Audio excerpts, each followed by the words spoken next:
and pledge allegiance. Pledge Allegiance to the flag of the United States of America and to the republic for which it stands, one nation, under God, indivisible, with liberty and justice for all. First on the agenda is to approve the minutes of December 12th. I will abstain, I was gone. So moved, Mr. Chairman. All second.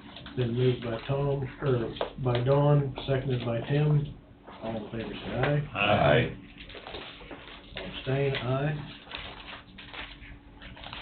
And let's see, what do we got?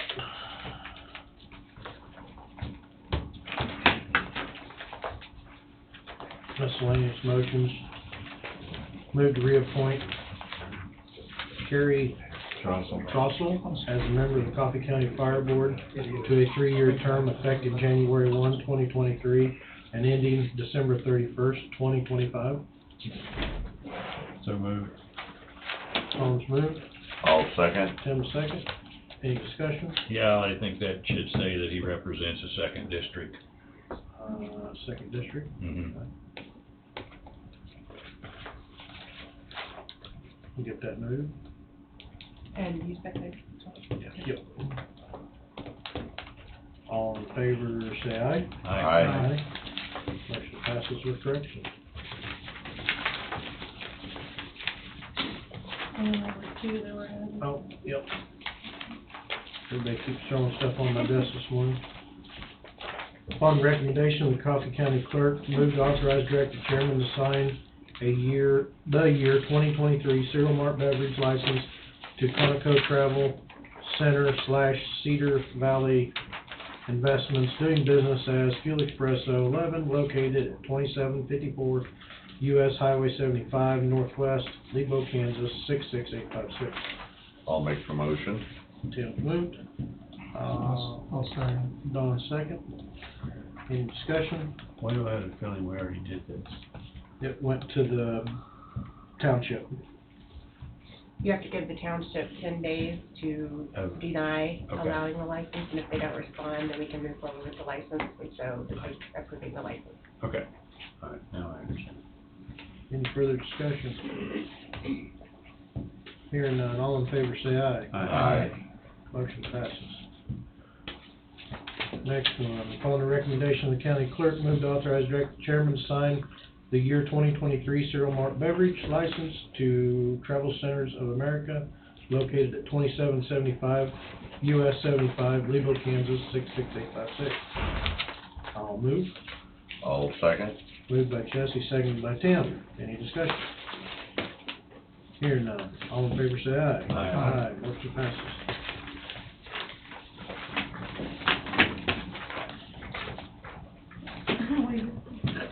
That's way underneath there.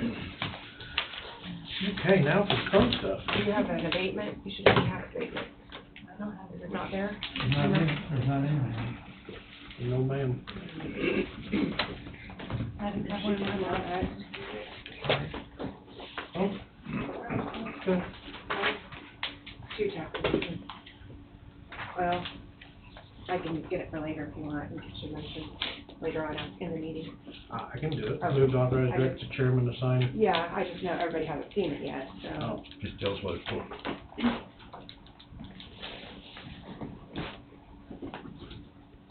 I'm trying.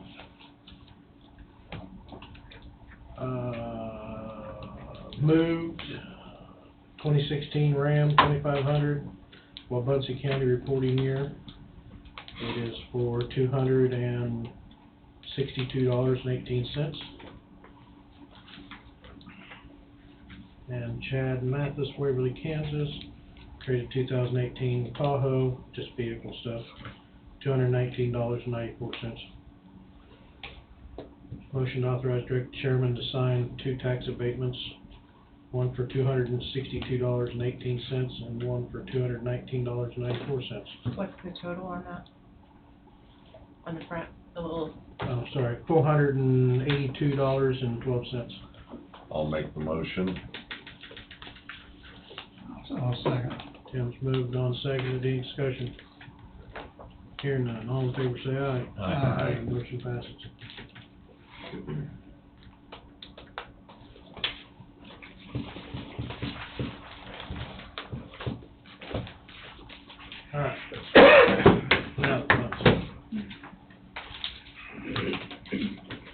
Mr. Jess Pope,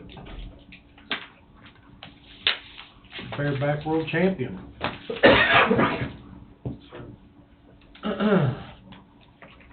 Got 8 seconds to explain yourself.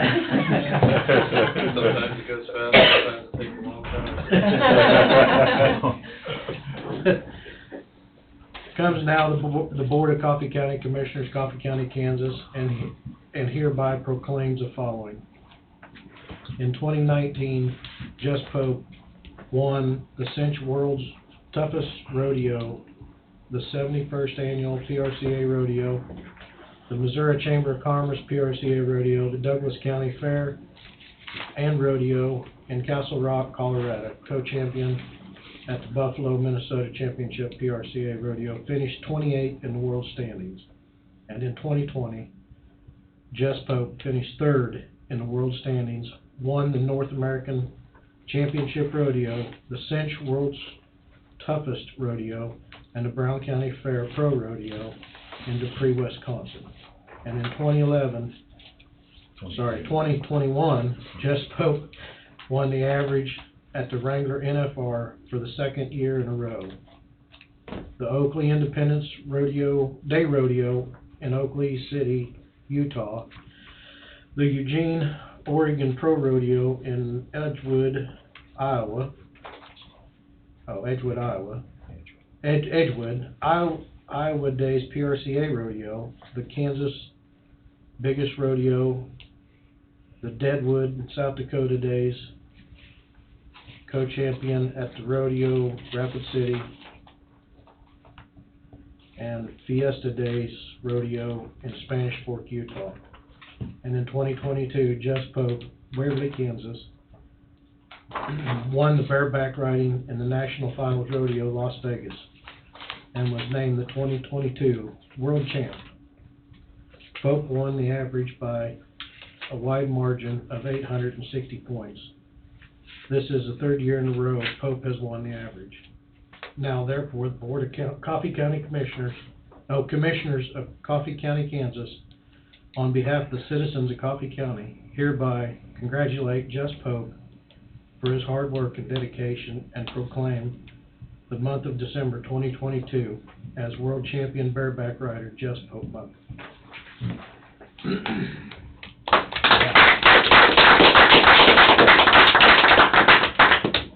Do we need a motion on that?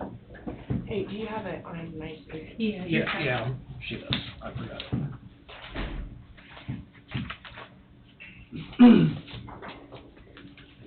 Thank you guys very much. Awesome. Pretty cool. Yeah, we do need a motion on that. Yeah. All move. Tim's moved. I'll second. Bob second. Any discussion on the proclamation? Hear none, all in favor say aye. Aye. Aye, motion passes.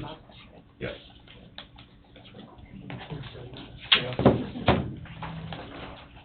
Probably go downstairs for a picture. Do you think we can get it up here? Get it wherever you want.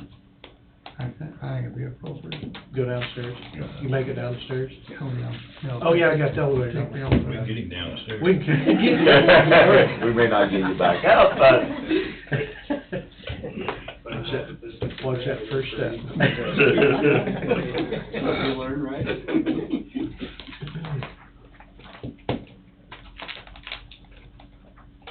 How many rodeos in a year's time do you do on average? You do 15, 18 rodeos, Jess? Or- Looking probably more towards 40, I'm sorry, probably more towards 40 or 50. 40? Yeah. Wow. You know, as tough as that is on your body, how do you maintain good health? Just gotta stay a young man. Every year gets a little bit harder. Hey. Trying to stay in good physical shape is kind of the main part of it. So, Get tired of sleeping in motels? not too bad. I got a camper that goes in the bed of my truck.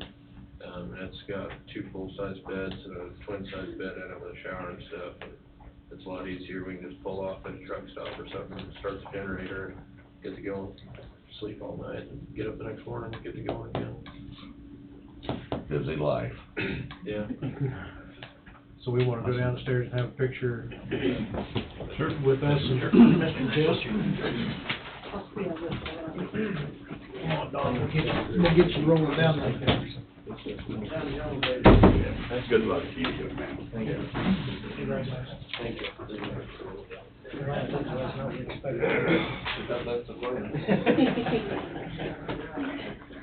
Congratulations. Thank you very much. Big accomplishment. Thank you. He's just a really good young man. His tail back. Yeah. He's by his finger. He's in here. Yeah. Humble. He is. Rather than And that's what he is all in the here time. crowing. No, he's like that all the time. Yeah. Because he's got something to grow about. He does. Yeah. And that kid's worked hard throughout the years to get, you know, during high school, he rodeo was his sport. That's all he's ever done. He's really done a good job. How old is he? 23. He looks young, man. Yeah, they all look young. Yeah.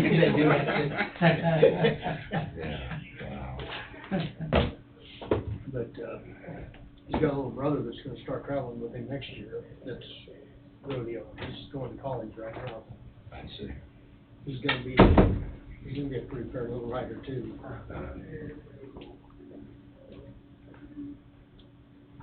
So did he grow up on a farm or? Yeah, Brett and Jennifer, his mom and dad live on a farm, and then Brett teaches for,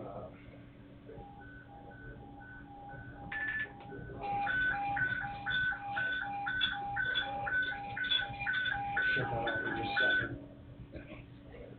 16, Station 3, EMS, city officer. Station 3, EMS, city officer, we've got a fire alarm at the Religion Rec Center, 1110 Shea Street. Fire alarm indicated in the pool station, gym, southwest exit.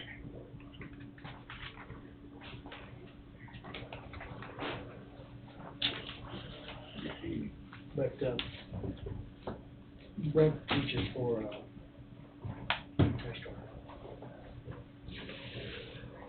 he taught over in Boyd at the Botag, and then when they opened the one at Garnett, like he went down there, he taught over at Boyd for probably 15 years, but he farms a little bit, runs cattle.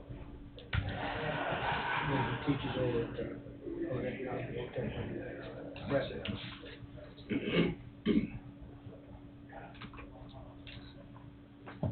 do they farm on the side or something? No, it's just run cattle and hay, and I see. that's about it. Mhm.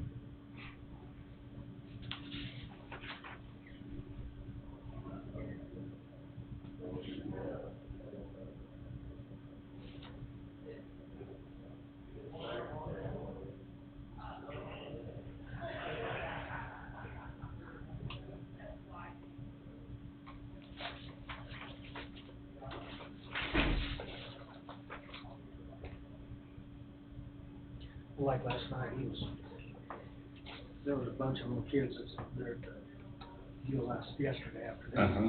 And they all wanted to take pictures with him, and Jesse was gracious enough where he'd take pictures and talk to them and ask them how they were, and he was just really good with it.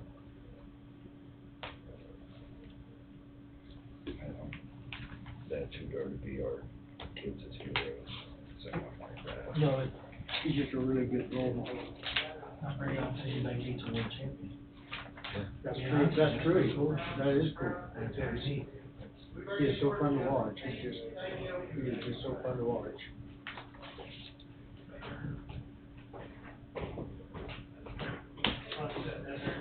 Drinking cold beer with the world champion in the car, Rainbow.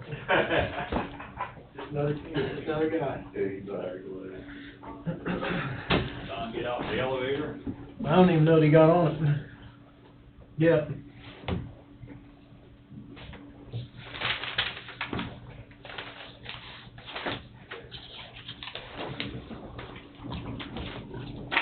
Check and see if you went up or down, Don. I gotta double check on something.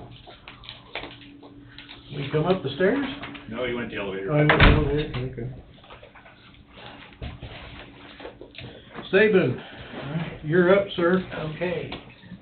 Well, good morning to everybody. Good morning. And I'm really glad that, like I said, the weather held off. It made it a little, I was kind of up this morning about 5, and I thought with the forecast, if it was going to get icy, I might have to call and say, can we move it, but this worked out real well. As I told you when I last popped in, that I wanted to bring you the reports from the CIP working group that we've been working on, and the first, excuse me, 2 priorities that we had for the year were the trails plans for the cities and the counties, and the stormwater study. And I thought I would go low-tech and give you the reports, and then kind of walk through the highlights, so you don't, we're not here all year to go through it.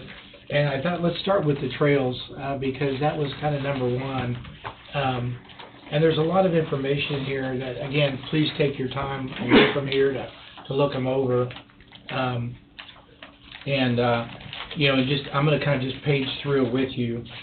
We have in the chapter 1 is an overview of the trail study itself, and some of the importance of features that come into any trails design. There's constraints that happen, things that need to be looked for when you're doing any kind of design.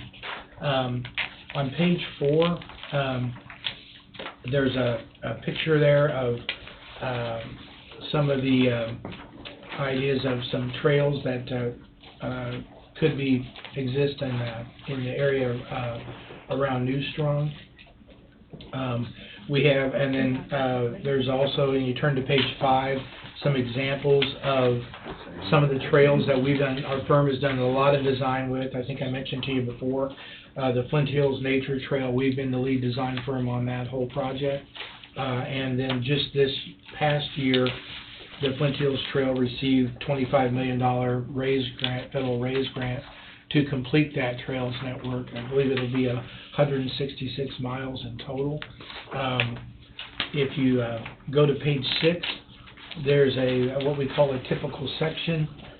This is one of the things that the committee and you all had expressed was, and Bob's been involved with the committee, was that we were not looking at concrete trails or asphalt trails.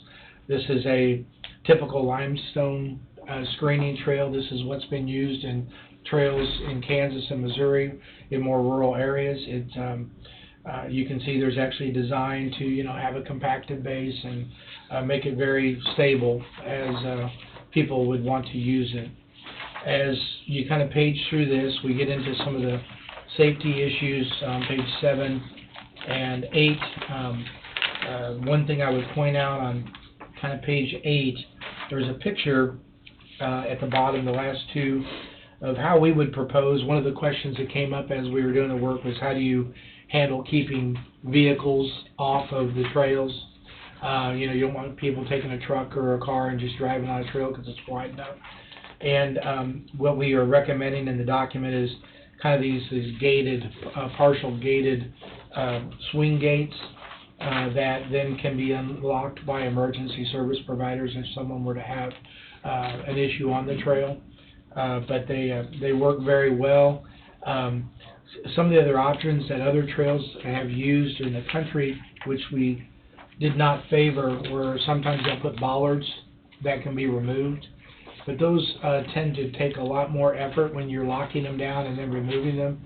And so with this being more of a rural trail, we wanted to keep this as safe and simple as possible for anyone that might need to access the trail in emergency conditions. Isn't that what the Corps has out there on the 6th, Yes. on 15th? Yes. They're a fairly affordable design that doesn't take a lot of resources to put in place. On page 9, there's just another typical section example of these gate details.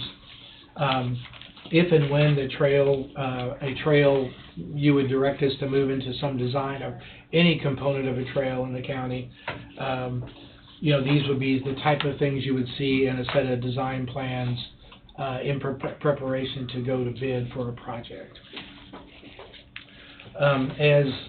As you continue to flip through this document, you'll see we identified there were a couple of locations on page 10 where we could see there would need to be kind of a safe installation for street crossing, because there's a couple of streets with traffic that goes 35 or 40 miles per hour.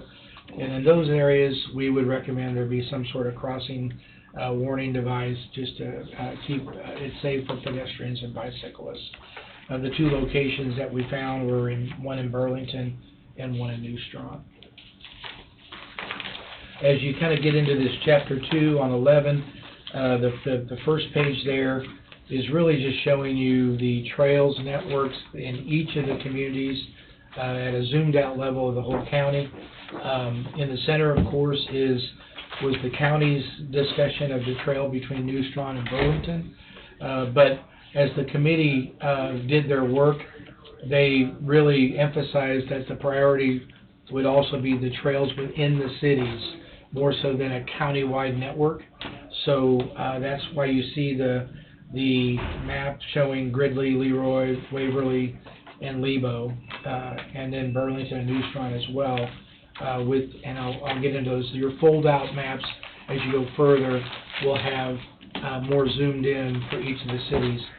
This table summary on page 12 tends to be what most people, particularly electeds, are most interested in. It's our description of the different lengths of the trails in each of the communities, and we've described those in their length of miles.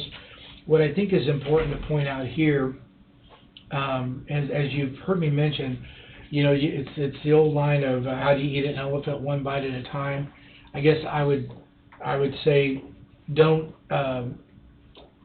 freak out at the total length and numbers, because we're never proposing this all gets done at once. And then we thought it was important to break these out where you have links and footage that's within the city, within the county, and then again broken down. And we thought that was important too, because if you remember, our direction from you all was we would do this study, and then we can direct and help people go seek funding for these projects.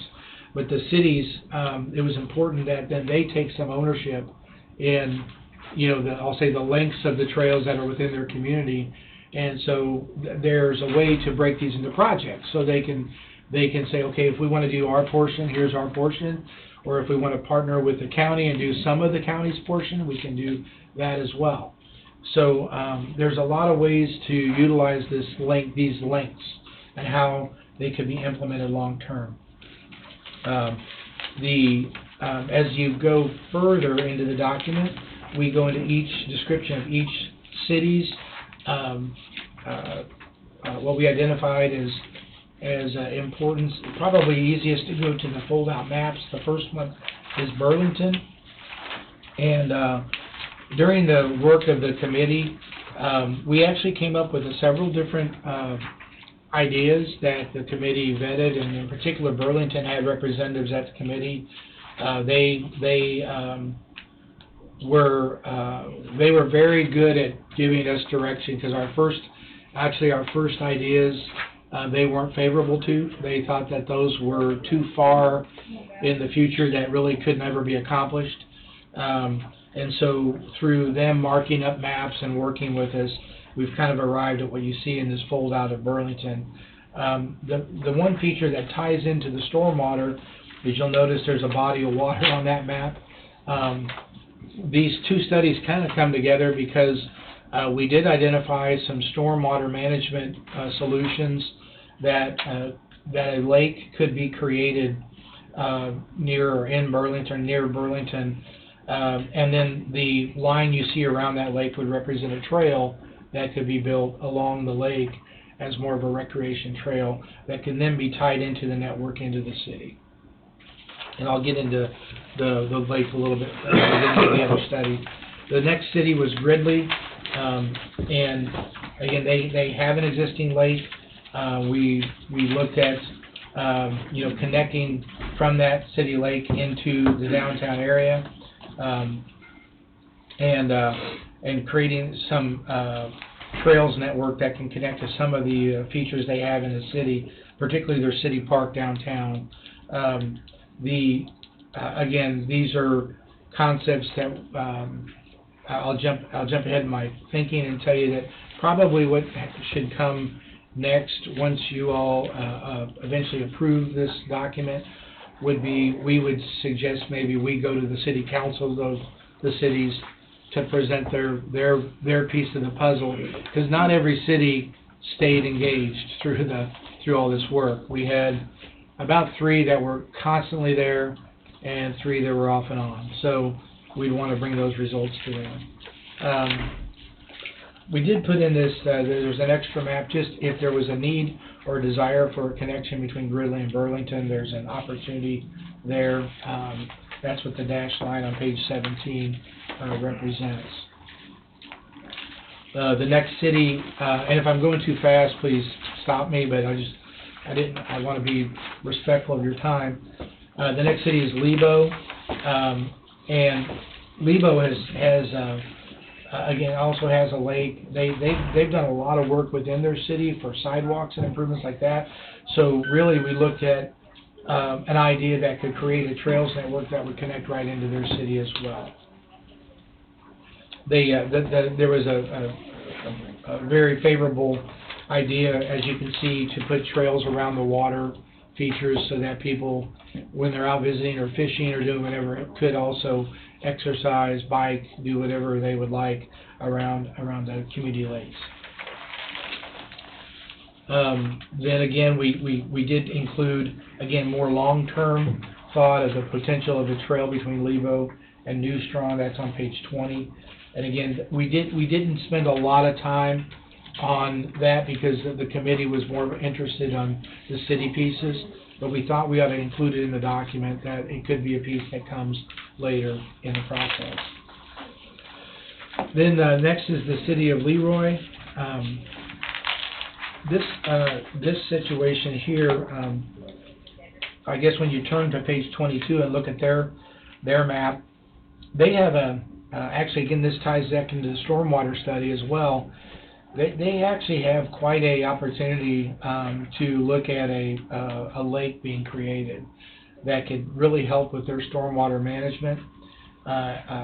They do have stormwater issues, and there's some other tremendous benefits of water, of these lakes, that could benefit the county, and some of the growth that you may be experiencing, that you are experiencing, you may be experiencing here in the near future.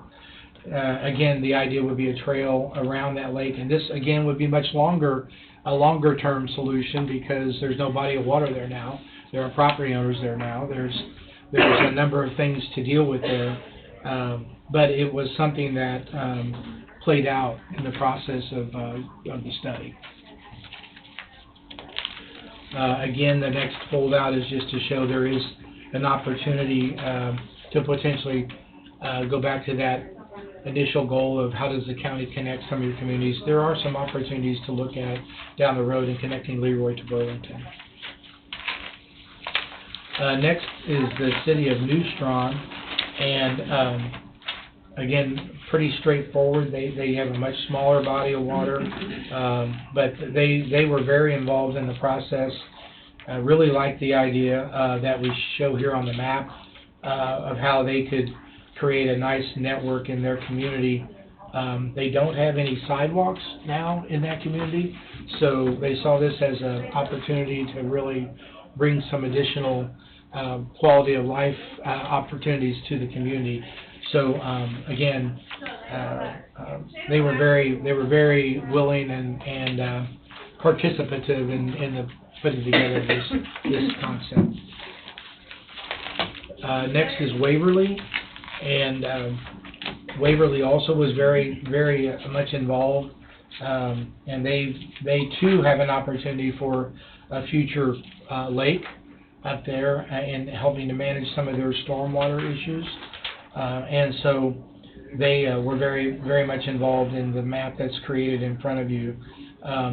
Initially, what was interesting here again was we did have in our first drafts had some of the trails going through some of their city streets, and they felt like that was less important to them than a network like this, because we can tackle some of their city street issues with the sidewalk work that we're beginning to do for the county as well in the study. that's kind of another priority that's getting started now. And then again, there's a fold-out page to show how you might connect Waverly to New Strawn, and in the future. The next is the Neosho River Crossing Trail, as we named it. That's connecting Burlington to New Strawn. We, as you all have heard from me, we did have meetings with the Corps of Engineers. We've shown in here some of the plans that could work for a bridge to cross the Neosho River. The Corps, as I mentioned before, is actually very supportive of the project.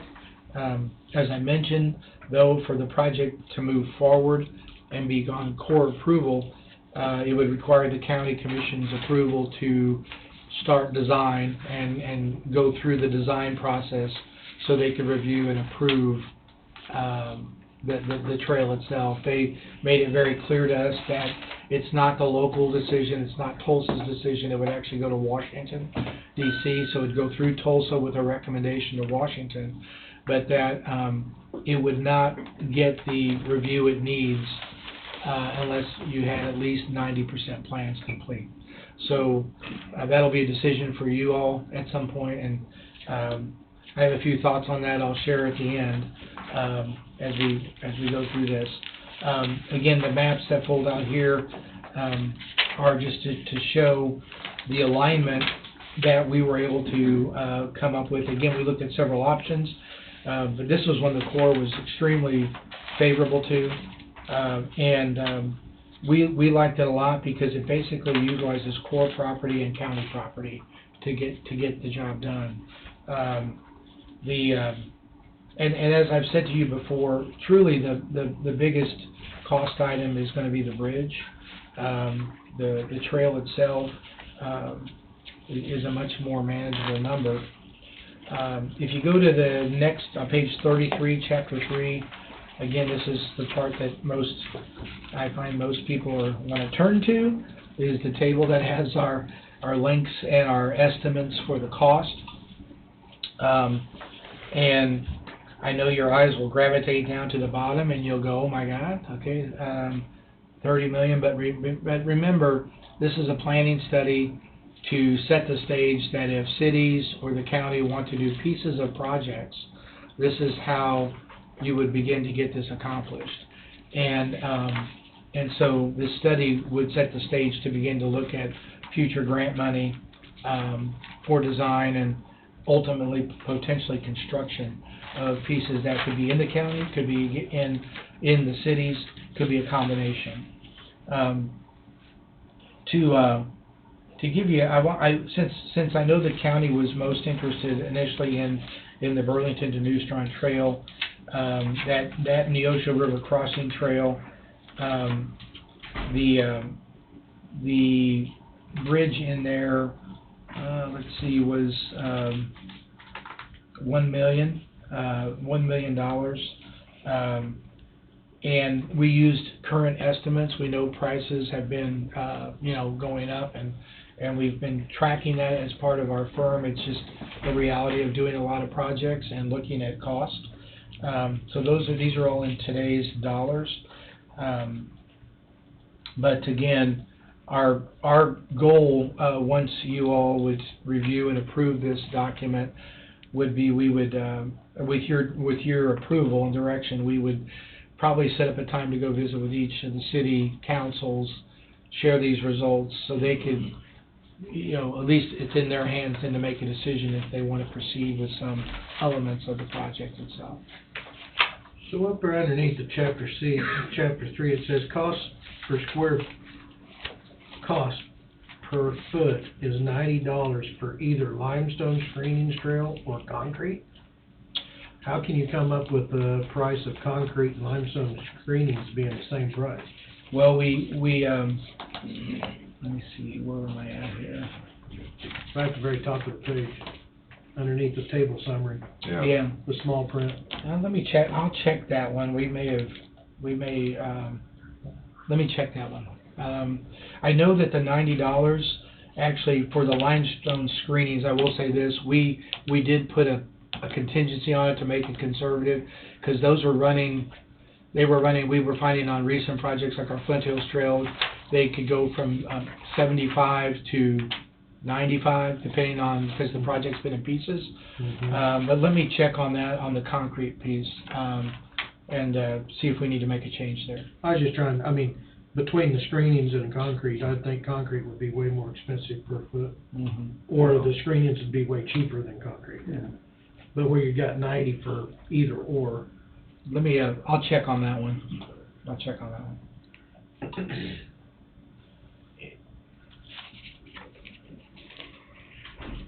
The other thing I was going to mention, timing is interesting, because I just got an email this morning, actually, from, it came from, let me pull it up, I can check.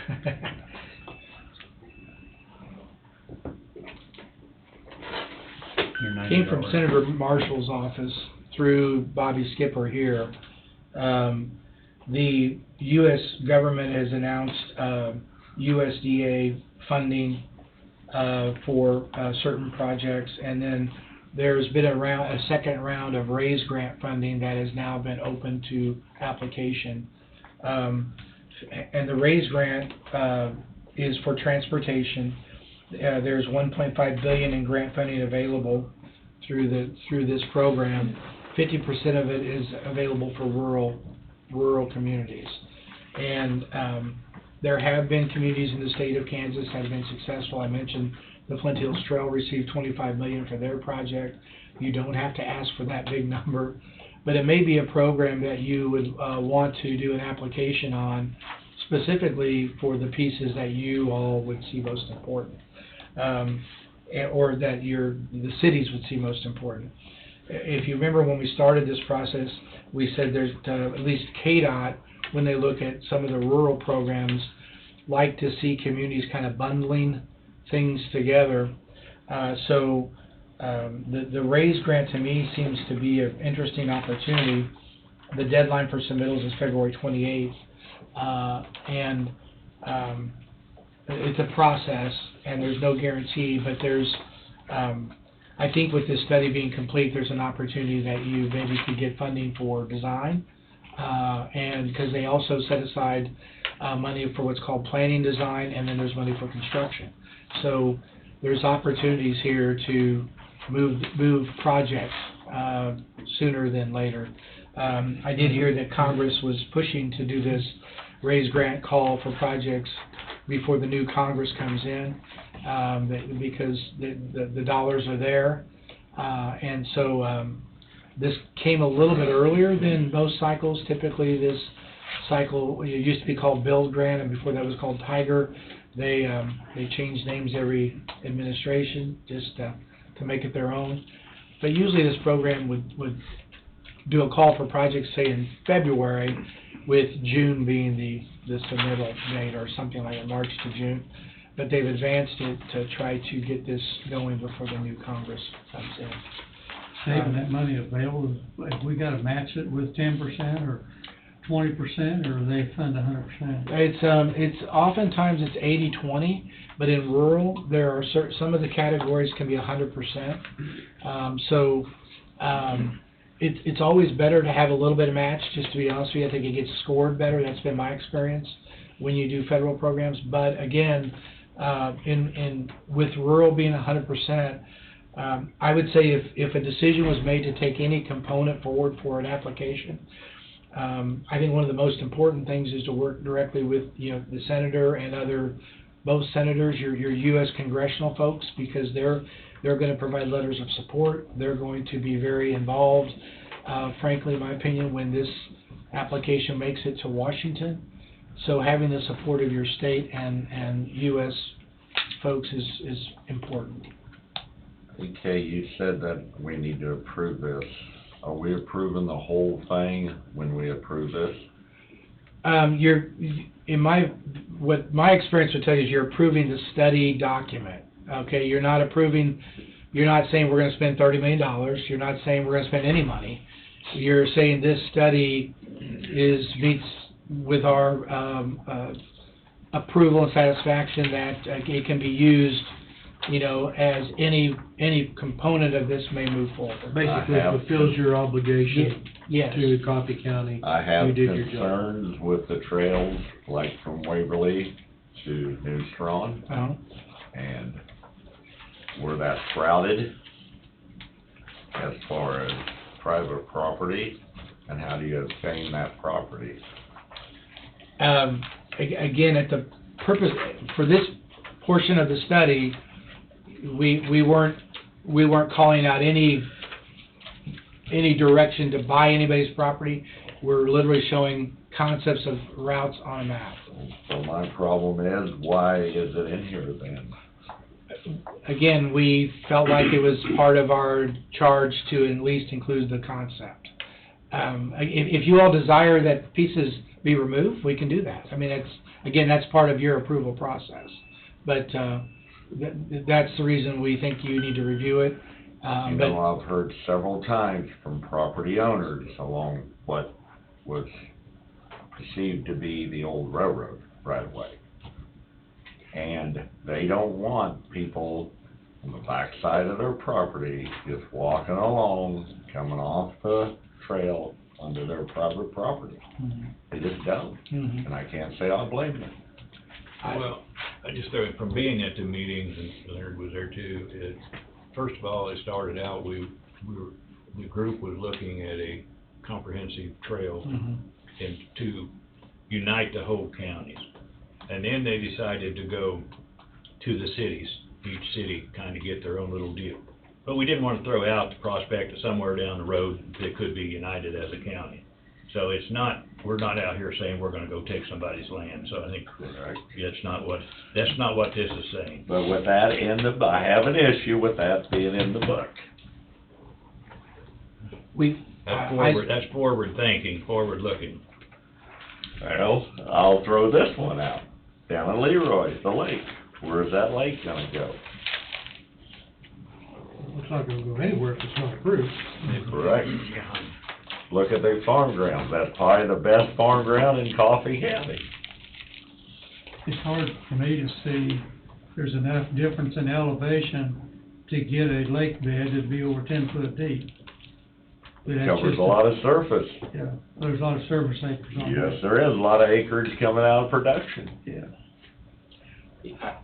I cannot argue any of these points. I think our goal was to just present the facts of how it could work. I know I'll get a bunch of interesting calls. Yeah, when they see this map, including from Waverly, Kansas to Grizzly. I go through a lot of private property. Again, I would say take the time to review. You tell us what you want in or want out. If it's approved by you to leave it, we'll do it. If there's pieces, I'll check on the concrete, the costing pieces. We'll double check all the costs too. But that I think take the month, and I can come back in January and see where you're at. And you all provide us comments, and we'll go from there.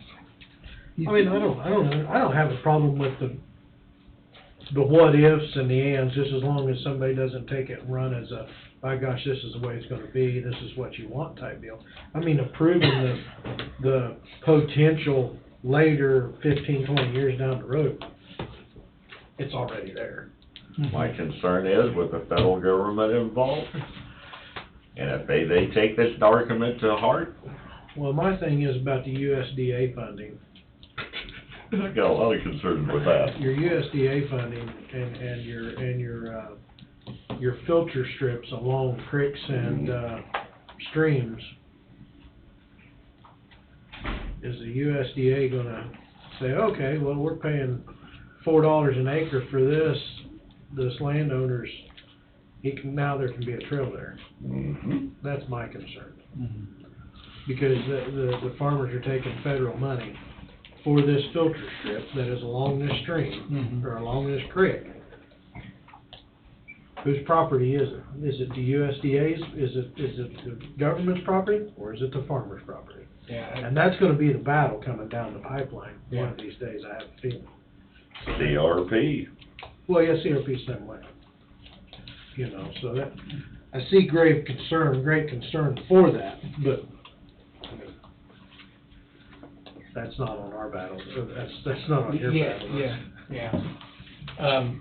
Again, these were planning documents, so it's, that's the task at hand, so. If you don't put it in there, and then 5 years from now, we ask, well, why in the heck did you put it in there? Well, then you get the federal government involved, and we say we had it in our plans, I have concerns with it. Again, I'll say you guys take the time to make a decision on it.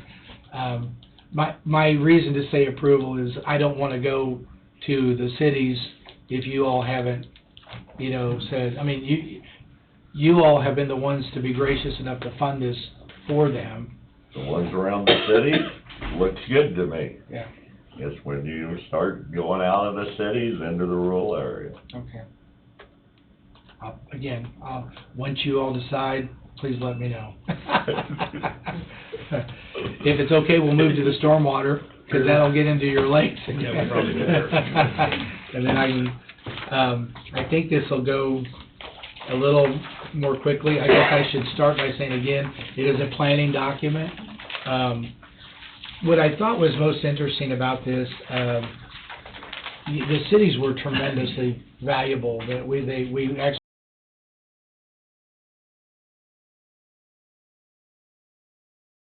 and we walked the sites. They showed us where they had issues. The good news was when we did our analysis, we were seeing the issues they were seeing, but we did get firsthand experience from the locals about what the conditions really are. And in Burlington, we kind of start with Burlington here, and this is just, it describes the conditions that we were finding in Burlington. What I thought was good here is we were able to come up. I think they liked this. Where we came up with a chart that looked at several of their culverts and channel situations or bridges, and we rated them based on a rating system that the state uses for, poor, fair, good, and that would help each city prioritize where they would want to make investment to make improvements. That's what you see in Burlington.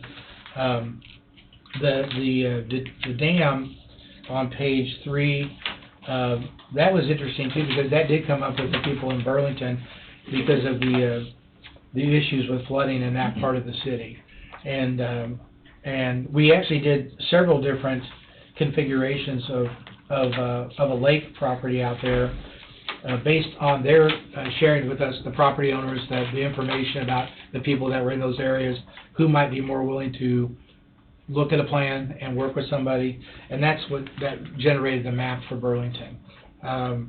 We had a lot of discussion about out on the road that's there, shared with the city and the county, and the bridge there by the golf course. There's a lot of channel debris. There's a lot of channel repair that's really needed. There is some opportunity funding through the state to maybe make some improvements in the channel itself. So there was several components there that came together when the Burlington part of the study was looked at. Gridley was the next. Again, I think you'll find this a little easier to follow because the tables we've created, and again, this helped these communities prioritize where they might want to start in looking at improvements with their culverts, their pipes, or even their footbridges in some cases.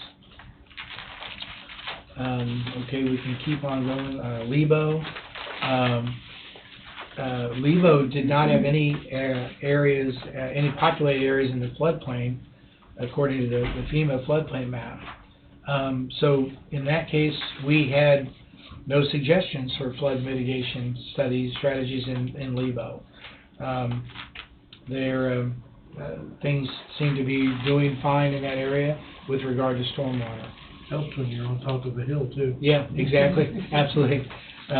the rest of you deal with it coming this way. Leroy, again, a similar table. Not a lot of big issues in Leroy that came up. Now we didn't get a lot of involvement from them, and so.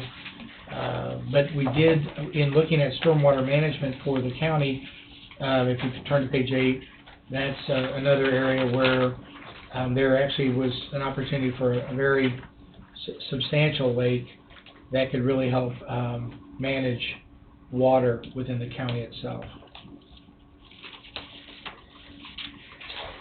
Over to New Strawn, they had a couple of culverts that were in poor condition. And again, they were very involved in the process. So kind of looking at how they would prioritize improvements to those, that kind of goes to the city for their future analysis. And then Waverly, they actually had quite a number of issues. You can kind of see the streams that work their way through Waverly.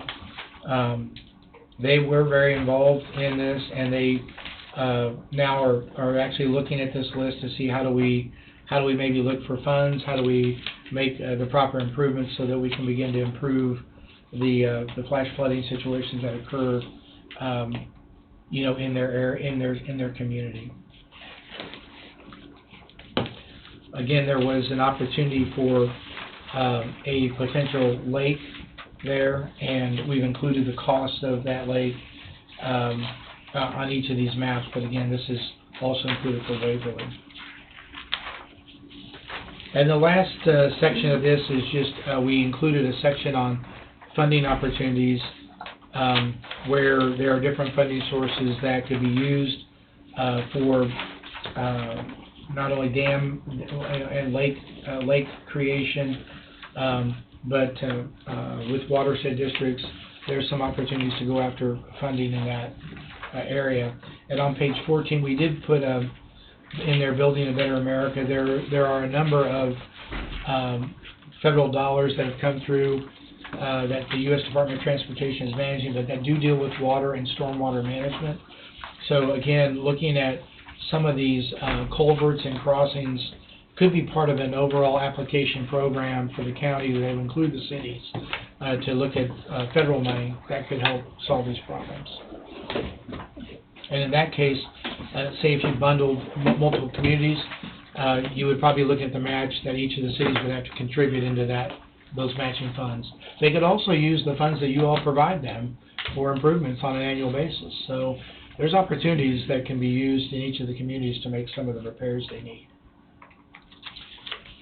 So again, this would be the second study, and again, we'd ask for your review and thumbs up on, or markup, and we'd move forward from there. But like I said, I think once we hear from you all, we would want to go to the cities and share these results. We know that they've had members there, but I know the Burlington mayor has reached out to me about coming and showing this to the city council. I didn't want to do that until I've gone through my client. So these proposals, say when you got engineering costs, permitting costs, construction costs, Leroy's got a $3 million permitting cost, Waverly's $1.5 million. What's that permitting cost? What are you talking about? So typically, you're going to have to go through the state agencies and the federal agencies for, there are a number of waters of the U.S. So there's a fee to do that? Mm-hmm. Yes, there are. Yeah.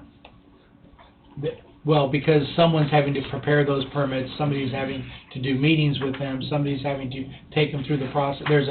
It's a process that has to be handled to get the permits. There's nothing that happens real quick either. No. You start now, it'd be 10 years probably. Yeah, I think for the lakes, that's absolutely, we have a lake that we've been helping with in, I think I mentioned to you, in north central Missouri, that involves multiple state and federal agencies on the Missouri side, and it's taken every bit of 10 years. It's under construction now, but there was a local district that had to be formed. It got formed so it could start generating, even in rural, some revenue that they could use to get the project going, and the state funding and then federal funding. Now they're finally in construction. But it's taken every bit of How 10 many years. acre lake is it? 2,700 acre lake. Even on the, buying the property, is that not included on the? We did not include that in there because we didn't, honestly, back to your original point, we didn't want to get into that. I mean, honestly, in a document, a planning document, no one's talked to these people, no one, I mean, that's why these are planning documents. All right. No. What the interesting thing about that lake in north central Missouri, I will share with you, is through working with the multiple agencies, state and federal, it's the first of its kind, as far as we know, and maybe in the country, where they're allowing those. It's a reservoir that's being built because there currently were 14 water districts trying to serve 10 counties, and they were all having different issues in rural Missouri. They would go from flood conditions to drought conditions, and you have farmers. They have a large pork producing facility, Smithfield, up in north central Missouri, that has 2 shifts and has been trying to go to 3 shifts, but there's not enough water. So this work is being done where the 10 counties formed a district. It will provide clean water to help support all those, and it also was allowed to have property owners have portions that could be recreational. So it is not a core lake, where they have the setbacks and things of that nature. So we were on a team that helped get that accomplished. But again, it took a while, but it actually was great for the property owners because many of them, once those conditions kind of came into play, frankly, were kind of willing to donate or willing to work with it because they saw this could be an advantage for us as well. Even if they didn't sell the property, they could have a lake property themselves to enjoy, still farm, or do whatever they want to do. So there's different ways to go about these. Again, they're longer term projects, but we've had some experience with that. But again, this is all to kind of start a ball moving. That let's start first with stormwater issues in the city. Those are easier to tackle. But and again, one last thing on the lakes. This study, the timing of it with the work that may come with the CHIPS Act work up north, water will be extremely important for Coffee County. It's important now, I can tell you that from talking to Carl and Bobby. I mean, the water is a big deal in Coffee County, even today, but with the growth that you could experience, it will be even a bigger issue. So those are also things that could accelerate these because of what might happen there, if that makes sense. So anyway, food for thought, but we appreciated the opportunity to continue to work with you. Honestly, you guys have been actually a pleasure to work with. The committee has been great. I think some of them get a little, when are we going to get there type thing, but it takes some time to get through the work, but we're moving on to sidewalks now because that was the next piece that was important. So we'll continue to meet as the new year begins. But we will have, our last meeting will be on the 28th.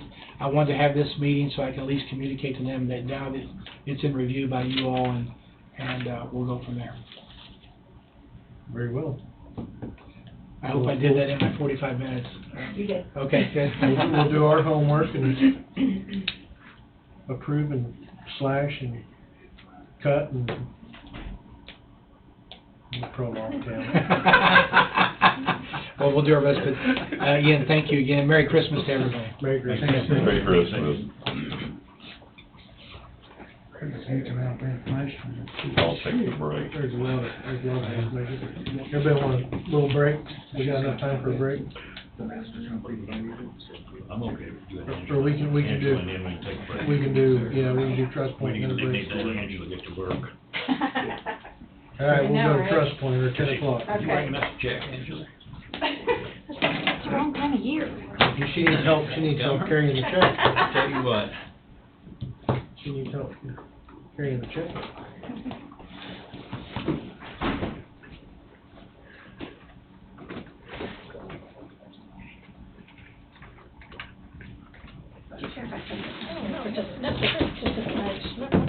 Okay. So we had a little Christmas cheer that we thought we would bring you guys.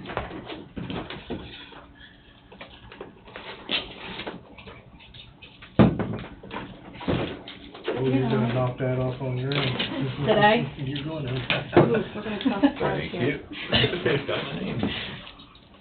Thank you. Personalized. Yeah. Thank you. So, Thank you. you bet. Thank you. You bet. I hand out the good stuff, she hands out the homework. Your parents? Huh? Christina, I think it's a hell of a list. Sure will.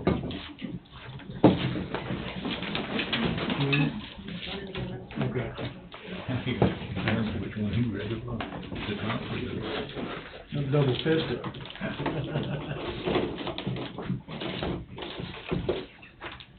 Put the whiskey in one and the water. There you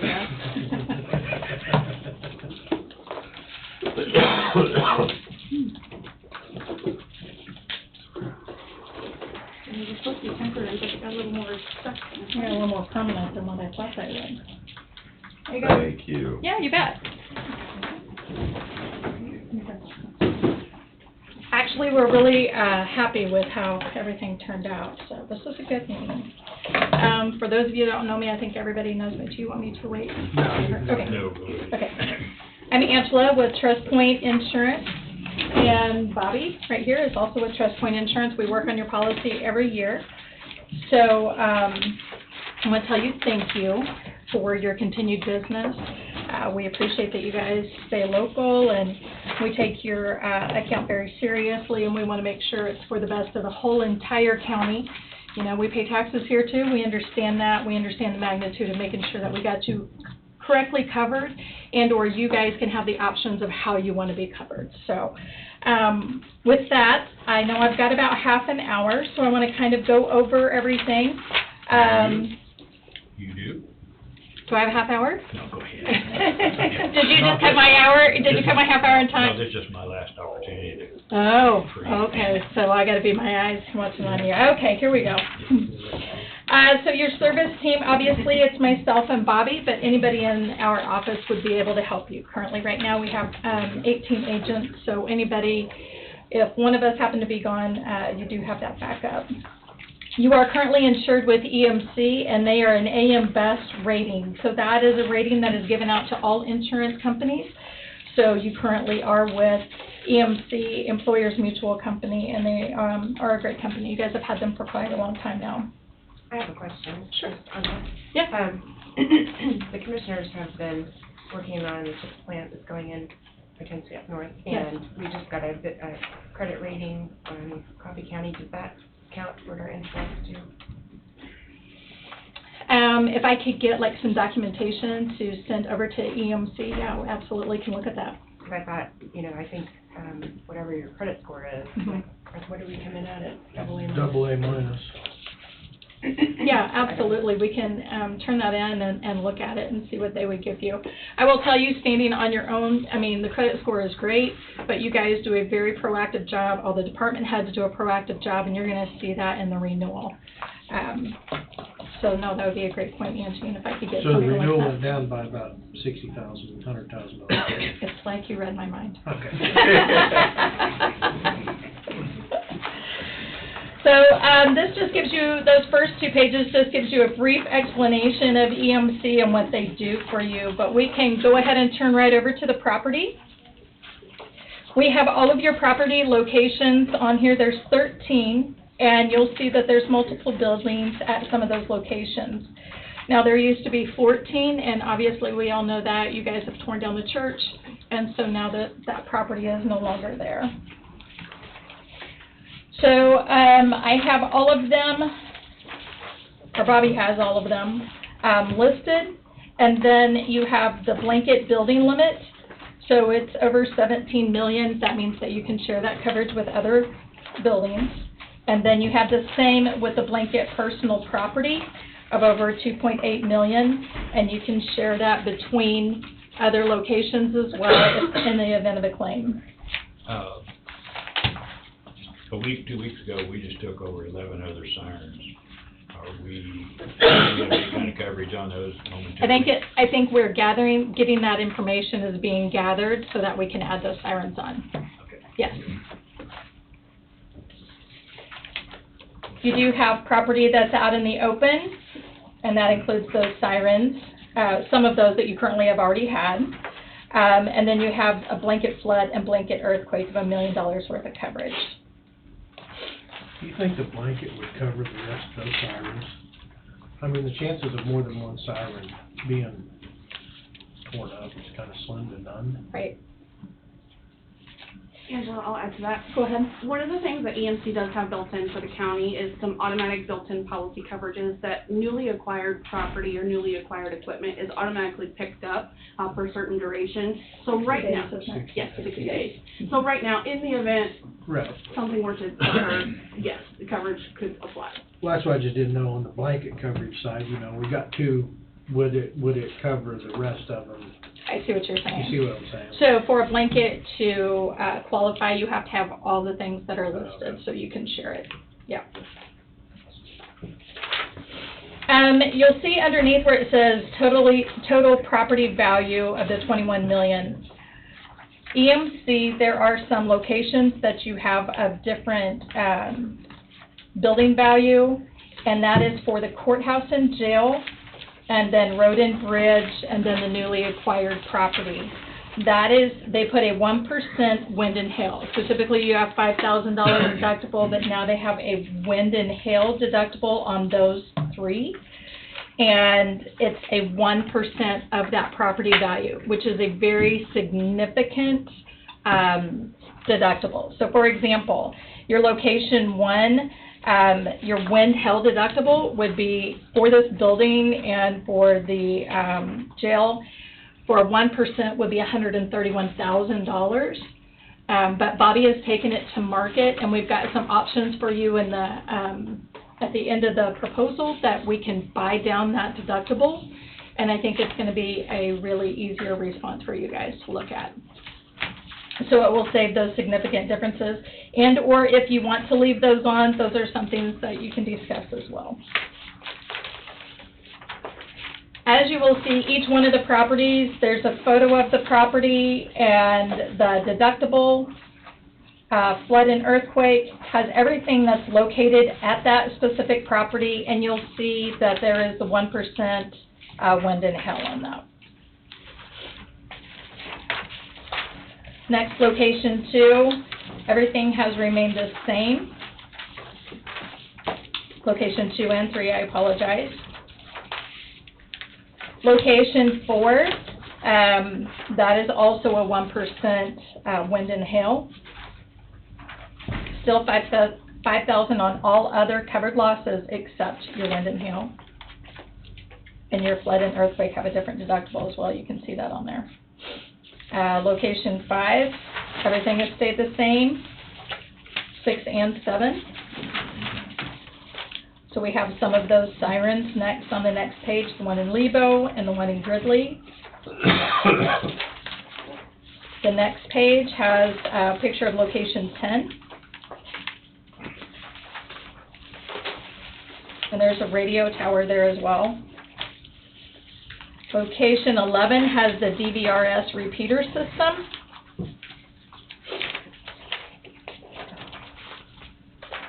Location 12.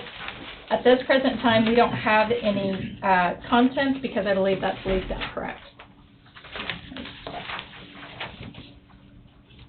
Location 13 is your 1% on that as well.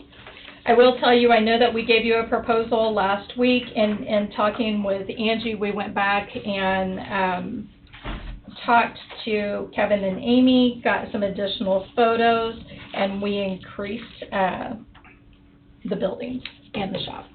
significantly. Yeah. It looked a little under, Yeah. looked a little under when Yeah. I was out there last Friday. We didn't realize what was all located inside the shop until after we had gotten some photos, so that was helpful. The next page is property. You're gonna see that there's 3 columns, and you take that column all the way down. We have provided you with the Elite CP 7351. So anything in that far right column are coverages that you automatically have for property.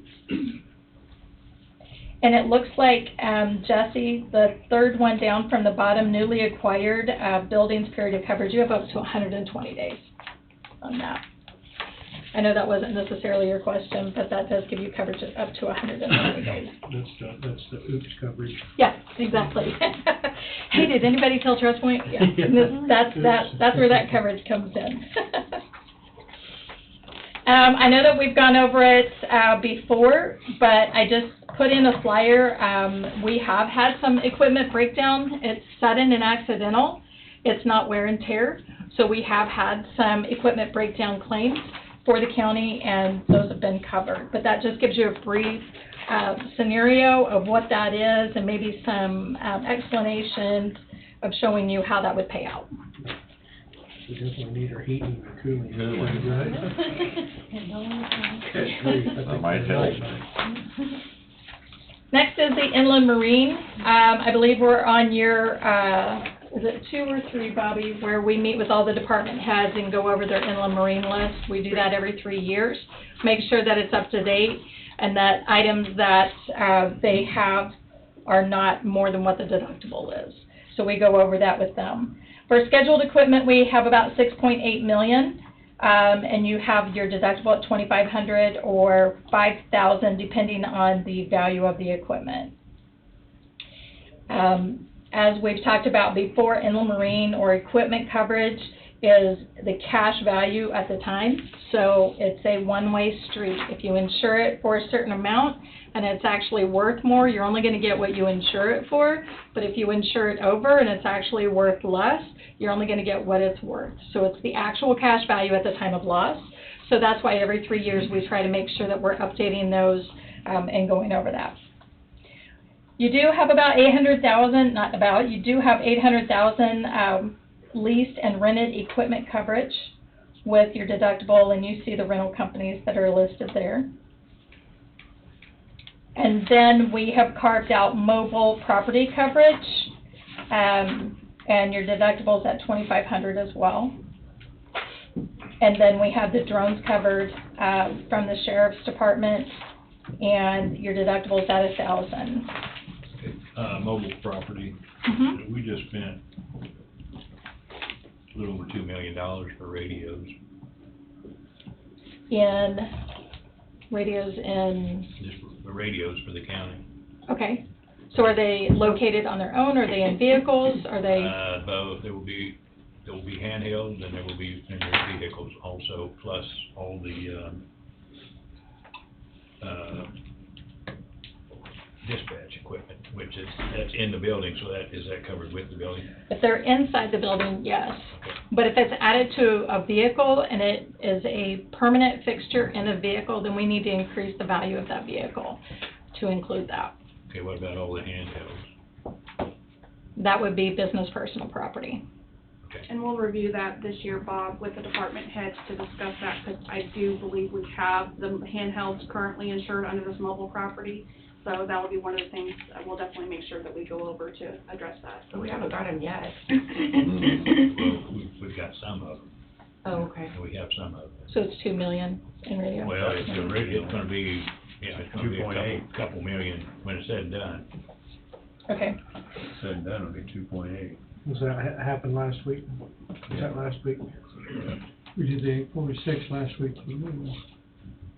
Okay. But I suppose Angie's been when we do this stuff, you and Angie We do. work together, Yeah. and you keep it updated, so I Right. don't want to throw it Right. out that. No, we'll just make a note of it, and then when you do receive them, we'll get more clarification on where they're located and who has them and if they're permanently mounted somewhere. The next is the general liability. You're insured for a $2 million aggregate, and 1 million each occurrence per policy period. So for 2023 to 2024, you have up to 2 million aggregate on just general liability alone. You have additional coverages that are there, med pay expense, slips, trips, and falls if you're liable. You have 10,000, your unmanned aircraft operations, which is your drones, you have 100,000. And then you have your deductibles for your drones, so 2,500.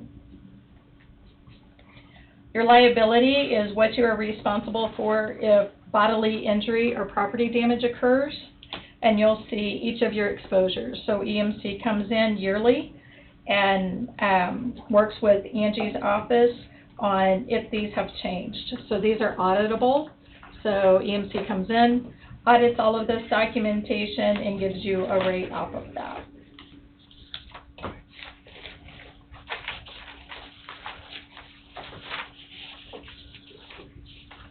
What's the buildings we have rented to others? Extension. Oh, extension. Aren't we leasing it? We're not leasing it to them, are we? That's our building. We just, but the contents are theirs. The Are contract, we like the but renters? the building is ours. Right, and that's, it's insured, Mhm. but, Yeah, it's back here in our insurance, it's back in here, but, so we're not but really they buy leasing their it. own, well, But they're responsible if they were to cause damage inside the building other than Coffee County. So they have their own insurance policy. So that's how EMC categorizes it, as it's leased or rented to others or to others. So for example, and I know this is far-fetched, they had some kind of hazardous material or whatever, their insurance policy, and it caused a spill, or they had to have cleanup, or it got into the air duct system, their insurance would be responsible because they were liable for causing the property damage, Okay. not the county first. there's your case. So it's not rented. And then the Right. county would But fall it- in second. it's- Yeah. The next, it has your general liability coverage extension. So these are additional coverages that didn't show up in what I've shown you. It's just easier to read. You do have the elite. So all of those items over there on the right, those are all of your coverages in addition to what I've gone over. The next page is workplace violent event response, and this is something that EMC offers as well. And you do have this coverage. Unfortunately, it's just a necessity. The next one is Attorney Direct Program. I believe you guys have used this on several different occasions. And it's with Lewis, Brisbois, Biscard, and Smith attorneys. And this is free to you. You get so many hours allotted to you a year. And this is just another attorney firm that you can work with. I know that Wade has talked to them as well, and Angie on several different occasions. And so this is just a nice perk and benefit that EMC gives to you. Isn't there a limited number of times you can? There is, right. Per So hour. many, so many hours per quarter, but I've never had them come and say, oh, they've maxed out on that. EMC really wants you to make sure that you're using them to, the utmost ability. On the next page, I have employee benefits liability. This is something that is necessary if you're offering any benefits to staff, which you guys have a very lucrative benefit package, and this gives you coverage just in case somebody was missed or wasn't added on. This is a little bit what Jesse said, the oops factor. So just in case something happened, this is where this coverage comes in. This retroactive date goes all the way back to 2008. So in the event that there was a claim and somebody stated that they didn't realize they could have had such and such coverage, say it's cancer or whatever that you have, this goes all the way back to 2008. The linebacker, this is basically coverage for you that are sitting here on this board. And for employment practices, they're combined. So this is for wrongful acts that it covers this for wrongful acts rendered in the performance of your organization, misstatements, misleading statements, acts, omissions, neglect, so this covers you. So this gives you that extra coverage. Employment practice liability, this is if there was a hiring or termination, any discrimination or slander of an employee, and that's where this coverage would be. You have $1 million worth of coverage on this. This coverage extends to all the board employees and the county attorney. The next page gives you a brief description of the public entity's linebacker. Obviously, you again, and just some scenarios if something were to happen. Just gives you an overall glimpse of what that would be. Moving on, you'll find the crime policy, and this is for employee dishonesty, if there was forgery, computer fraud. This is covered in here. All 53 employees are covered on this up to $50,000, and the deductible is $1,000. That has increased from $250 per claim, and that's just EMC standard across the board has raised that deductible. Your law enforcement has been carved out from where they currently were before. They were just with a general liability. Now they have their own coverage, and it's been that way for several years. And this is just their own coverage. If they were to cause bodily injury or property damage, advertising injury, this is where all of that coverage happens. This is also a auditable policy. So we do find out in regards to full-time officers, part-time, police dog, unmanned aircraft. All of that information is given to us from Angie's office, so she works with EMC on getting that every year. And the next page gives you a little bit about law enforcement liability coverage and how that is covered. For your light reading, just in case you can't sleep at night, you can pull those all out, take a little nap. Your cyber, this is, you have up to $500,000 in an annual aggregate. You do have some review coverages for forensic review, legal review, in regards to your computer, if there was a computer attack, if there was extortion. There's multiples of coverages on there, and there's a little bit of a description on those down below about what those coverages are giving you. Your identity coverage, if you look down below, that is only for your key elected officials within the organization of Coffee County.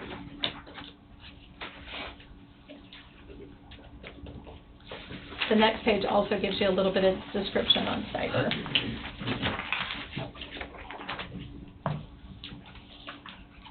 Business auto is a big one. We go over this every year, and I don't know if you briefly want to look at these. Everyone has liability, and your deductibles are all $5,000 for comp and collision, unless it's liability only.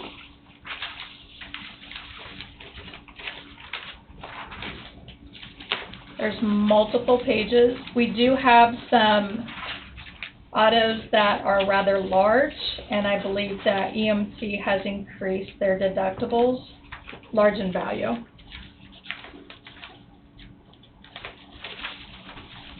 Is that correct, Bobby? Everything is $5,000. Everything is $5,000. Okay. Apologize for that.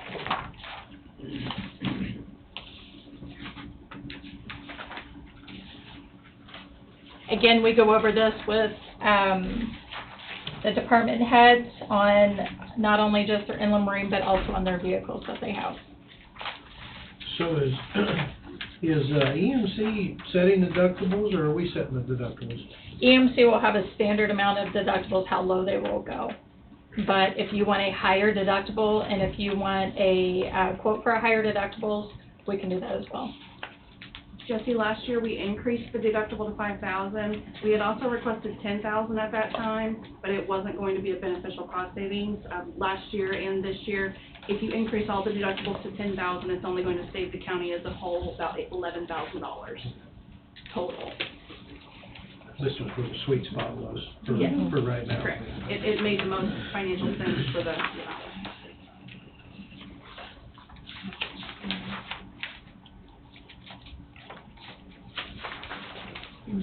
yeah.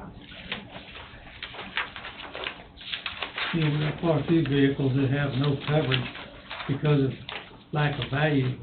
Have the department heads looked at this list to see if there's other vehicles that need to have no coverage?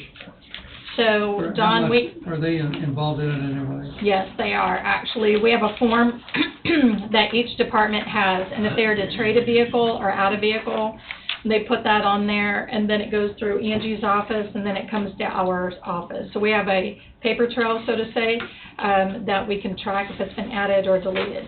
So Now, the department heads pretty well have hands-on. Yes, absolutely, yeah. And so, again, like every 3 years, we do go over those with them. And we want to talk about the values as well. Like, is it still the same value? Has it gone down? Has it increased? Have you added something to it permanently that we need to increase the value of the vehicle? There's some of these that are overvalued. Way overvalued, Okay? way overvalued. Well, this would be that year to go over that. So we'll catch those this year, and there will be an adjustment on that. A 2009 International truck at $123,000. Probably worth half those. 09 International at $130,000. 2010 that fits right there. Get 2010 Navistar. I mean, I don't know what the difference in the trucks are, but And some of those values, Jesse, do include some of the attached equipment to them. I believe Road and Bridge has a boom truck that we've accounted for. They have a mobile service truck that has a specialty bed. Some of that Right. is right. part of why that might be inflated a little bit. Right, no, I agree. I mean, you got 2011. You got 2011 Ford Edge at 27.2. Right. 18,000 max, 15,000 max. I mean, I don't know. 2005 Chevy. Yeah, 2005 Chevy, Is the 51 the one we just bought, the Dodge. What? the Freightliner? Freightliner, no, it's a Coronado.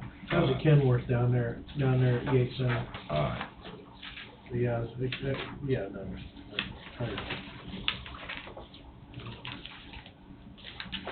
And I mean, we're paying premium on that. Mhm. You're paying premium on appraisal, on your assess, or on your estate value. Mhm.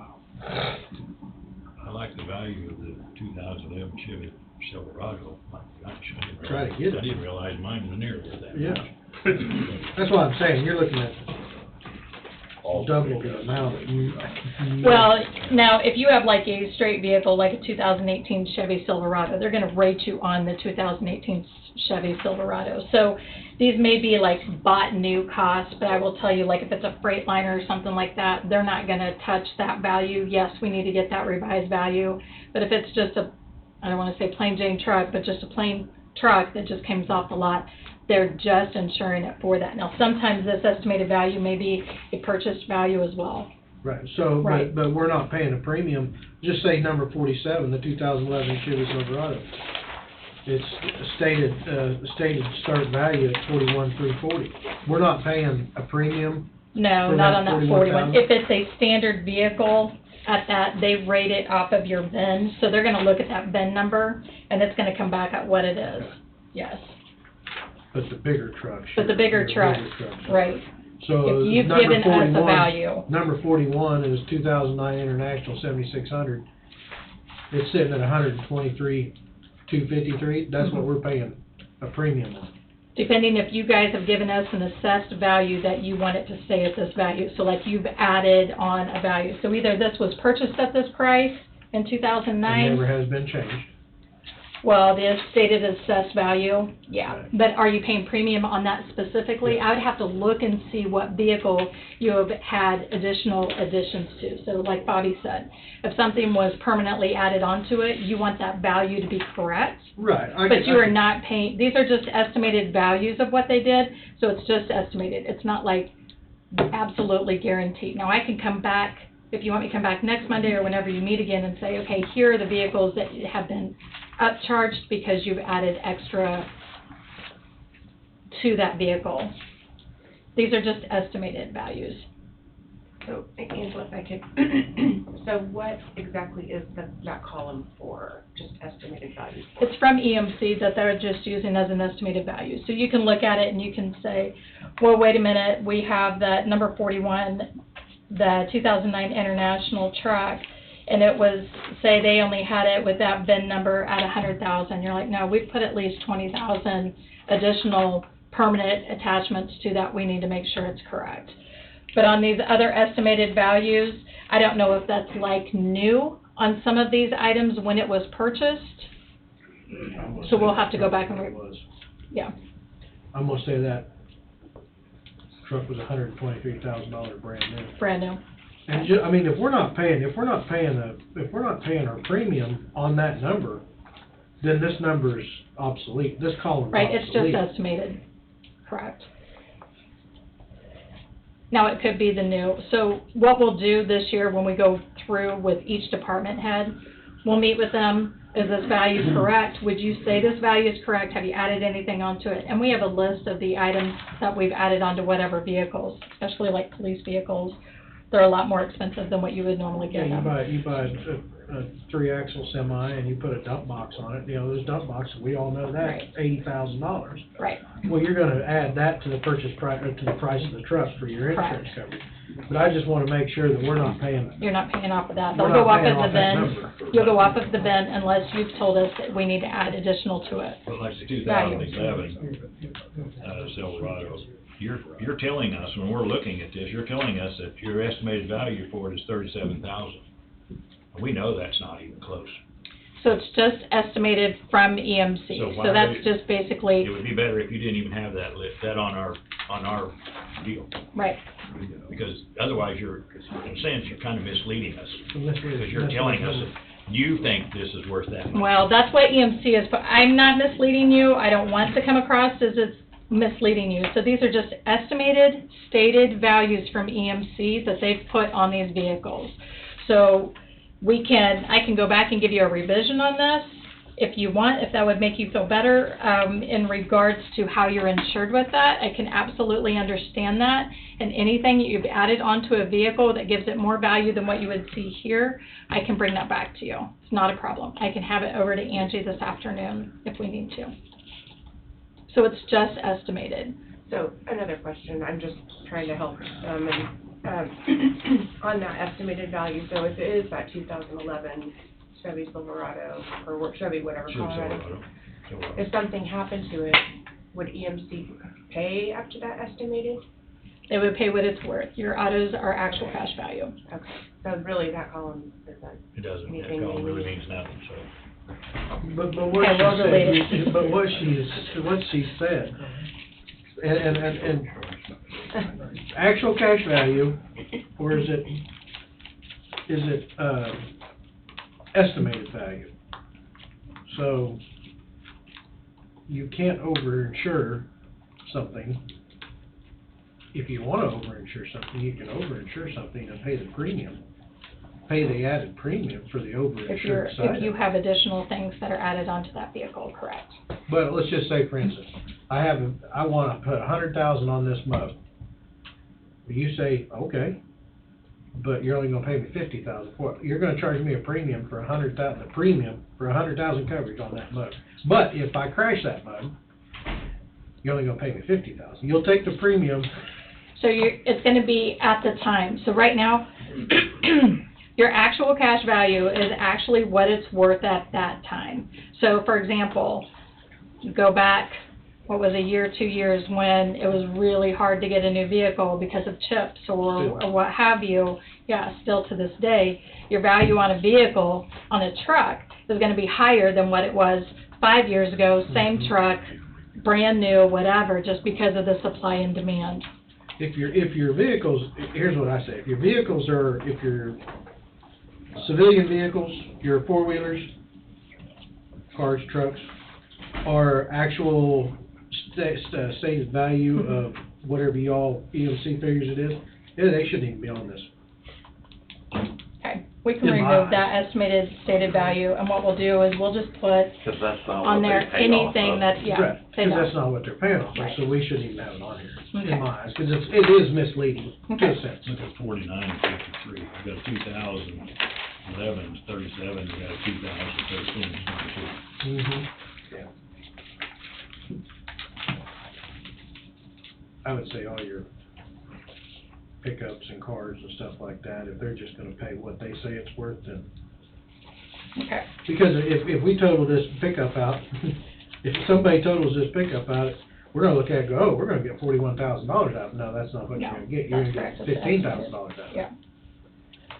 So it should, Depending on mileage, on any vehicle, it's depending on mileage and, 54.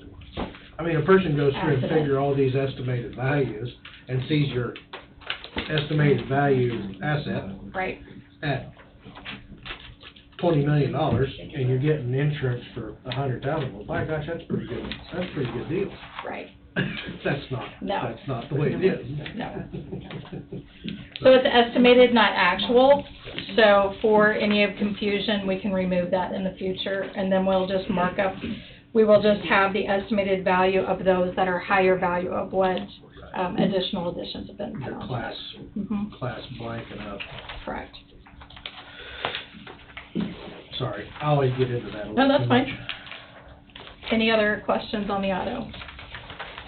Like your number 59, I don't know whether that trailer has additional contents or something, but you, $5,000 deductible on the trailer's listed for $3,500.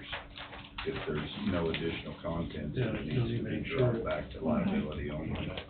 And that's typically what we have found, some of those that every 3 years when we do it, when we had done it before every year, we were told that it was too overwhelming. By the time people would get stuff back to us, it would be June or July, then we'd have to redo it again. So we were told every 3 years is what you would want, but if you want me to change that, we can do that as well.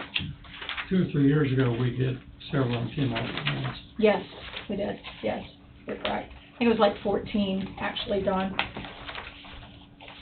So 2007 Dakota pickup even here? Didn't the Dakota pickup get traded off 2 years ago? What number are you looking at? 33? I don't think about it. Was it not red or burgundy?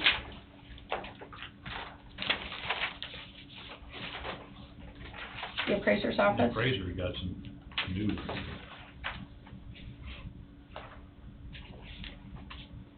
We'll have to check on it.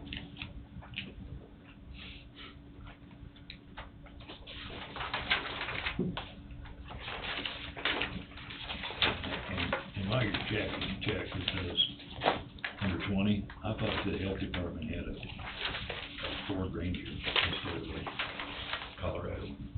Where's your Colorado? Colorado. Is it a Colorado? Yeah, it's blue. The blue one is a Yeah. Colorado? Mhm. Okay. Yeah, 2005 sure isn't worth 29,000. Well, that's what we're saying, it's not, yeah, that's why I say those numbers. All those numbers. They're no good. What number was that, Dakota? The Dakota, Oh, 33. They have two pickups. I think the that red one's Dakota, I gone. think that Dakota and that Ford from the sheriff's office was sitting down at the Pro Monte at the same time. I looked at them both. I thought it was the other one, a tan one that they have down there, in the appraiser's office. Yeah, it's tan, pewter, whatever. It's not, you don't think this is it? I think it's newer than an 07. Okay. I think, We'll check on. I just make sure we own everything on this, or if not, we're paying for insurance that we don't need. And any bill of sale documents that can be provided for any disposable vehicles, we can always send those to Go back EMC to- for consideration to remove them back to the date that they were actually disposed of. We just have to have the paperwork. Right. And the 2000 Dodge Ram, number 10.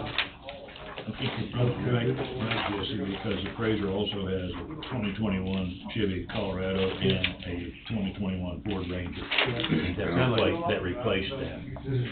Sound like we need to, maybe reach out to the The department heads and, double check the list, I guess. yeah. Maybe they need a copy of this to make sure they have what they have, what the insurance says they have.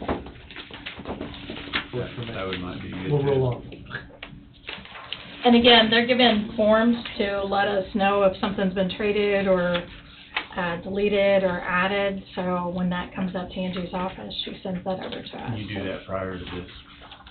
We do it every single time that they add or delete something. And So it's- then every 3 years, we do the review. And if the department hasn't sent a form in, then it may, we might miss We one. wouldn't have any way to traded know That's that. what we've been trying to keep up with for Which is a nightmare. years. Mhm. Yeah. It's a nightmare on my side. I know what it'd be like. That is a good idea though, Jesse, if they all have a copy of that, and they can just go through and say, nope, yep, nope, yep. Well, and they get auto IDs every year too, as well. Yeah, that's So- another check. Yeah, it's another If they check. get an insurance card and they don't have it, then they bring it back to us and we, Mhm. Well, and then they could go, oh, just throw it in the trash, we don't own that anymore. Hopefully not. Hopefully not, but yeah. Yeah.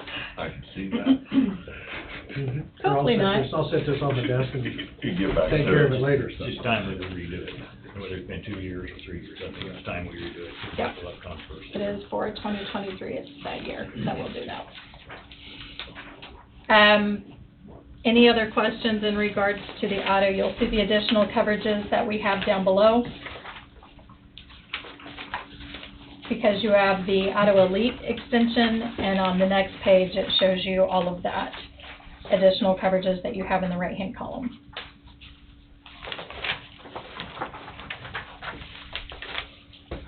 Next is work comp. I'm sorry. What's the 250 private passenger, the additional coverage of that, because as of now, we don't, if you're not county employee, you don't go in a county vehicle. Right. It's just an added in, so it's kind of a lump sum coverage. You're not line by line getting the coverage for each of, or So premium if- for each of On the way these. to work, Jesse does pick someone up, and he's driving a county truck, that's, they're covered. Mhm. Correct. Hitchhiker. Hitchhikers. Okay. Workers' comp. Again, it's for injuries arising out of work, for injuries sustained by employees. This covers you, it's mandated, as we all know, by the law.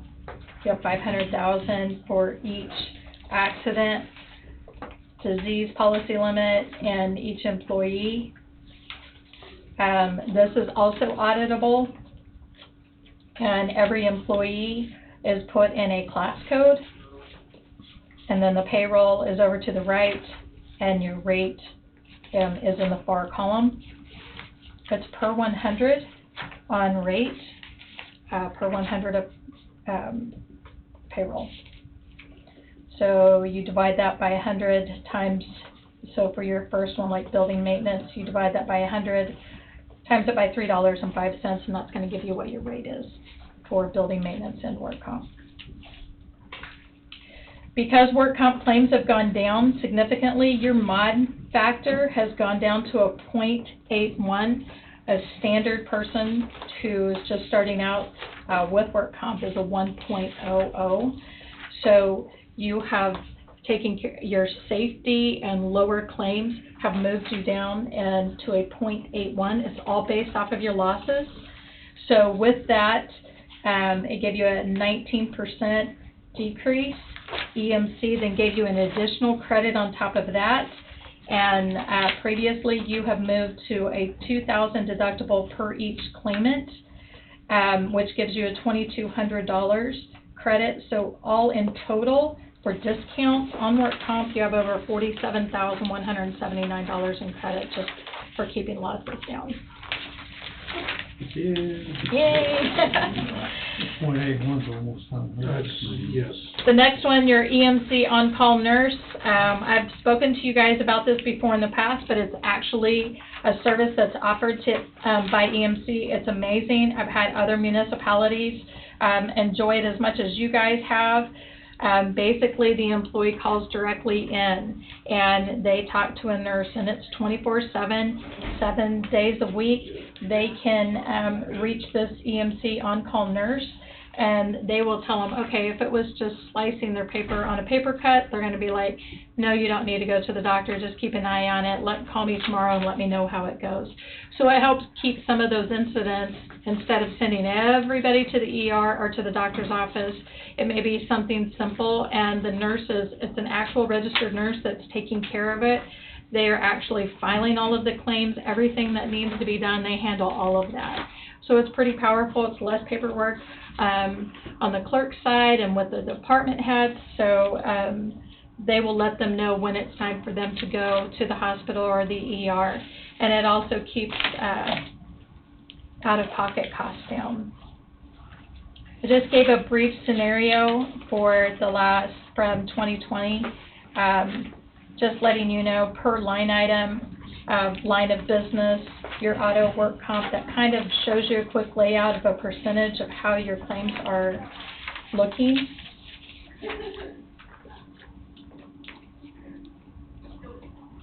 So for the last 3 years of 20, 21, and 22. So as you can see in that bottom graph over in the left-hand corner, your work comp has gone down. It's only 17% of your claims, total claim loss.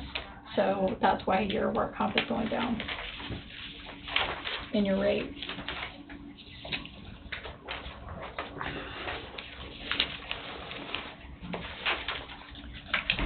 Your umbrella, I'm running out of time. Your umbrella goes over all of the coverages that are underlining in the next page. It does not go over cyber or drone. It does go over your auto, your general liability, your employer's liability, your public official's liability, and your law enforcement. So it's an additional $1 million worth of coverage there. And now you'll see the premium summary. I'm happy to present you with a decrease in premium, a little over $21,000 from 2022 to 2023. And then I want to talk to you briefly in regards to the property. If you wanted to increase your deductible on the property from $5,000 to $10,000, it would be a decrease of $3,000, and this is only a year. And the wind hail deductible, if you wanted to go from $5,000 to $25,000, it would decrease your premium, $66.49. So to me, I don't see that is going to be cost effective for you. It's my 2 cents, in my opinion. But you do have some buy down options, what we talked about in the wind hail. And Bobby worked closely with the broker on this one, so I may pull her up if there's any additional questions. But this is for location 1, location 4, and location 13. So location 1, if you wanted to reduce it from $131,000 deductible to $10,000, and location 4, you wanted to change that 1% wind hail from $20,689 to $10,000. That premium, additional premium, would be $14,179.62. So you wouldn't have the 1% deductible on those those 2 locations. It would only be $10,000. Location 1's the courthouse here, isn't it? Mm-hmm. Yes. What's wind and hail going to break? There you go. I mean, that's why I was just looking back at that picture. I was like, the building's bricked. You would have your windows for hail. You'd have your windows, but And high wind taking off if you took off the roof. So we did have a hail claim in 2019, I believe, on the roof. And at that time, I believe the roof was just over 82,000. So it's something, even though we talk about wind and hail as a building, that also includes tornado. That also includes, obviously, hail for just a partial with windows and roof, etc. that. So that's why we were looking at the option, instead of having that out-of-pocket to you of $131,000 or an additional $14,000, your deductible will only be $10,000. So it basically becomes deductible insurance, where EMC and the broker that Angela mentioned would coordinate together to where you out of pocket would only have $10,000 and they would coordinate with each other to pay the differences. And I know, last year we had 2 hail events go through the northern side of the county. Did location 10 get inspected for hail? I don't believe that we had a claim on that or not. We were notified there was potential damage. Up there, 50 and 70, JSB building. Oh, I was never notified of any damage. Well, I mean, I had over $100,000 worth of damage at my house, but I don't know if it went through that area. But I just didn't know, once something comes through, did somebody go and look to see if there's hail damage on that property? We did not get notified from any department head. Mm-mm. And,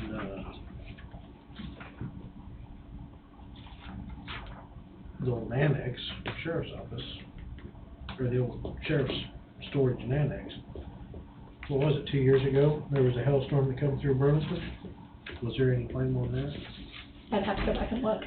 The only thing we have going on that is that, that place. That's the only thing.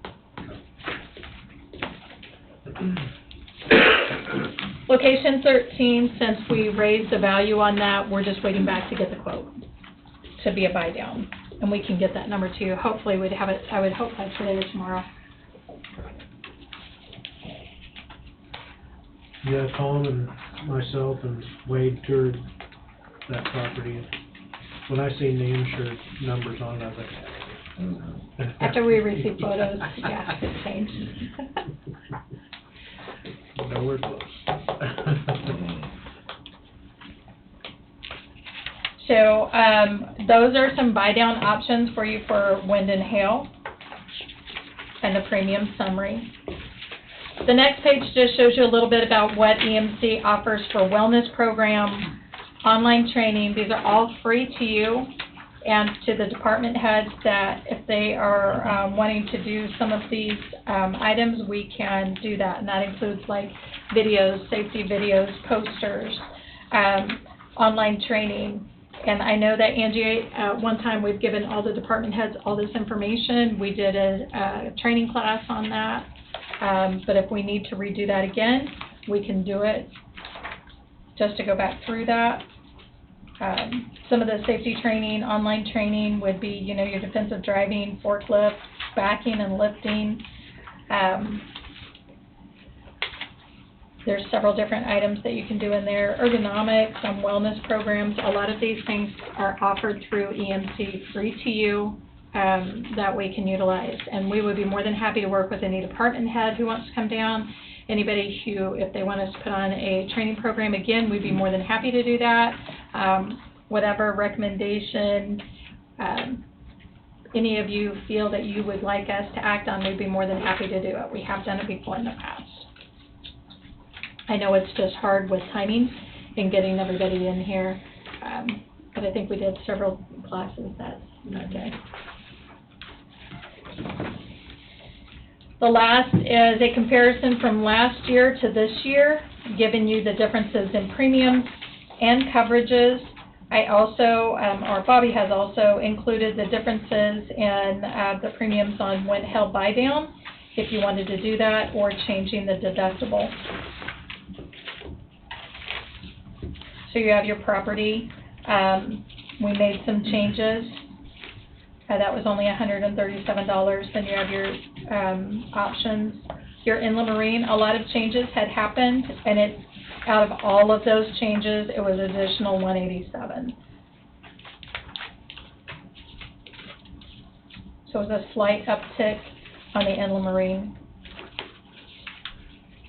The general liability, again, as I said before, that is rated, audited. So we get that from the auditor. On the next page, it's still your general liability flows through. And on that audit, there was an additional $405 in charges. Then to match the current audit result was $427. And then to add that property, was $59, and that was only from December 12th to the end of the year. So just a slight increase on the liability. The crime went down a little bit, but again, that deductible changed from $250 to $1,000. The next page, you'll see commercial auto. You'll see all the changes that we've received in the office and the changes and additions that we've done. 3, 6, 9, 11 of them.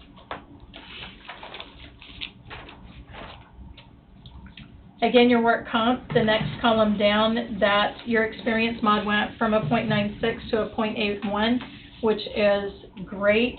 You probably had, it goes off based off of your last 3 years, so you probably had a highly used work comp year fall off.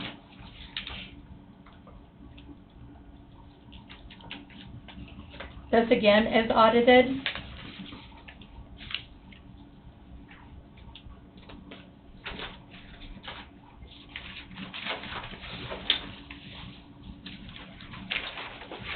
And then on the next page, you'll see the work comp audit, the additional charges, and that could be from payroll increases, what you have or moved over to a different class code.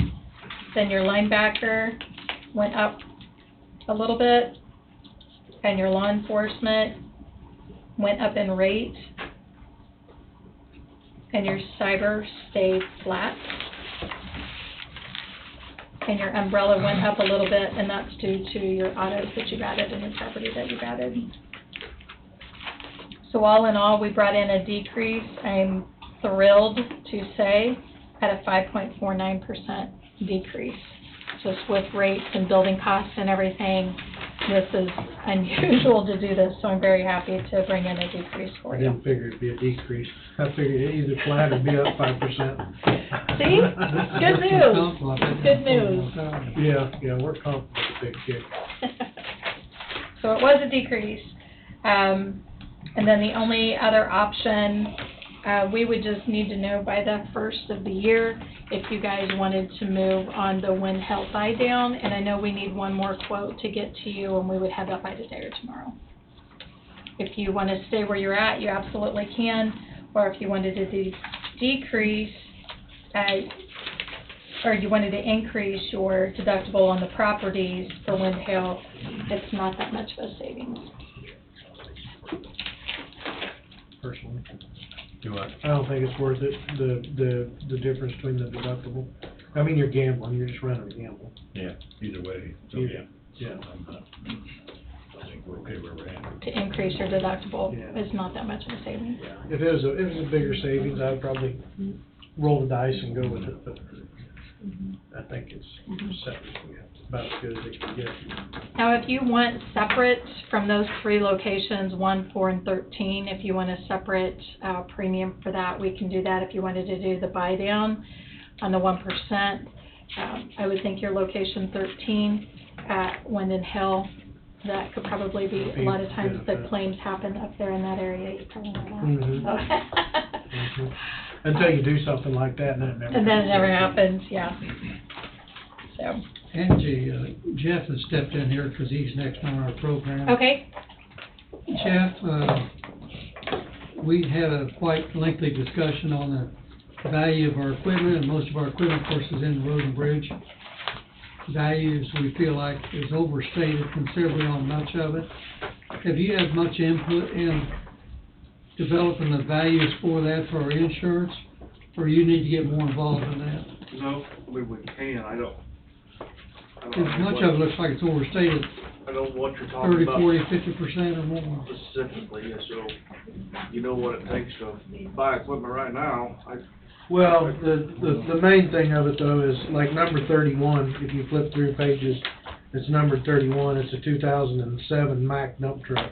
$178,000. That was probably what it cost to buy it.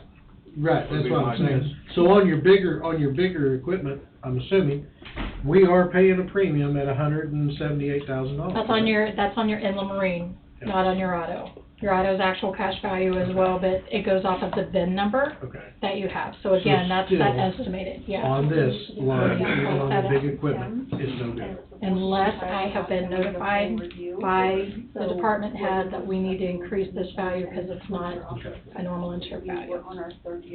So if you took this truck and you went and refurbished it, put a new motor in it, put a new transmission in it, put a new duct box on it, then we'd have to call and say, hey, Right. this We've truck changed this, VIN we number, got we it. need to take it up to $150,000. Absolutely, whatever. absolutely. And then we're gonna pay premium on that. Correct. The premium for Correct, this. correct.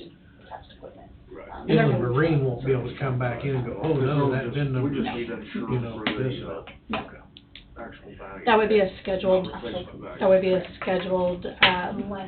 auto with an additional cost on additional. So virtuously, the far right line on these pages are, like that. I would not reference them as that's what you're gonna get paid, correct? And that's not what we're being charged. Correct. So it's not. It's an estimated, yes. And we already said we want Angela to get with department heads and go through this. Make with sure us. we got what we got. So so she will get with Jeff and they'll figure out that stuff. I mean, cause that one trailer was on there, it was old. Right, Last time it was done, it was Wayne. 3 years ago, yeah. Very well. We'll read Any it. other questions?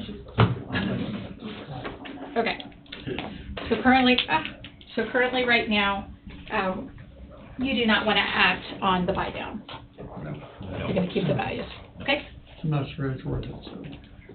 Okay, all right, thank you. Thank you much. Thank you. Merry Christmas. Yeah, Thanks for the cup. Very nice presentation. We're gonna take a quick break. It's not a choice. Yeah, we're gonna take a quick break, Jeff. We'll come back at 10:11, or 11:10. 11:10.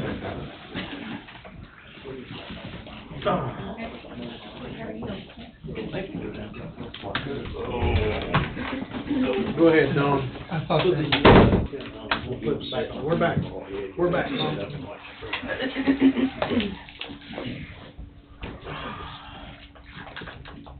Mr. Jeff, sir. How are y'all today? Peachy. Well, afraid I'm not gonna make it any better for you. We'll go back outside and come back in and change your attitude. I like the job. So, let's just start with, the motions. There's one road permit, I don't know if there's any questions on that. I don't have it. They didn't send you that? I only did one thing as well. Okay. My bad, they were supposed to. Just what is it? I've got some more. We don't usually. It's for, MT Networks working on that county fiber they're putting in up there on the water tower by Waverly. Yeah. They just need to hang something on a structure or something like that, so. That's the road permit. Yeah, you got the copies of the motions in, right? Yeah. So, I'll get you. So, these are pretty straightforward. The first one for the rock, we just need to advertise and get our rock price for 2023 established. So, that's something we do this time of year, annually. So, just want to solicit bids.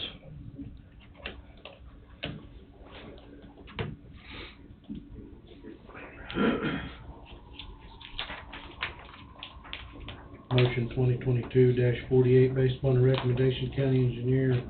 No, She didn't get that changed, either line, but I missed it. County road and bridge bridge supervisor. interim. For the approval of county attorney, move to waive purchasing policy as to advertising for good cause, said cause being to obtain formal quotes from all local active rock quarries and to approve the purchase of rock as needed for 2023 from the following quarries: Mid-States Materials LLC, Nelson, Harshman, APAC Kansas Shears Division, Harshman, Melbourne, and Eagle Creek Quarry. Let's see, work this out. We need to get this included. That's good. I mean, all we're doing is proving. Yeah, proving it. The rock, I mean, it. For purchase of If people wanna know 2023. everything, they come in and look at it. I'll move. I'll second. Jesse's moved, Bob second, any discussion? Hearing none, all in favor say aye. Aye. Motion passes. We'll get that done. I think that does that satisfy what I need to do then? I'll get the prices and I start buying rock, right? Pretty much, because it's usually because you're closer to that quarry and farther to that quarry. Right. Well, sometimes they have a different rock too, places. What you need. Alright. The other motions we've done the last few years, just try to give the landfill folks the 3-day weekends. Last year there's 4 dates, 4 Saturdays, the way it lined up that I read this year, the calendar, 2 dates to allow them to have the Saturday off and their full 3-day weekend. Motion 2022-41, based upon the recommendation of the interim road and bridge supervisor, move to approve county supervisor's request to close the landfill on Saturday, February 18th, 2023, President's Day, and September 2nd, 2023, Labor Day, in order to observe major U.S. holidays. I'll make the motion. Tim moved. I'll second. Tim's moved, Tom seconded, any discussion? All in favor say aye. Aye. Aye, motion passes. Was you able to correct all the mistakes or I can drop some out I if I think, need hold to? on, let me just see real quick. Maybe interim, road and bridge supervisor. Yeah. Was that it? Just that? Well, I think, and then Hartman's Melbourne, Did you what now? Hartman's Melbourne instead of what I had written. Yeah. Do I need to put Harshman, oh, not Nightland? Yeah, Melbourne. Used to be Just Melbourne, Harshman. okay. Did we do anything with the 2-inch PVC water main? Does everybody else have that? I think we visited. Well, that was looking last year. Okay, so last week I reported we had a motor down in a dozer. We'll deal with that next year. But the truck I was telling you that we're looking into, it's got a motor down too. Really not a great time of the year to be in this situation. I'm sure everybody here is aware of the forecast later this week. And we can talk about that a little bit at the end if you like. What this truck is,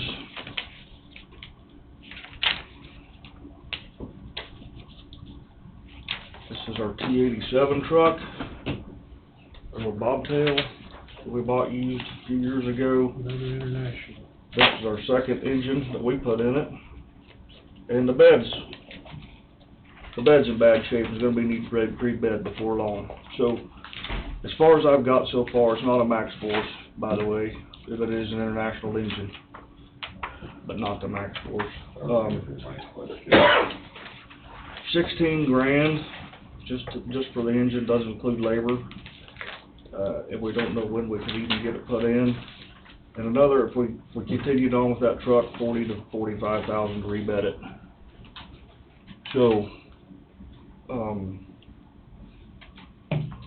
not sure how to proceed on this. I have found a different truck. We can talk budget in a minute, but I've found a 2017 Kenworth 270, 120,000 miles on it, PX9 PACCAR, 3,000 RDS Allison, 14 fronts, 30 rears, so it's a pretty heavy truck for this size of truck. The price is a little scary at $139,900. It's about 120,000 miles on it. And we would still have to plumb that for our bed, our sander, and our plow. I've done a little bit of, these are not hard numbers, but of new chassis. alone is $141,850, plus, 40 to 45,000 to bed that chassis. Not counting your plumbing.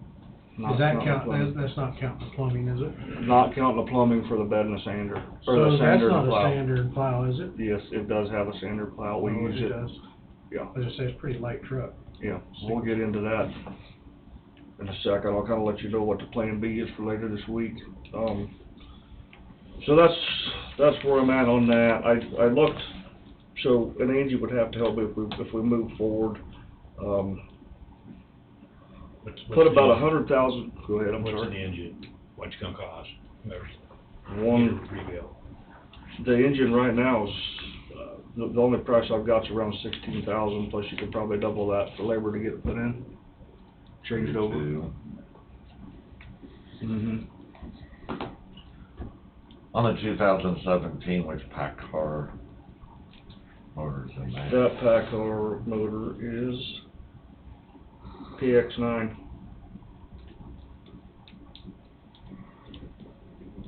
So it's a heavier truck all the way around, an engine, but,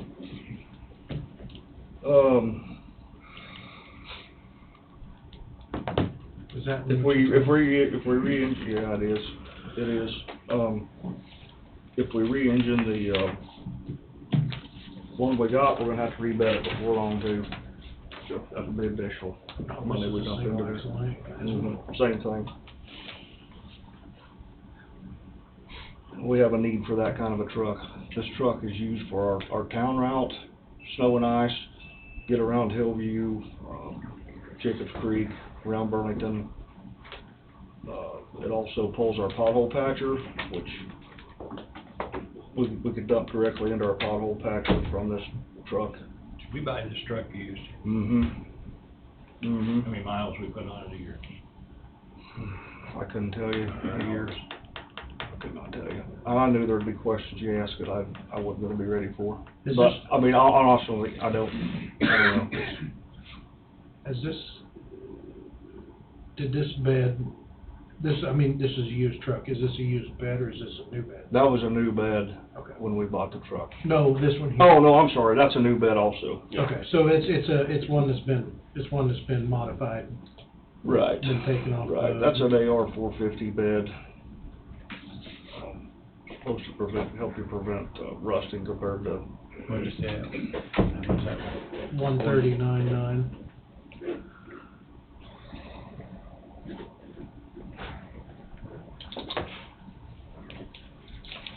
If the,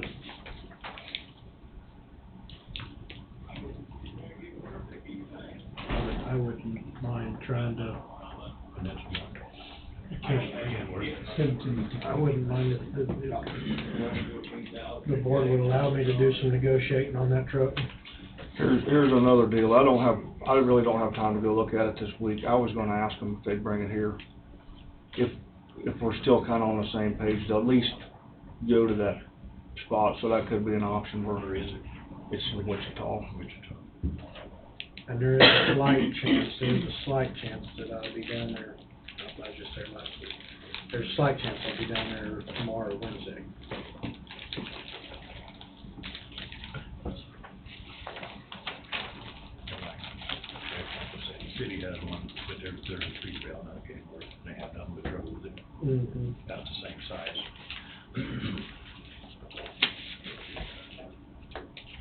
One good thing about the old truck, you don't have to worry about the death. That is true. I would hope with 120,000 miles on that truck, any bugs have been worked out of them.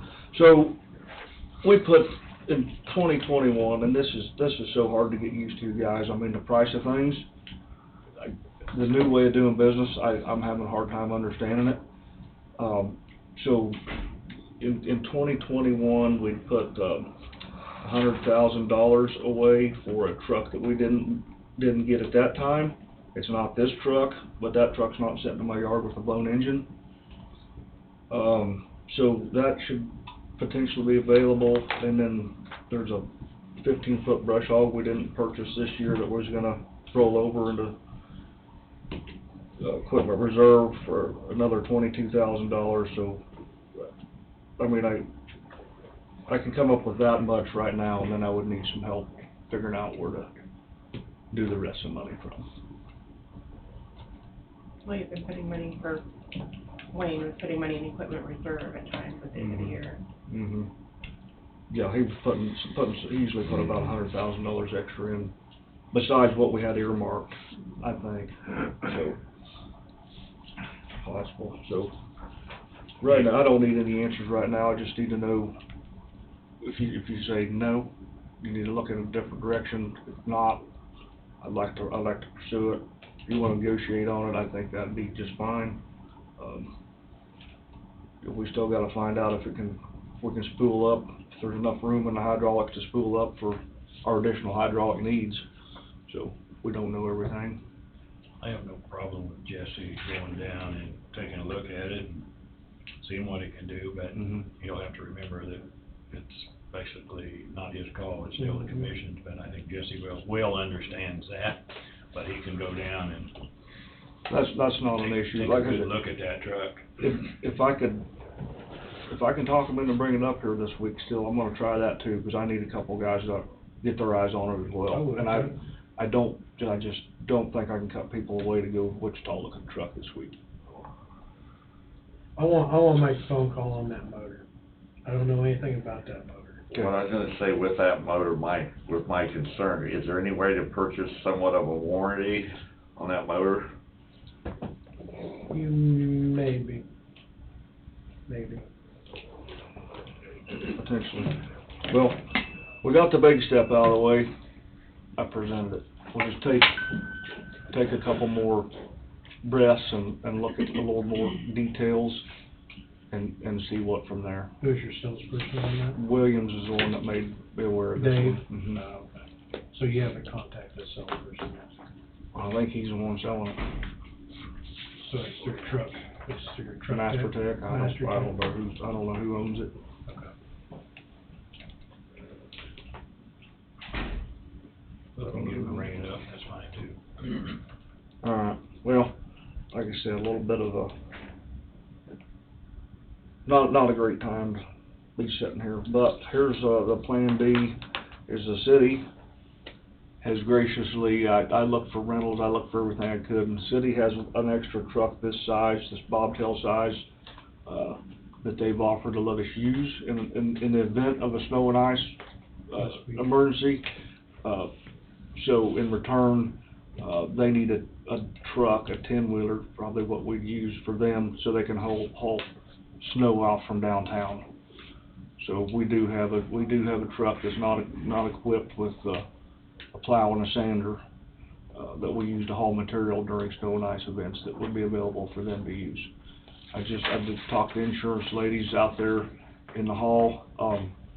They would like us to get the serial number off of it and let them know when we have the truck, so there's no loopholes for insurance purposes while we got the city's truck. So we'll continue to do business as close to normal in the event we do have, but I tell you what's not normal about this storm coming up is the temperatures we're talking about. So, you know, all of our fuel's been treated. We've been buying blended fuel since October. This includes our blade, all of our blade guys at their locations, the landfill and the shop. Everything is blended to prevent gelling and keep fuel flowable to -40 is what the product we use says, but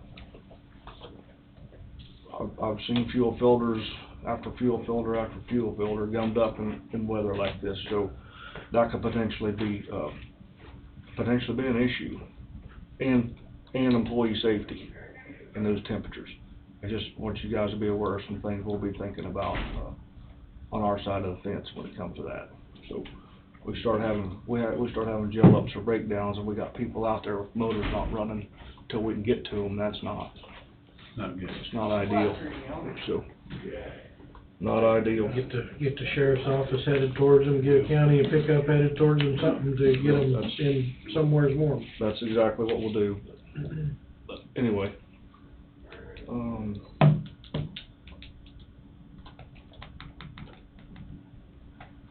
That's it, that's all the notes I have. I do have another, it's a truck that was on this year's list we were gonna look at for the bridge crew. They were potentially gonna go look at that this week, and I told them, this week, same as that other truck, we're not gonna go look at anything this week. Just too busy trying to get everything ready, and towards the end of the week, we'll be busy with other things. I don't know, I would have to check. City's truck have a sander on it, we put ours on it, it already has one, doesn't it? It has sander and a plow, yeah, it's their extra truck, but they use it to move snow when they're not using it, so I'll be talking to Mark. This has got a cat engine in it, 10-speed. Yeah.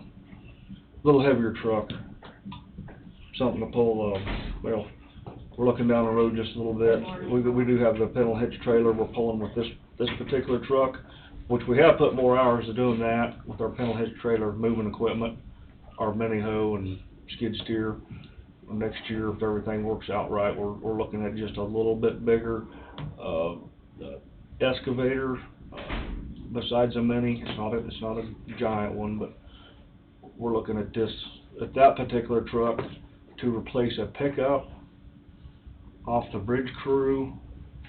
Then we would take a failing tool bed from a decent pickup on their crew, put a flatbed on it off of a truck that we have that's about wore out, give to the asphalt crew. So there'll be some switching around. Be no real additions other than the size of the truck. Good looking truck for the miles though. Do you think that truck would be too big to replace that one? Probably.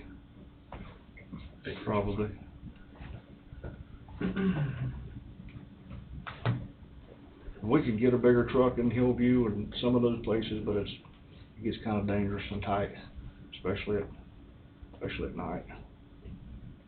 So anyway, that's just something the guys had come up with and brought to me, and I said, I'll let the commission know that you're potentially gonna go look at it, but not right now. So I guess that wasn't as bad as I thought it would be, but I knew it wasn't gonna be.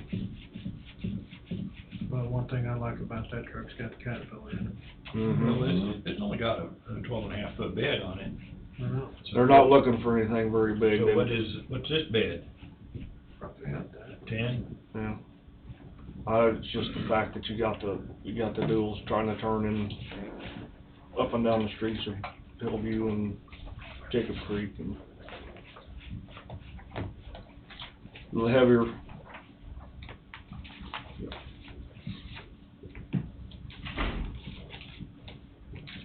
Specs are on the backside of it. Specs are on the backside of the paper.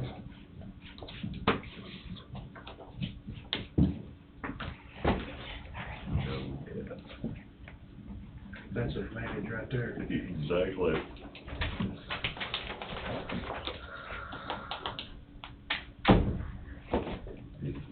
So many problems. I'd rather want to see an oil sample from it, make sure the liners are good in it. Good point.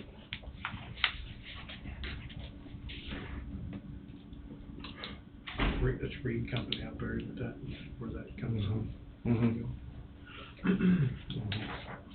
I like how they put left-hand drive on there. You never know where it might go. You don't want a mill truck. Yeah. You guys have any other questions for me, or? No. Let me. Stay home Thursday and Friday. Don't need to have send out a rescue party. Well, you know, it's Christmas is when the storms hit. For the last quite a few years, that's what we've had. As long as we can keep it off the holiday. I'd love to be able to get everybody home on Friday night and have their week. Yes, please.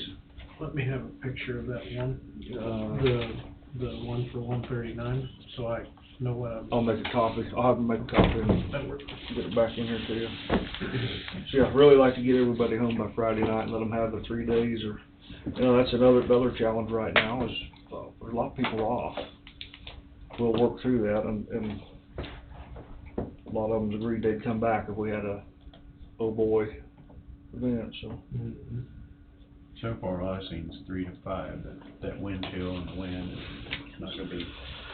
The end of the week, it's not gonna snow, I don't believe, it's gonna be too cold. There can't be enough moisture in that cold air to do anything. That's what I think. It'll be I'll dry, never, so it'll I'll, drift. I'll never forget, I hadn't been here very long, and we had an inch or two of snow up north, and the wind blowing like that. Brian come to me and said, "You got blades out, or are you thinking about getting blades out?" I said, "No, boy. 2 inches of snow and it's just blowing on by, there's nothing to do. Get in the truck." So we went north of your shop there on 24th and 25th, there's about a 3-foot drift in the road. Mhm. Crazy. Mhm. That was crazy too. Yep. Thank you, I'll get you a copy of that. All right, thank you. What, you wanna see the way? Christina's not here, so I guess we'll roll into Mr. Wade. Mr. Wade's gonna turn the new TV on up Got top. a new toy. Oh, Netflix.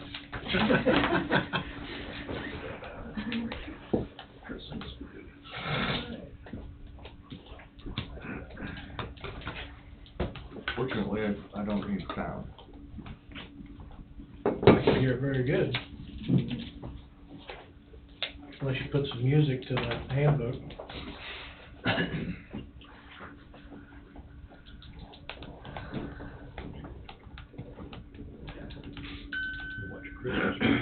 Nope. Pass. Hallmark.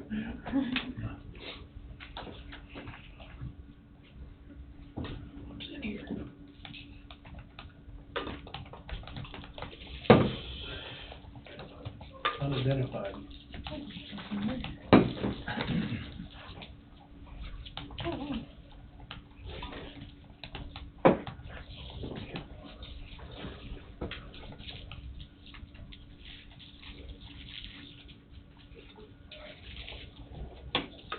Enter it, Are you trying to Charles. add my computer?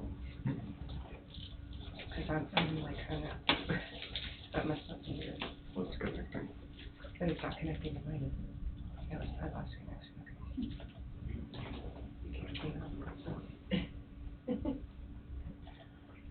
Says it's connected.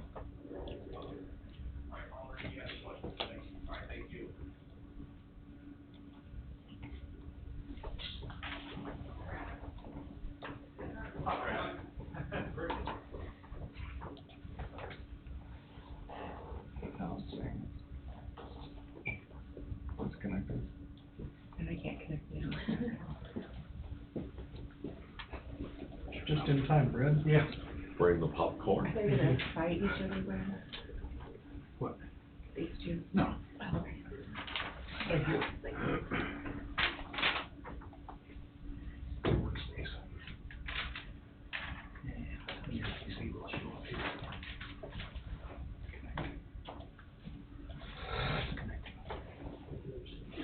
Have a Merry Christmas. Yeah, you too. No fires. What? No fires.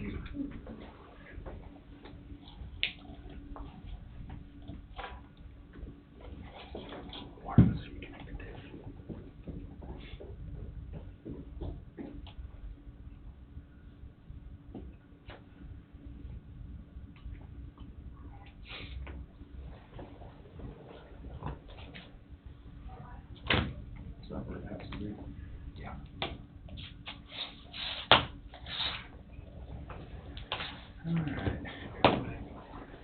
Connect easy. Yeah, well, it would have been, except somebody over here, you know, connected to the wrong thing. Or how it works. Guilty as charged, no? Graded. When it works. When it works.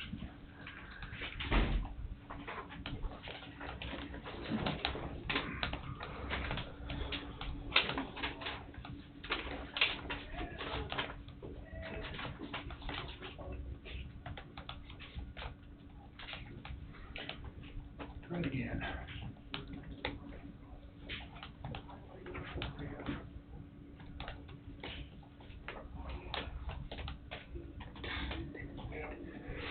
This worked yesterday.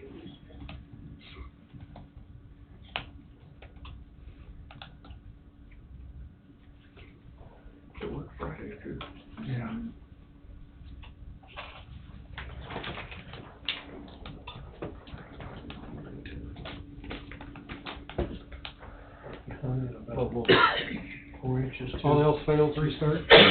We'll do the next one. Okay. Yeah. Well, then they were worried that everyone who walked in would bump their shoulder Mhm. on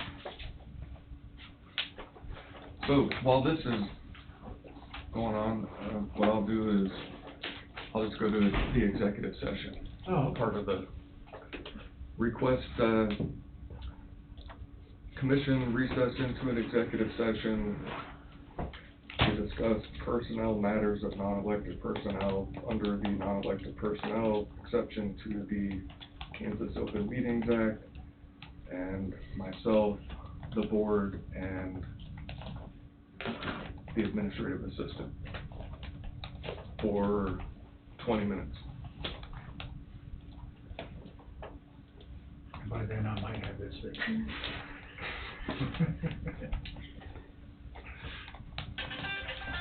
So moved. Tom's moved, All second? Tim second. Any discussion? Hearing none. All in favor, say aye. Aye. Aye, we will enter at 11:45, so I'll give Dawn some time.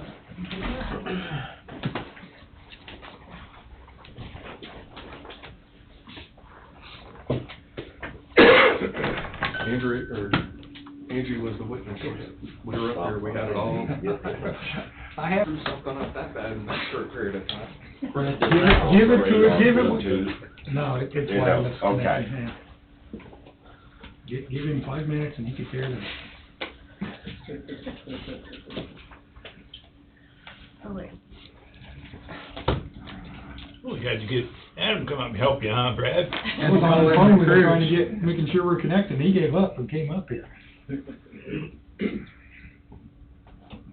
Go to workspace.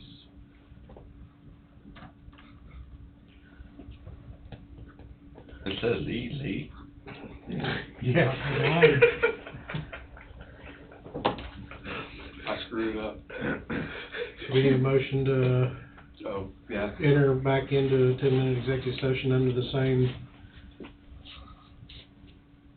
It would be the same thing, except for it would only include myself and the board. So moved. All second? Dawn's moved, Tim seconded, any discussion? Hearing none. All in favor, say aye. Aye. Aye, motion passes. We will enter at 12:11 for 10 minutes. 10 minutes. Do it, and do it this way, share the, Once it connects, it shows the screen. I get it, but it's not, It's not. it's not fair.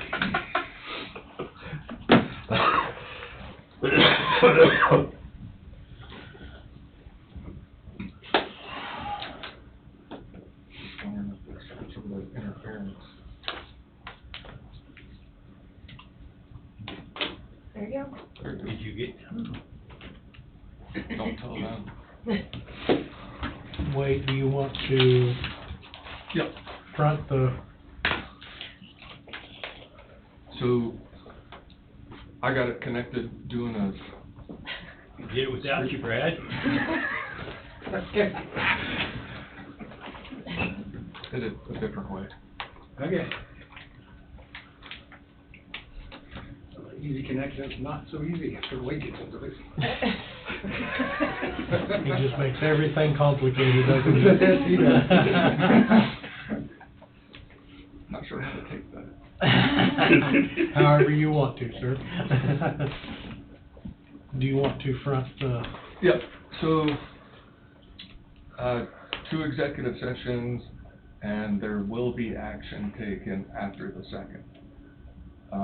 To prime the action that the board will be taking, I think, it needs to be announced that the board was informed by the administrative assistant that she, is moving on and taking another position elsewhere. And as a result, the board has a decision to make whether to move forward, and that's what the motion will be. Andrea has notified the board that she's relocating, and as a result, will this position, although she has enjoyed her time here with the county, with her relocation, she needs to relocate to a different area, and that will keep this position from being something that will, the travel between the two just won't work out. Is that a good way of saying it? That was very good. Okay. So with that being said, turn it over to the chairman or whoever to now take action, if you want. Need a motion to advertise in-house and out-of-house to take applications to fill the executive, assistant position. In-house and abroad. That's a big word for me. I was gonna say, how far abroad? Yeah, I don't know. So today's the 19th. When do you want? I can ask all these questions. Well, I'm looking at the calendar. January 13th is a Friday. January 20th is a Friday. Whatever day you choose, it needs to be by 5 p.m. Run it. We're coming into the Christmas and New Year's time. You wanna run it 3 weeks? 20th, that would be 1, 2, 3, 4 weeks, 5 weeks almost. Be almost 4 weeks from today. So I mean, you're gonna say have- with the Christmas holiday, all that stuff. You have people that's out of town, not reading the paper, not caring what's going on, they're Yeah. doing family stuff. I think a person ought to extend it a minimum of 2 weeks past the holidays, if you're gonna, or you're gonna be wasting advertising, I feel. 13th or the 20th, whichever. I say by 5 o'clock on the 20th. Could I request executive session with the board and myself for personnel matters of non-elected personnel? We got a motion on the table. We do. Who made it? Well, no, you were right, I was asking for a motion, that is correct. Nobody's moved yet. Okay. And you requested executive session, non-elected personnel on the board.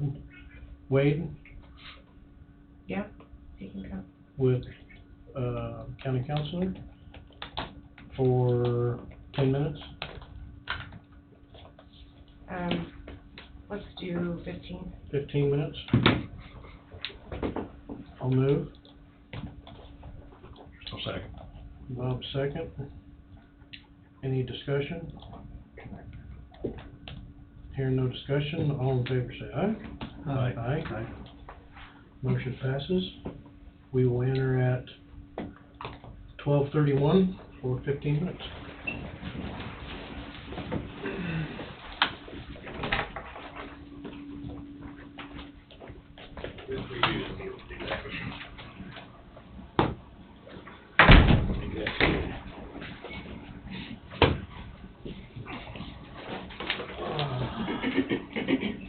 I thought you did these for 16 years, huh? When they were printed out, Jerry had the wrong year in, so we had to get it correct. I don't care, it'll be thrown in the drawer anyway. You don't hang them on your wall? No, we haven't had We lost Wade, where'd Wade go? Stepped out to his office a minute, so he'll be right back. He's gone forever. We've heard that before. Steve, you just can't wait to get in here, can you? You still got time to run. I know I You still got time to run. No, you don't.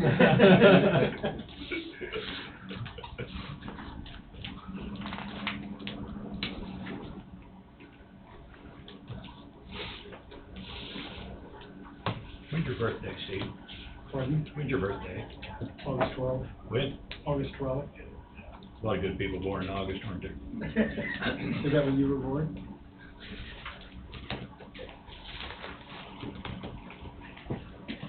So you're actually older than me. 10 days. Okay, Wade, you wanna front?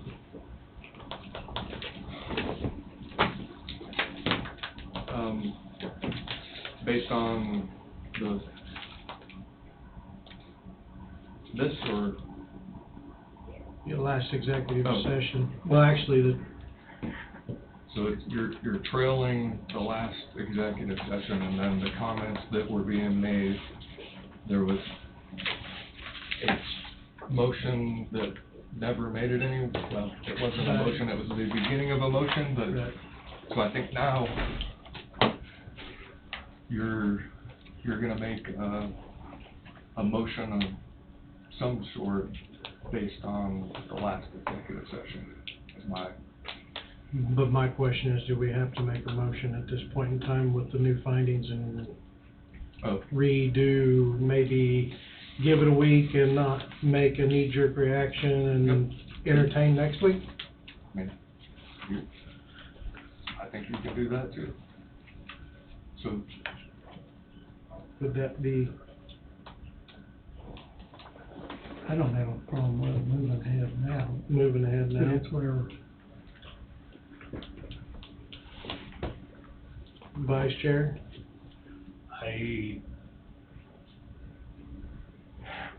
We made a lot of knee-jerk reactions here, and we've had to back up on a lot of them, so. But I guess it kinda depends on what we're doing, whether I have, willing to move right on with it or not, I guess. Tom?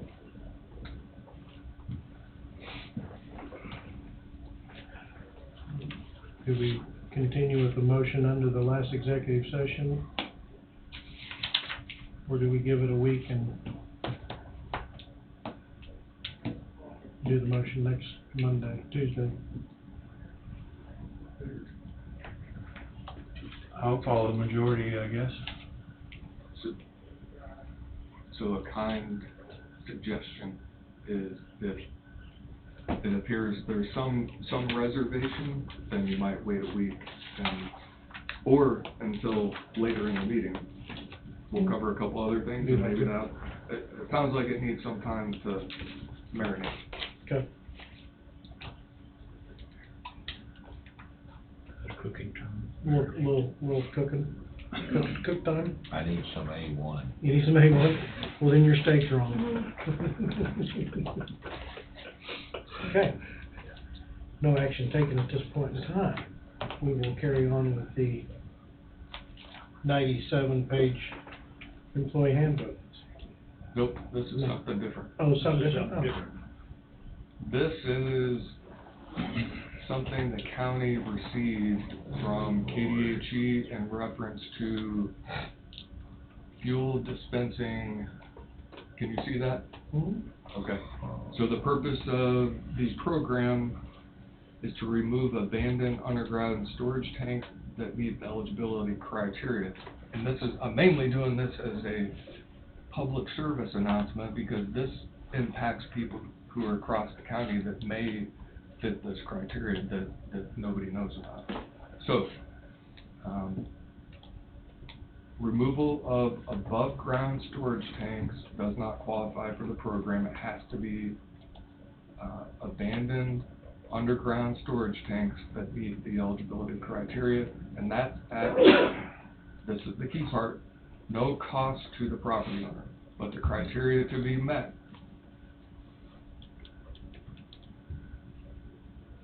One, the underground storage tanks are not currently being used and are not registered with KDHE. Or, number two, the underground storage tanks are registered with KDHE and the tanks are listed in abandoned status in the KDHE database. Next paragraph beginning. Abandoned status simply means the underground storage tanks have been out of service for a prolonged period of time. There are usually compliance issues with the tanks and or system equipment, and the tanks will not be used again. So, cutting down, gonna skip, because it's important to know that this can be made available to whoever wants it so they know what it says, but the List of properties must be provided to KDHE by February 6, 2023.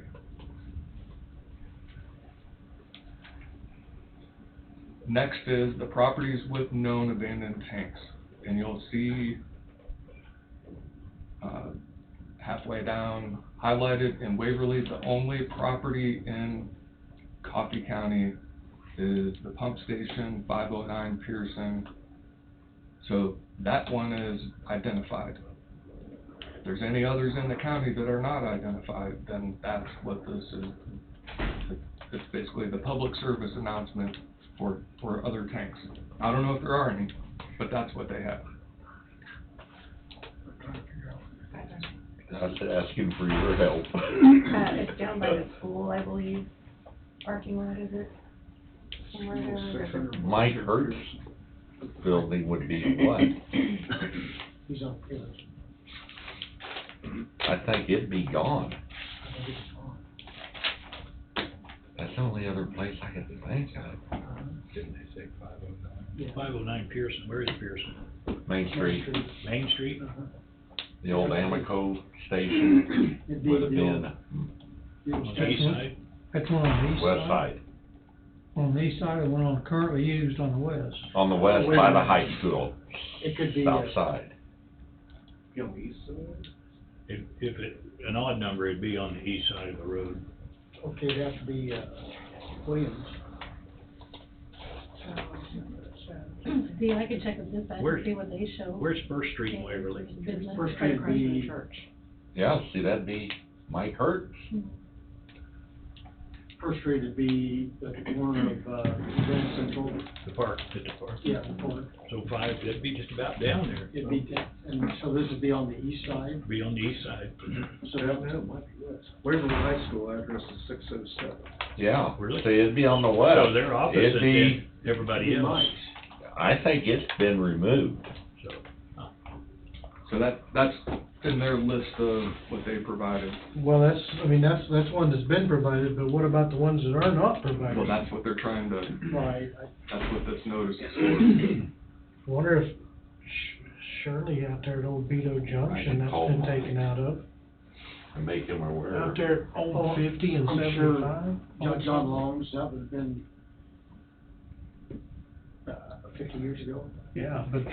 every bit of it. Yeah. But I mean, has it been taken out? Was there any How do underground we- out there at Evans's? I don't think Evans has been underground. Now, there was an old filling station across the street, across the road. Right. But Evans is still going, isn't he? Evans is still going, it's Yeah, still in operation. What about the one across? Across to the east, that old, What about the old Beto? Would that be like? that's what I'm talking about. Okay, Yeah, that's what I'm talking about. that's kind of what And then you've got, I think everything downtown Lipo has been taken out. I think there was like 4 or 5 filling stations in that town at one time. See, I think everything in Waverly was taken out, I mean, Central, Grand Central, I mean, What about in your neighborhood? Steve, what about out at Agricola? Was there ever a gas station out there They with still the old serve gas convenience there. store? I don't think so, Tim, I think They still that's, serve I gas just right remember there the old at grocery store and convenience the store post at office Luther's. out there. That's the only thing that I There's remember. never been a fuel That doesn't station. mean Never been there's no- something There's there. 3 fuel stations, I I don't think think it's abandoned. And I bet you there's tanks. I bet there's tanks underground, well, we'll have to get that information. So moving back up into the body of the letter. KDHE is requesting the communities to provide the locations of properties with abandoned underground storage tanks that are not on their list, while also verifying the property locations, property owners already on the list. And then they'd like a photograph of the property, photograph of the suspected tank basin area, and photographs of the pump islands. And then it gives you an indication. KDHE requests a response from each county, even if there are no known abandoned tank facilities in the county. And then it talks about, upon communication and agreement with property owner contacts, KDHE will collect soil samples with a drill rig to determine if the underground storage tanks have had a petroleum release which may have impacted the soil. The drilling would take place a few months prior to the removal of the underground storage tanks. if contaminated, KDHE will remove the contaminated soil at the time of the tank removal. Costs associated with the contaminated soil removal and disposal and site restoration are paid through the grant for all these projects. So if somebody out there has that and they do fit, this is somebody else paying through this process, through KDHE and the grant they received to take care and remediate that property. Basically, if you got it, you own it, get it done. Huge savings. Huge Really savings. What would we pay, $28,000-$30,000 down here at the old filling station? You mentioned the soil removal though, and that's, if they got a bunch of contaminated soil, it's either time to get rid of it. That's why I wanted to bring this up now, and, we have until, what did I say, February sixth? That whole So- summer road and, For those who watch, and I'm sure you'll report it, it's was there underground? I'll get you a copy of it. We'll get you a copy of it. Was that? So, that's that. Where was that at? Exit station, 22nd, 75. Okay. You got on that? Huh?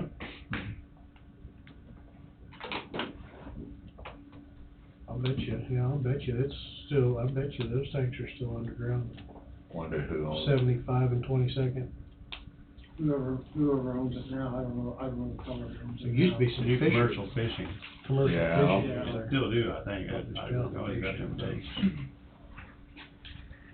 Well, we probably need to start a list so people can, if you have a location where you think this may apply, then. Now, that would be one. Okay. I might want to check with the city of Burlington, because I can think of a couple places where I think there might be tanks. I'll make the call to the person in Waverly. Get back with you. Is there still buried tanks at Highway 50 in Goyle? What's it called? Huntsman's? Yeah, Huntsman's.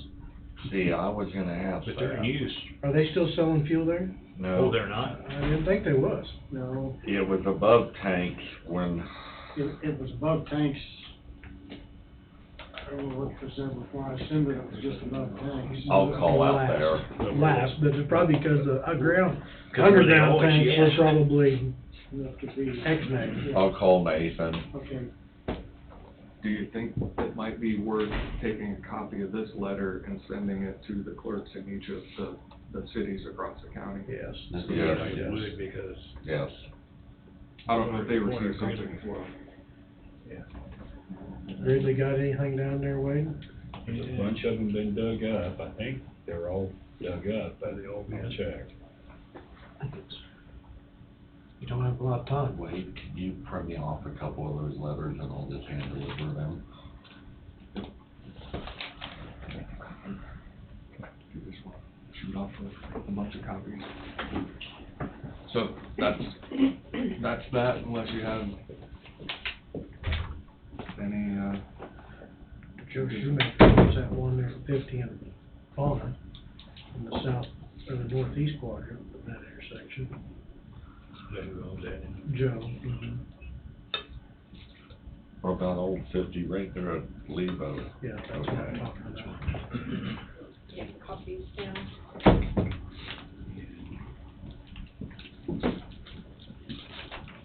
Don, any at Leroy? There's 3 vacant filling stations. The fire department's sitting on top of one of them. And whether those tanks was taken out when it was built 30, 40 years ago, I can't answer. And there's 2 filling stations vacant, 1 block north of 58, on each corner there. And I almost bet you one set's still there. The one on the northwest corner, Sutherland's, What about Sutherland? I'm sorry? I was thinking Sutherland's, would it still be there? I can't answer that, Bob. We'll have to discover that. The one in the southeast corner, I'm sure they're still sitting there. That's a guess. Says Jackie D. and Sarah Bell.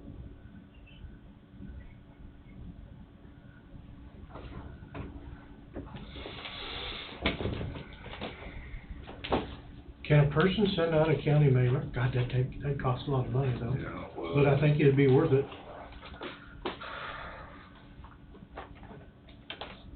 But, Can you send it out on Everbridge. the Everbridge? Yeah. Everbridge would be, pretty cool, everybody would get it. See, down at the old station, Grand Central, didn't those get removed when there was an issue? You mean at Grand Central? Yes. Yes, Okay, Yes. that's what I was thinking. yeah, that was removed, when they had the gas leak over, and that's when they went to the, above ground tanks. All right. Yeah. You know, Everbridge would just about get everybody. I mean, it's there. The other option is, Facebook, so when we had that special meeting for the jail in September of last year, the notice that went out, within 24 hours had 3,000 or 5,000 views. So I think depending on who sent it out, I can do it on the county attorney Facebook page and send it out saying, and attach a copy of the letter. Yeah, I think it'd be a good idea to send one to the. Health you said make department. it shareable, so. Do it. Make it shareable. I think everything is shareable. All right. Could you do it through the health department as well? Yep. You Yeah. take a copy down to Carl. Definitely. Any way to get this information out so people can take action, because they're gonna have to take pictures and do some things that are required in that letter, and between now and February 6th, it may be buried under snow. Put it on all the counties' Facebook. Emergency preparedness, yeah, I mean, emergency preparedness, all I the mean, Facebook. all the Coffee County pages, I'd plaster. Yeah. Yeah.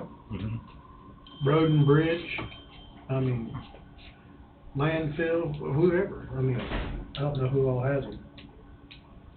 So, I think that's, an option, and we can put it on the county website somewhere too. Mhm. Yes, And the county has a page as well, don't they? yes. I'd say whoever Plastered out there. has it, plaster it, cause it's gonna save a lot of money. For the landowners, the property owners. What did it cost us on the Well, circle that? I think that whole demolition was, well, no, I think that was $25,000. On the, just to take alone, that's what I'm thinking. Give or take, but we got reimbursed. Yeah, we got Yes, reimbursed. yes. But They reimbursed us up to 20,000. 20,000, Yeah, so. they reimbursed us up to We 20. still got 95% of the cost, up 30 to or 25,000 on the Yeah. KDHE. We got more than what we're supposed to have, I think. No, it's not cheap. Nope. Well, nobody wants to have to foot that bill when they're gonna do it themselves. Every State's filling gonna do it. stations at Aliceville. See, you got old Tom's Corner out here, which is To my knowledge, there's never a filling station, never one in Allis. 12 then. Shetland, it's been abandoned for years and years and years, but who knows? They may just walked away from it. Assume the tanks were removed from Lakeview. I think those were removed when the bank bought that property. I assume they were, but. Yeah, I think they're gone.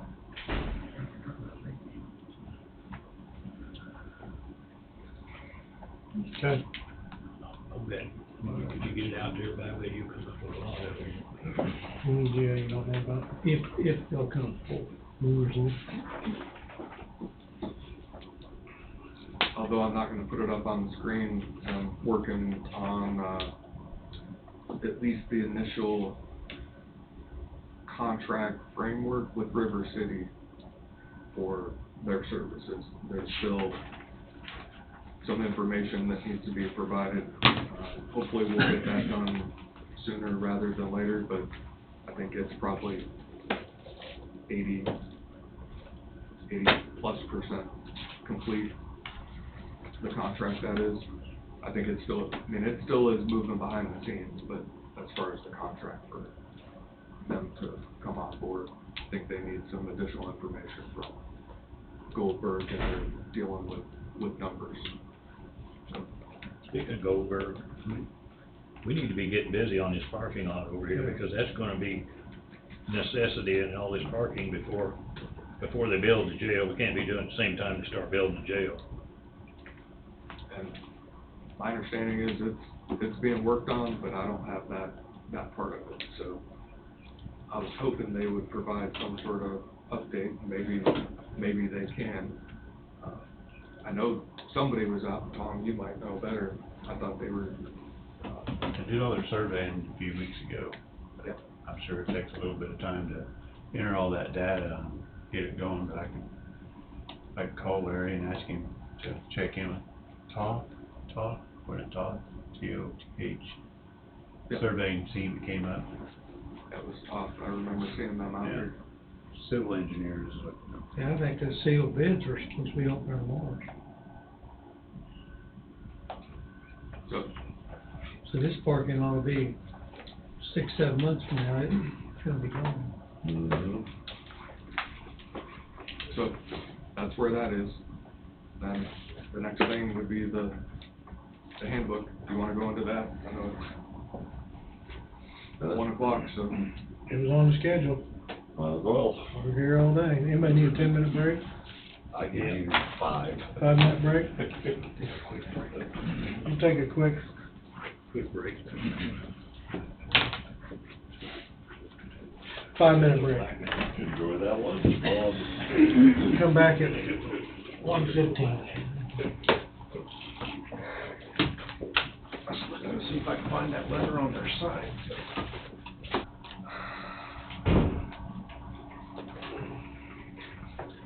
Looks like there's a mink on the desk. I know, Looks like somebody's been scouting. What is that? Hard skunk. Oh, it's, Thank you. it was the microphone we were working with last week. Hey, it's covered. It's been there all morning. You can leave I it know. there. It doesn't need to be taken away now. I Thank know. you. Do you want some of these, Bob? What are they? There are some of those underground things. Nope. Do you want some now? Yeah, I might take a couple. I don't need them.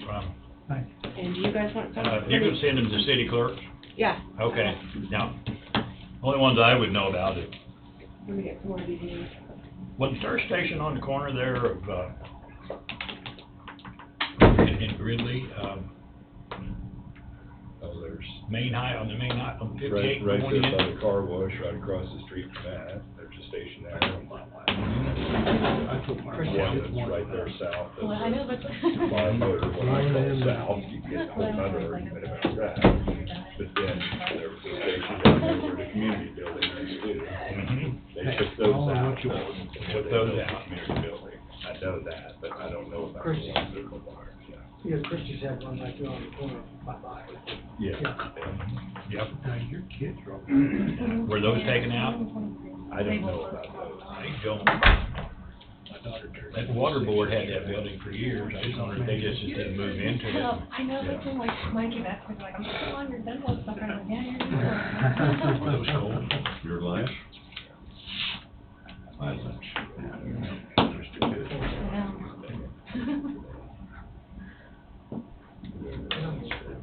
Those are different. You'll find a little peppermint in it. Minty breath. It'll go good with coffee. You have to dunk it in your coffee. Yeah. You drop it in your coffee. It'll dissolve, and you just go right, and it won't make any difference. I'm getting a little strong behind Go me. ahead. Double dim in anything. Yeah, it's good. But it'll have a chemical reaction that's not good for you. Start forming. If you want to. You bet. I'll give it right back. Where'd Wade go? Who knows? He was on the wrong 10 minutes, or 5 minutes. Oh, see? There he is. Right on time. He had to go grab a little bite of lunch.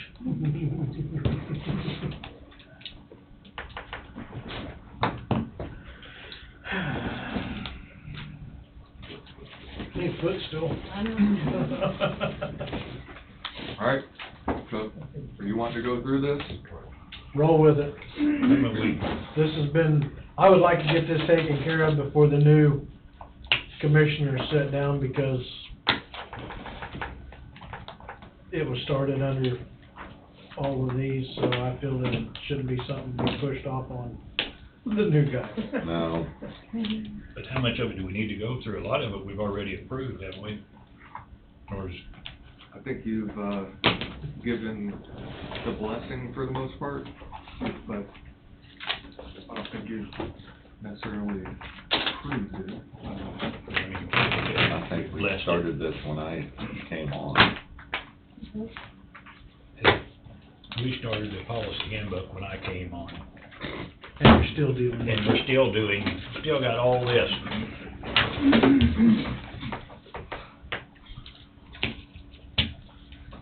I think it's blue, isn't it? I was gonna say, if you have one, three through one. 24th of October, I got wrote on one. Mine the 22nd is, or December the 22. Yeah, that's the Or reason. September, I mean. I've got an October. In December 2022 is the most. Is there much changes in it, or you know? I think it was There's just like changes from the, that to this. yeah, the name was filled in. Can you make me later copy? Do you have, Here, you can have this one, I'll go print out. you have another one of these? Because the new I one. copied mine off the Yep, computer and you- everything didn't. What- You don't what's- have one that's hey, December 22. What's your date at the bottom on your document? What do you mean everything didn't take? See, I was gone during this I don't have time. any writing on any of this. That was the one I sent it out in an email last Yeah, week. too Some many of them pages. don't. Yeah, but, Oh, no, these are old ones. These are old ones. Oh. You have a new one. This is the one That's the one you printed off. that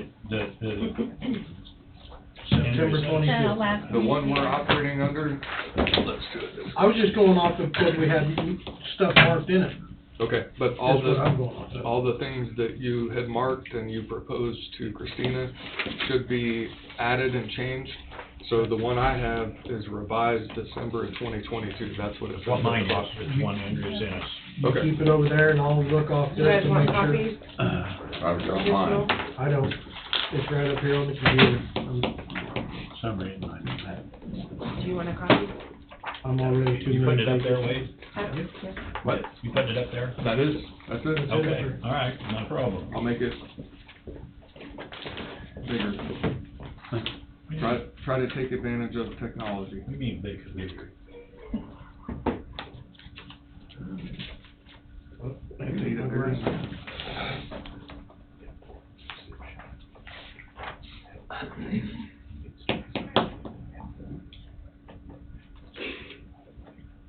Only 40 pages.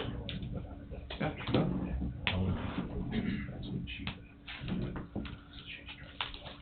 Better than Starbucks. Yep. It is, I could get used to this. Cheaper too, you paid $6 for that. Exactly. I'll sell you my little round deals. Oh. You want to buy it? I got some for sale too. I don't need them. That's good.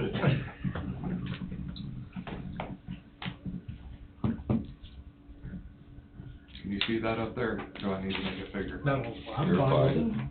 it. Okay. Okay, So, The volume's no good, but I'm good. It's supposed to be reading it to you. No, it's backwards out.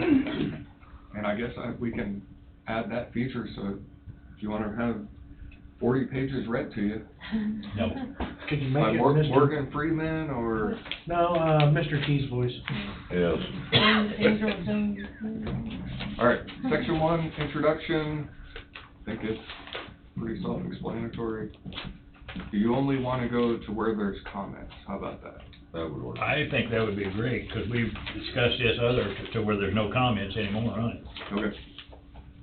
So I'm just gonna keep scrolling down, and that'll move through it a whole lot quicker.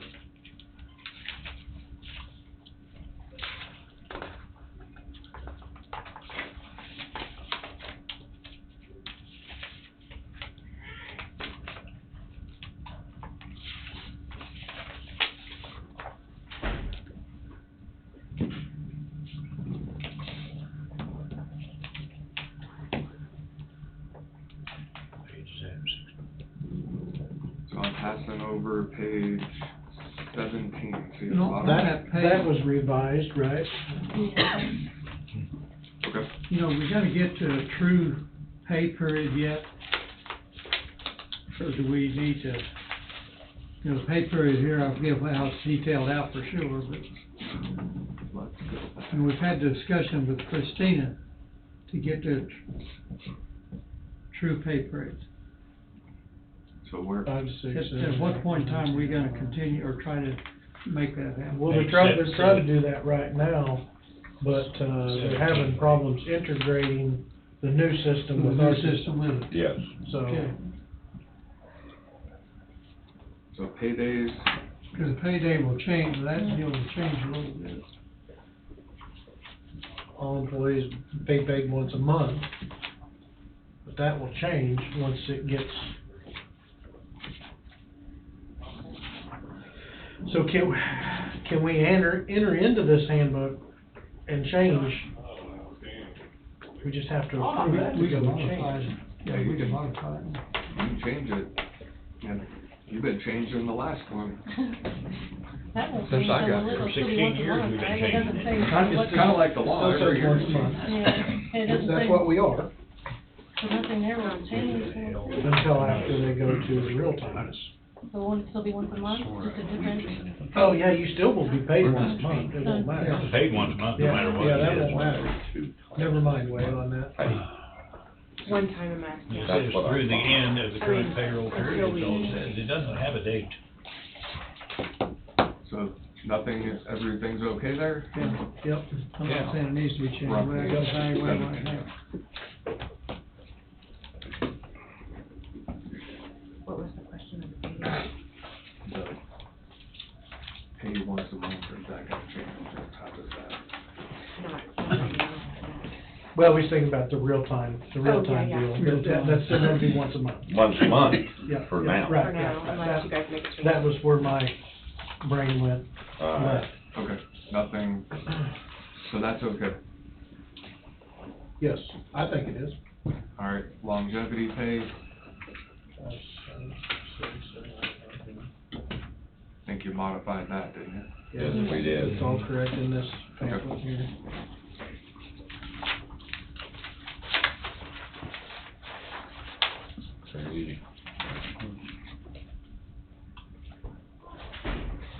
Work schedules, any issues with the bottom of page 18?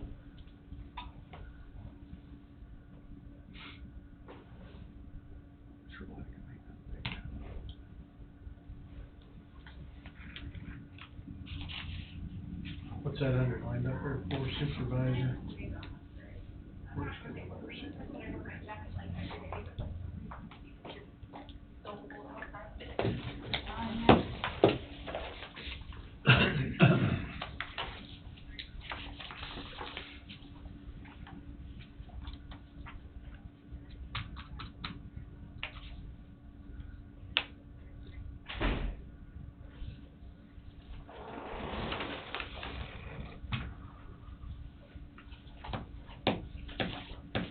You good with it? Okay. I thought everybody's looking at it like they're studying it. You just keep scrolling, we'll tell you when to stop. Okay, How's that work? perfect. Page 20. Page 20?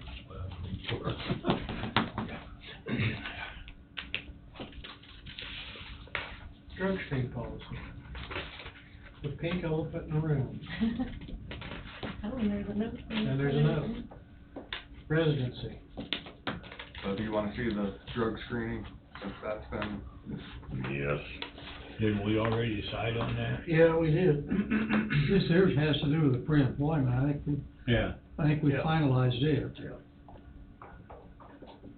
Pre-employment, The drug screening towards the end of the, policy, we need to, that's one we need to probably visit about.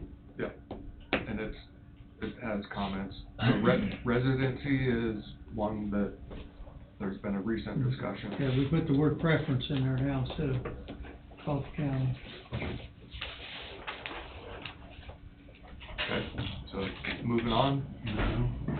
This says it's Coffee County's preference that all employees shall establish and maintain residency within Coffee County during their period of employment. In the section, and I thought we said that. It's Coffee County's preference. Just preference. All employees shall establish and maintain residency within. It's our preference, but you don't Yeah, have to. don't have But it's to. not required. Well, I understand that, but I guess I'm not digesting it when I read it that way. I'm reading it that way. It's our preference. It means if somebody's out of state and somebody, or out of county, and somebody's in county and they've got said like applications, we will choose the in-county one before we'll choose the out-of-county one. That's the way I look at it, it's our But preference. if you've got 3 out-of-county I employees. guess what I was leading up to, or trying to, If the best candidate. it's preference but not mandatory, I guess I'm not seeing So that for in. existing employees who would say, yeah, I'm moving out of county? Yeah. I mean, if you wanted to put something in there as far as Coffee County would prefer you live within the county, but It's not mandatory. it's not it's not mandatory. Isn't that what preference means? I mean, that's That's what what I word think. preference means, is we prefer, you do, but we're not requiring it. Yeah. You don't have It to. doesn't say in Coffee County's requirement that all employees, it just says preference. That's preference, that means that we would prefer that you did. Yeah. That's the way I read it. Yeah, that's the way I read it. But if somebody if you had 2 applicants and they had the alike resume, you would wind up hiring more than likely the one that lived within the county versus the one that lived out of the county. We do everything else with preference of in-county. So, Good enough. so do you not need to take the word shall out, because shall is, something you Shall have to do? staff, again, you read into that a little further. All employees shall. Should. No? Just take the word shall out Just altogether. take it out. Employees establish and maintain, just take everything past Yeah, that, just take shall out. Yeah, you know? Just the word Employees- shall, yeah. because then it says, it is Coffee County's preference that all employees establish and maintain residency within Coffee County during But- the period of employment. That's telling them that they gotta be in the county. No, it's not. No. It still says preference. Preference takes care of It that. still says preference. Employees. See, if you got the best candidate is out of county, this gives us the right to hire out of county.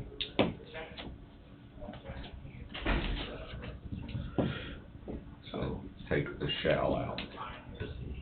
We shall eliminate. That all employees establish and maintain I residency. still don't like the wording. Yeah, I don't know. Probably could be made a little clearer, but I'm not exactly sure how. Is Coffee County's preference that all employees residency within county during period of employment? Why not completely Is that remove it? enough redneck? That's what I say. Why not completely just remove it? I like it with just the shall out of it. Just get rid of it.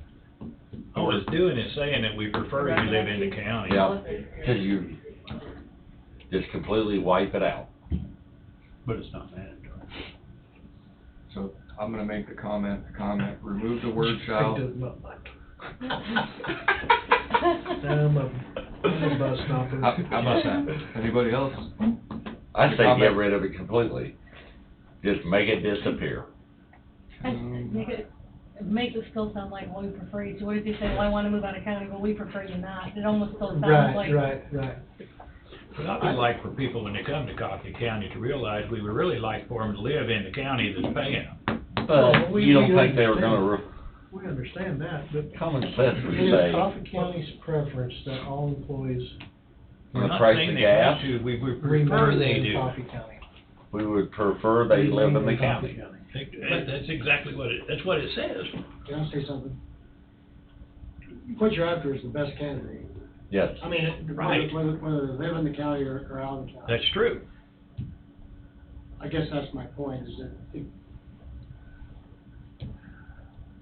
Should you even have the I wording don't in think there? we're looking at, we're gonna give preference to the Coffee County person. I don't look at it that way. I just look at it as, if we hire you, we would like for you to live in the county that's paying you. It is not required. I say remove it. You can take the whole Nothing thing out. required. You can take the whole residency line clear out and be Yeah. done with it. Just be done with it. So, I'm making the comment, and then, once we're done, then I'll forward it back to Christina, and, cause she's ultimately gonna come back and make sure everything's what it needs to be. So this comment will go back to her, but now I've commented on what she sent us, and then Okay. we'll go from there. Roll on. We'll go ahead and run up here, Bob likes it the way it is without the word shall. You're gonna start pinpointing us out. Well, I removed that, I decided, because then I didn't wanna put down what everybody had to say. Unless you want me to. Come on, Oh, she come on. wants to know what we have to say. She wants to know what we want. Okay. Maybe she ought to let her know. So Jesse doesn't like how it's worded. Tim says remove it completely. Bob says remove the word shall. Bob says remove the word shall. And Tom says. But not mandatory. But Not not mandatory. But other than that, I know what the word preference means, I prefer you do, but you don't have to. Right. It's not saying that it's mandatory. Yeah. What Bob say? Huh? He likes everything Bob but the said- word I- shall. Bob says just remove the word shall. Well, just so my employees get it straight, when I say I prefer you to do it this way, but you don't have to, as long as in the end it looks just exactly what I want it to look like. I don't care how you get there. Right. Yeah. But I prefer you did it this way, but you don't have to. Right. I look back at the way my mom used to say, I'd prefer you be at home at 5. That means you better be home at 4:50. See?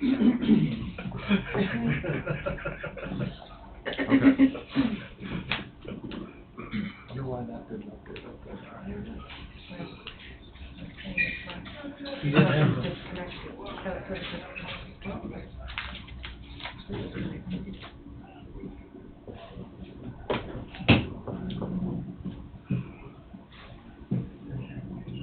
Oh, that's it. Oh, God. That's connected. Now we're done. Oh, there we went. Session over. Yeah, we're gonna take all That was short. I'm gonna adjourn. Move on around the table. We did determine something though, didn't we? Was it back on that one page? What did we determine? I didn't take my phone.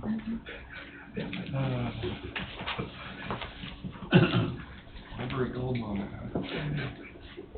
Let's move on to vacation. Watch how fast it's looking up though. Yeah, I think you did enough on that. I think you put out enough information on that one, yeah. Alright.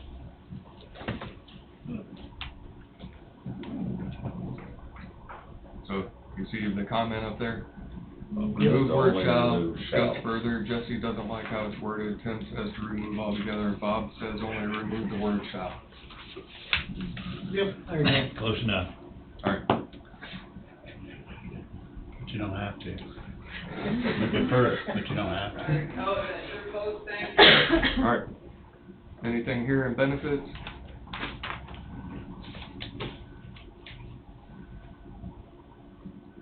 Let's see, yes, you didn't get Juneteenth there. No. Getting paid all the days a year.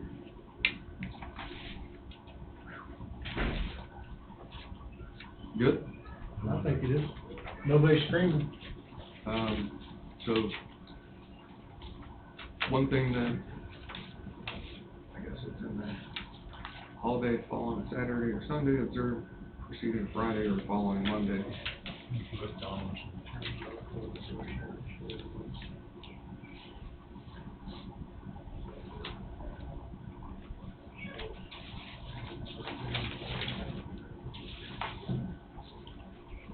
So we good? That's good. Alright, there's a flag comment that is updated in vacation, so that's where we're going. So, here's a employment.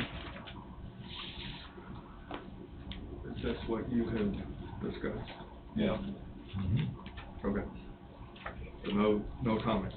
And we have got everybody, okay, my vacation, sorry, I see.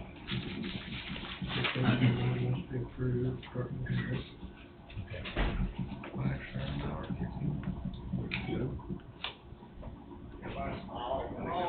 Sick leave. There's the other Pico. So here's the, we're on page 22, and a question. Would Coffee County like to allow carryover and/or add a limit on carryover? I thought we done made that decision when we bought everybody Didn't we out. already do that? Yeah, You told her that? we've already done The that. 960. 960. We already bought out. I emailed her and We everything. paid everybody off, didn't we? Yeah. Yeah. Yeah. Sign check. We're done. refer to the email, I wrote down 960.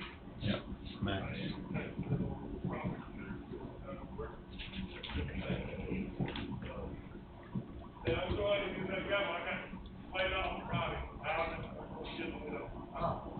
Two weeks ago? Three, no, it's been more than that. Last month. Yeah, it was over a We month did a ago. month, did checks and balances last month. Yeah, Signed the before checks and Thanksgiving. yeah. Yeah, it was 2 weeks, about 2 weeks ago when we signed checks and balances.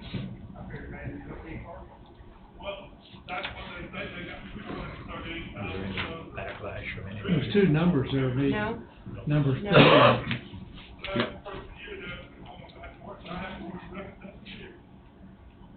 And the way it's set up is 240 hours or, I put it on the short term. or 30 days. I didn't do that. Okay. So there is no, I put her on the short-term disability, but I didn't say anything about the 60. Okay. I guess that was her question, was just put on the short-term disability that I was wanting to. so decided max 960? 960.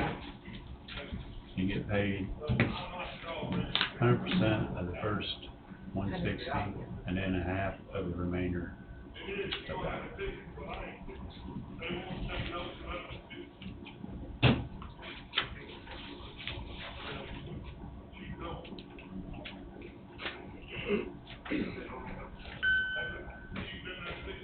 Is that right?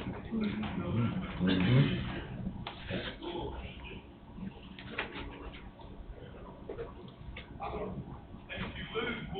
So that would fill in right here. Right? Yeah. This would be 960.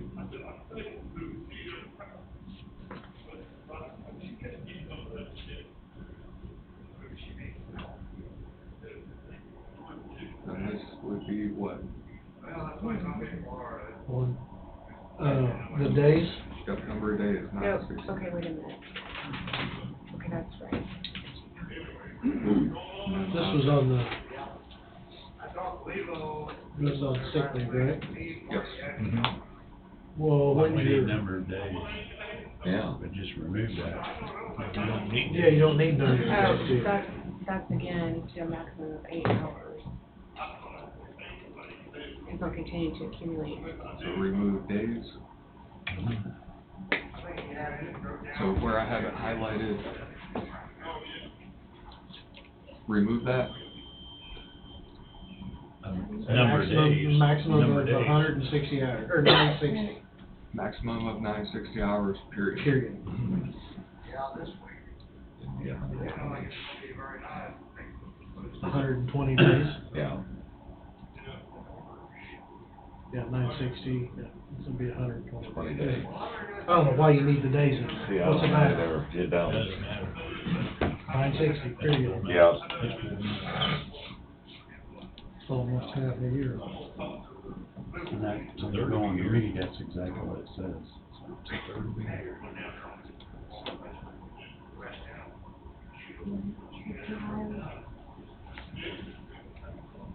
Is that right? Maximum of 960, period, nothing else.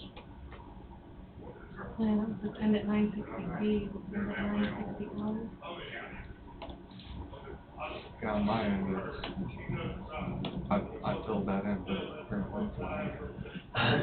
You probably disconnected again. Or fixing to.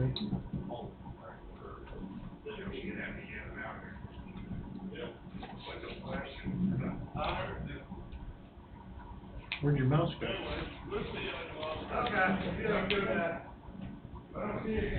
We'll get there. Hold on. This is a great idea. It'd be quicker if we didn't have to keep starting over. Last week, we didn't have that stuff. No, we didn't.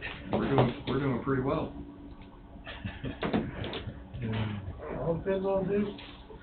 Hey, look at that, he brought that right back up. Gaining All right, so 160. Moving right along. Add a sales I have a tax. question on that one. On termination, Yeah, that one seems like it was extra from what was current, because on the paragraph below, wait, we stop right, scroll down. Go back up. Or back up, yeah, sorry. Yeah, right there. 'Cause right here it says, termination for cause, right there it just says upon termination of employment employees. That one almost leaves that open to, for whatever reason you're terminated, like what if you're downsizing? Either say for cause or eliminate, it's repetitive, but in a contradicting. upon termination of employment, employees' unused accrued sick time will be forfeited and will not be paid. Then below it says an employee terminated for cause, so almost like you. So what's the termination? Termination, does that mean that we have to do it, or if they just Exactly, that retire, was- is that termination? Yeah, 'cause that's so open-ended and it's not in the original policy, it seems like it was a extra thought there or something.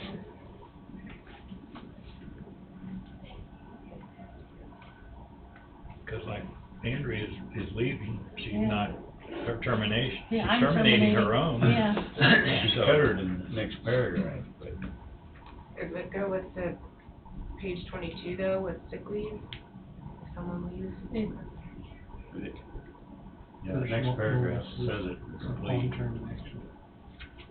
Absent more than 3 consecutive days. That is not for cause shall be paid for unused secured hours of sick leave up to 160. And in excess of 160 Just should get be rid of that paragraph, paid because it in covers that the termination for any cause, rate. the next paragraph. But what Angie was saying, did the first line go with the bottom paragraph up there? Is that right? Yeah. Almost that entire sentence just get deleted. Yeah. Because the next paragraph covers it all. Upon termination, that sentence. Yeah, I don't know. Yeah, that's what is that what you're thinking about? Yeah. That next paragraph covers it all. Right. In my opinion, only. Because at the end of it, that paragraph says, an employee terminated for cause, or an employee who does not give the required written notice upon resignation shall not be paid for such sick time. Yeah. Termination for cause is determined in the sole discretion of the county. It says you're not getting paid, so.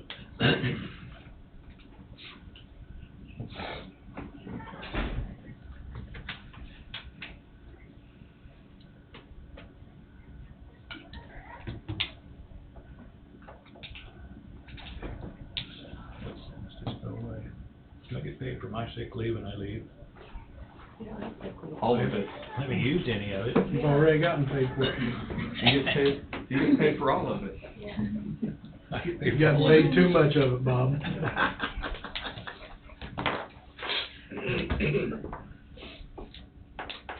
I'm not sure what, looks like anytime I do a comment, that's where the issue is.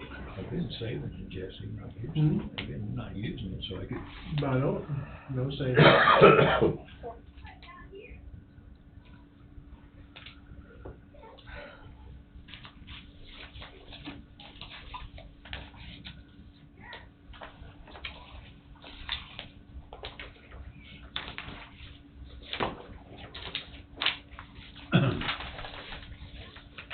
So the note that,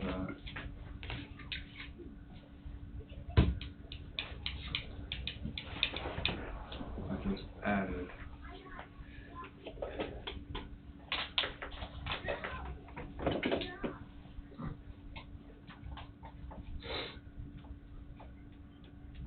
Word question, necessity of the sentence, please advise. They may have put it in there for a reason, so we just wanna make sure.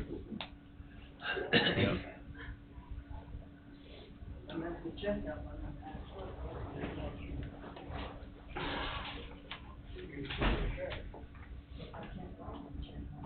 Short-term disability, the note you see on the right, how many days? And that, I did email her on, she got that. Wasn't it 6 days before short-term disability kicks in? 7, wasn't it? Was it 7? 7, I thought, yeah. Yes, 7. 7. Right there says it in the second paragraph. Yeah, 7 days. Yes.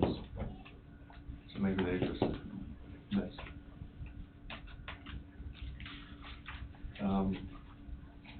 Just below that, where this blank is, who is that contact person? It would be me, It'd be the clerk. because we handle all that. He's the one dealing with the fund insurance. Coffee County Clerk, we good? Yep.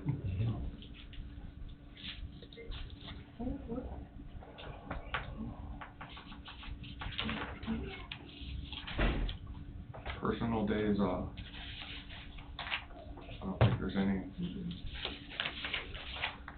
Leave sharing program.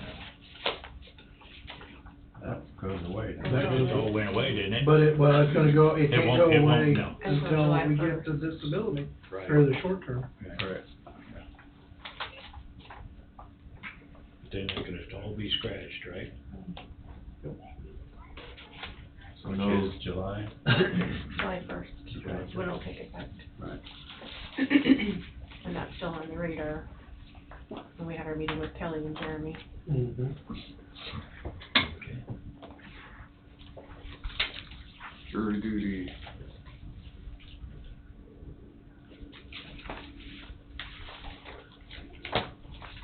There'll be jury duty this next year. There hasn't been jury duty? There has been, but this will, 2023 will have quite a bit of jury duty. Oh, really? Because of the other judge? No? Because of the type of cases and Oh, gotcha. sort of what. You can get me exempt, right? I've already been on the jury a couple different times. That means you're a well-traveled juror. Well, I convicted one and sent one guy to jail. So you convicted two? They didn't pick me. Just wanted to throw that out so we could bring that up when they're accusing me that he gonna throw me in jail. Wellness policy.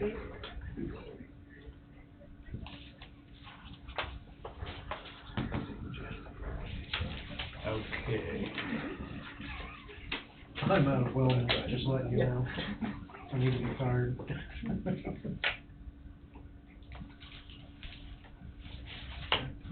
Were you wanting to stop somewhere, Bob? I'm looking at, they have provided a code to bicycles. Bicycles are just there, they're not coded any. I don't think they're coded. They're not? Oh, I don't think know. they are. I think they're just there inside in the lobby, so.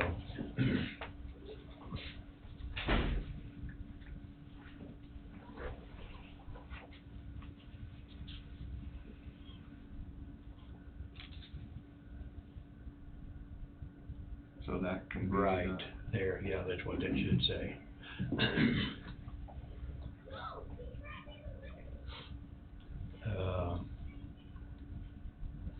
There's also exercise equipment provided for employees too. I don't see it up there anymore.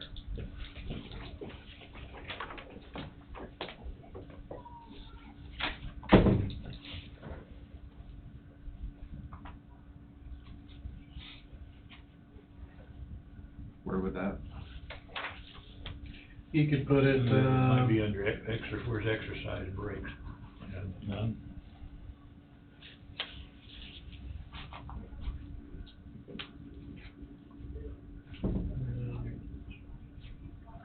you could put up there as well as exercise equipment in the basement. Exercise equipment and bicycles. Yeah, as well as As well exercise as bicycles, equipment, yeah, up top. that'd be a good place. Back for up there it, where yeah. the, Exercise breaks. yep.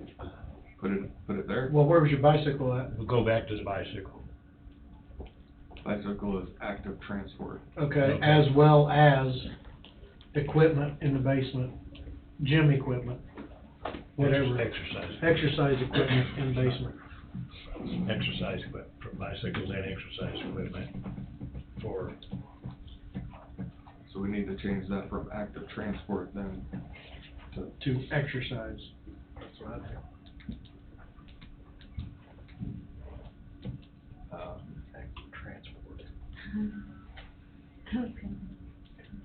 And it could just read, employees will just be physical provided bicycles and exercise Yeah. equipment, Yeah, and that's it.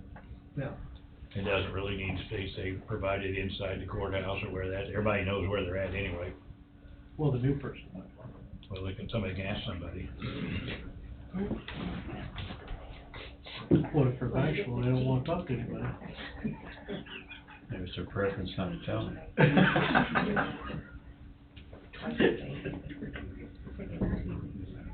Drink your coffee. It's gonna be a bad afternoon. I know, he normally doesn't drink coffee, he's drinking the coffee. I know, they're wearing me down. I would just stop after employees, Wade, and eliminate the rest of that sentence. Or just put, Yeah, exercise equipment for employees to, yeah, for employees, period, Employees. done. Makes sense.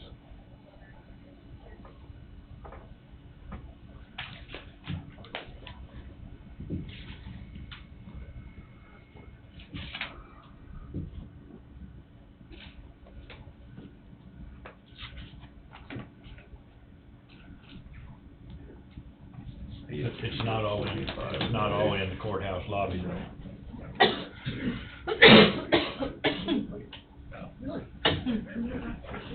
How about that? No, it's not all inside the courthouse. We've got some at Road and Bridge, we've got some out at, all other departments too. How about it, both are provided to employees by the county? Yeah, 130.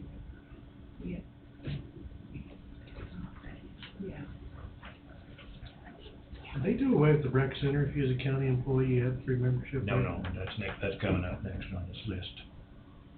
We still got that. We still provide that. Can't you just delete that and say, go to the rec center? Well, because a lot of them go down to the exercise room for their breaks. Well, Kinda sounds like you're giving them, so employees will be provided most of them. I want a bicycle. Yeah, and doesn't say that, it just I want says. a basket on the front of it.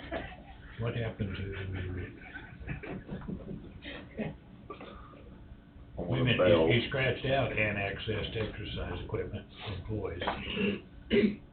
Or you added that? No, he added it. You added that, okay. He added it. Yeah, that'll work, because that's what they do.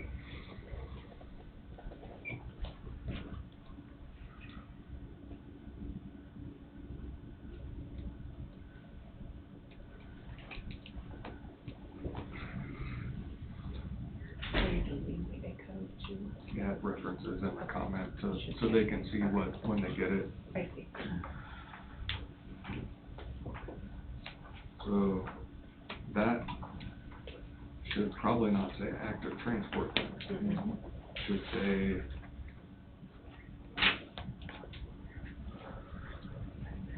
exercise equipment. Oh, sure.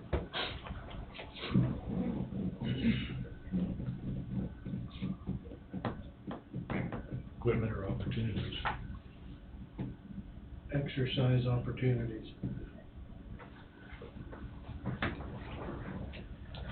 You won't see me down there.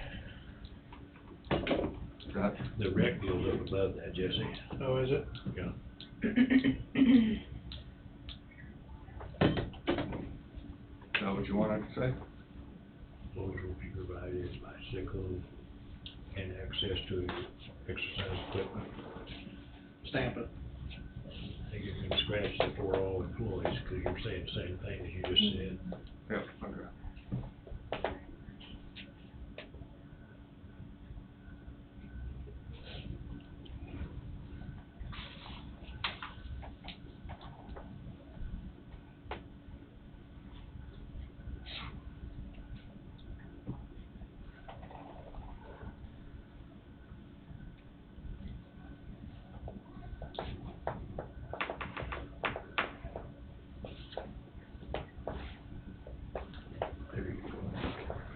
Good with that? Yeah. Okay. Stamp it. Yep.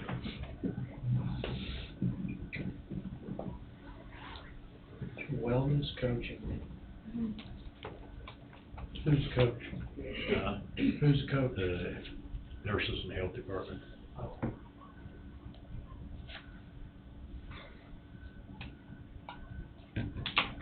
They try to coach them once a year. Says they want to meet with their wellness coach. Maybe it's once a quarter they do it. I don't know. Yeah, once per quarter, yeah. Right.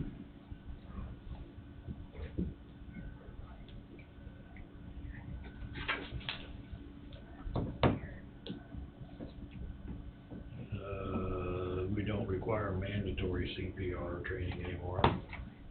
We don't require mandatory defensive driving anymore, because that didn't work. Crash too many vehicles? No, some people didn't want to do it. They should do defensive driving, cause you can get a reduction on your insurance. I know, but it's not mandatory. So optional, all of them are optional. They're all optional, yeah. So the bold words need to be removed then. It just needs to have those three listed as examples. Right. Or just put optional in it all.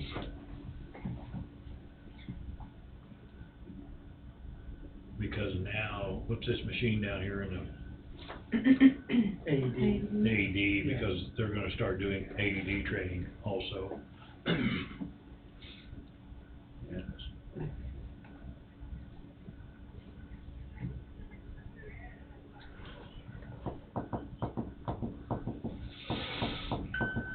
State's gonna require a listing of where all the AEDs are at, so that when emergency comes on board, they can go in real quick and take a look and see where the closest one to them is at. I think that takes effect the first of the year.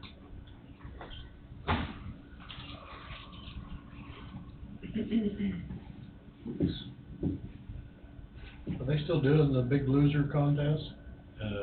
Yeah, right now we're doing, maintain, no gain. Oh.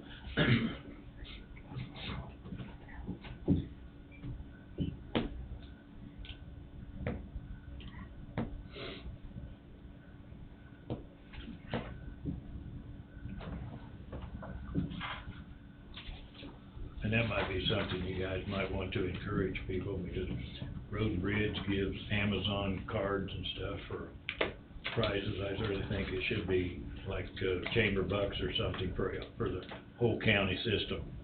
Should be. It'd be, instead of encouraging people to go out somewhere else. And you've got one guards now for a lot of, like Road and Bridge people, there's a lot of stuff there. So I think it's something you guys really need to consider, of maybe kind of encouraging, forcing.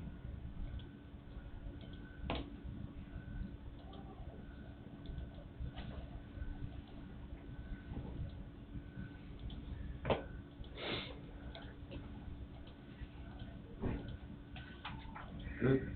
Mm-hmm.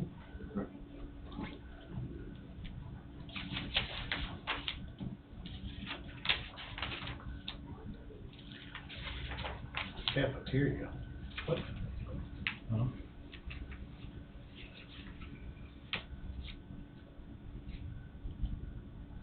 Oh, that's for the health insurance. They can choose which Oh, gotcha. What plan? which plan they want. Right. Unlike a cafeteria, you go into and Choose what you want.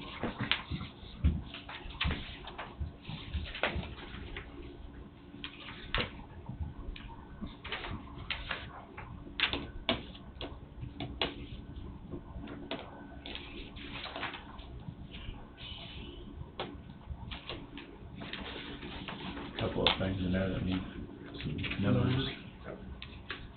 Employees can participate in EAP up to number of counseling sessions. I'm not sure if they're.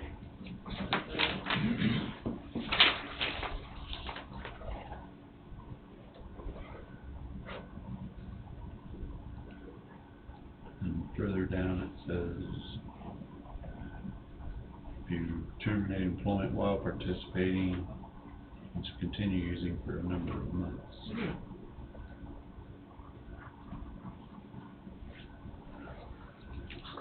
find out what those numbers are.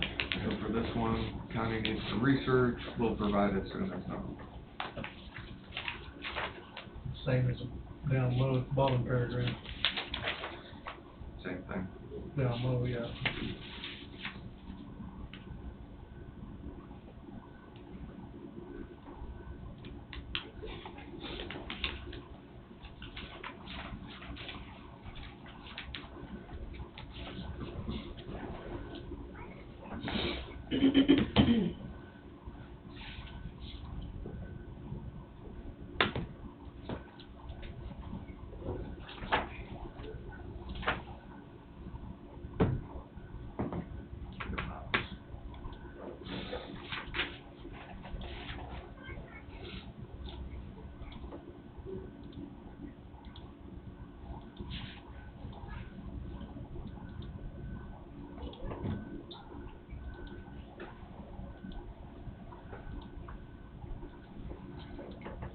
Employee development.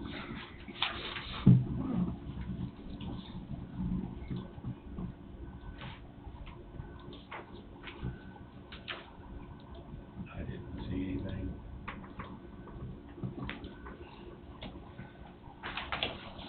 Professional memberships.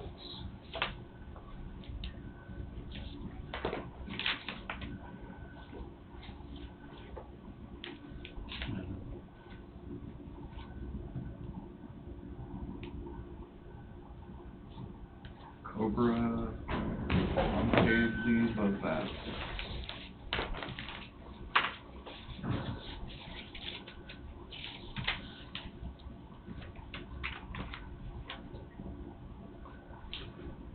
FMLA.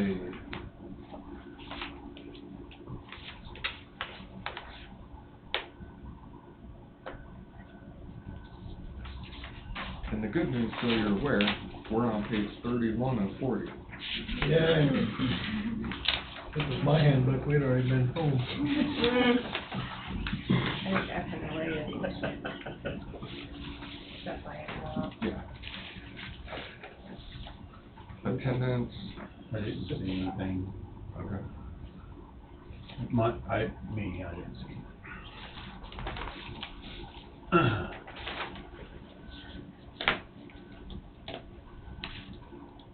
Progressive discipline.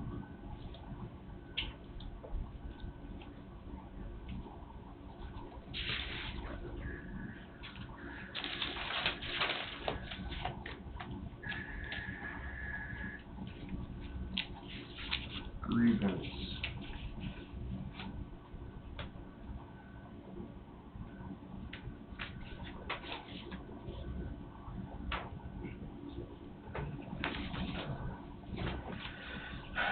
Salary review.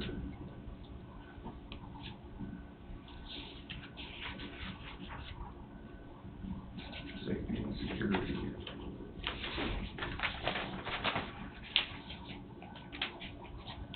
We'll go back to building security up. A question was posed to me, and that would bring my attention to it. Since, we have a roaming officer, I guess we do, don't we? Every 15 minutes or. When, in the evenings, when the health department is doing, childhood programs and stuff like that, are we gonna have that officer available in the courthouse at that time too? I think if you made the request to the sheriff would probably. Well, that was brought to my attention because those are usually nighttime things and. Yeah, okay. Well, it says I need to contact somebody, but it don't say who, so. I'm assuming that would be sheriff. It's probably sheriff's office, would be my guess, that's what I'd put in there. No, either the sheriff or dispatch. But, you know. What do you want to say? Coffee County Sheriff? Sheriff's office. Or dispatch. Maybe we might as well make it another page longer. What's it gonna hurt?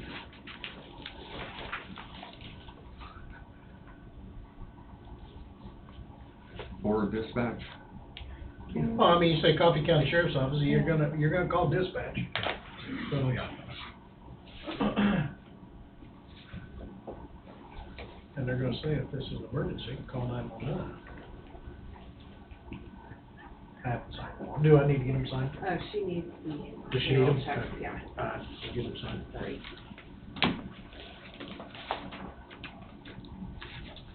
Much rather do this anymore. Alright. On the job accident reporting.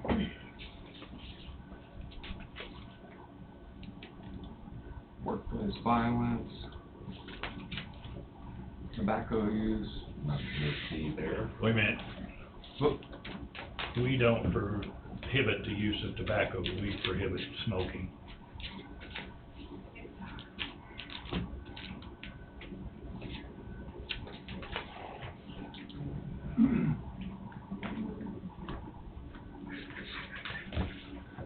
Nice gift, phone.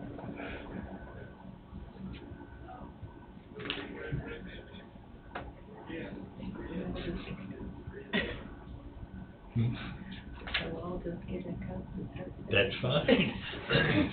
If you vote against it, he's experienced.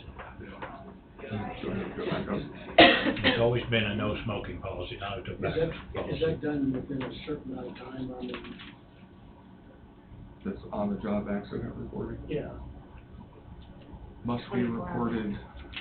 reported. 24 hours. Okay, 24 hours. okay. That was it, that was it.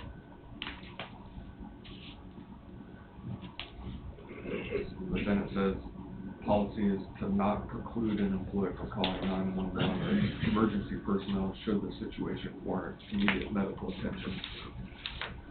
And there's a statute that deals with that could turn into a crime if somebody fails to report within a reasonable amount of time. If it involves injury or death, and somebody doesn't report, then they've got other problems. Why not at the end of your shift? Why at the end of your shift? You mean report it by the end of your shift? If you think I that it always hindered thought- you, if you think it hurt you, it would be best to report it right then, right there, or by the end of your shift versus waiting 24 hours, because you don't know what that person's gonna go home and do. Exactly. And then they could try to pin it, oh, I did it yesterday. Okay. Right, right. I say. Every place I ever worked, And then for workman's comp, the sooner the better. It is, yeah. every place I've ever worked, it was at the end of your shift, But Or by the end of your shift. by the end of your shift. Immediately or by the end of your shift. And I think that's kind of how we've been doing it here, but I know there's some times where you might hurt yourself on the job and not really feel it until the next day or on. But if you think you may have Yeah. hurt yourself. You better go ahead and do You better it. go do it. Right. Yeah, Because workman's comp's getting real sticky on that. Yes, they are. They are. If you don't know exact time and date, and people come up 2 weeks like, oh, I hurt my back when Yeah. I bent over. right. Too many times. How do I know you didn't do that at home? I think to cover the county, I agree. I'd like to see it by the end of your shift. I would agree.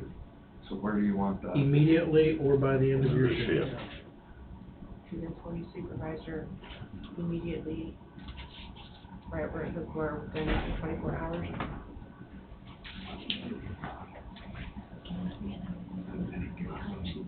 So the first sentence above that, right here, must be reported immediately. To the employee supervisor. Okay, there, just take that. Oh, that's for Yeah, that's right. any job related injury. No, the next section is for For non-life non-life-threatening, okay.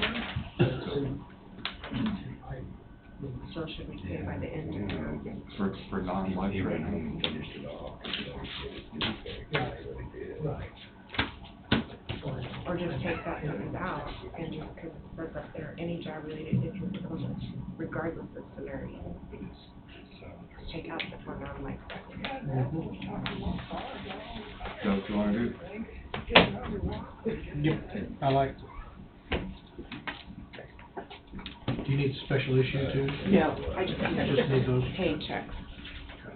Sorry, I didn't realize.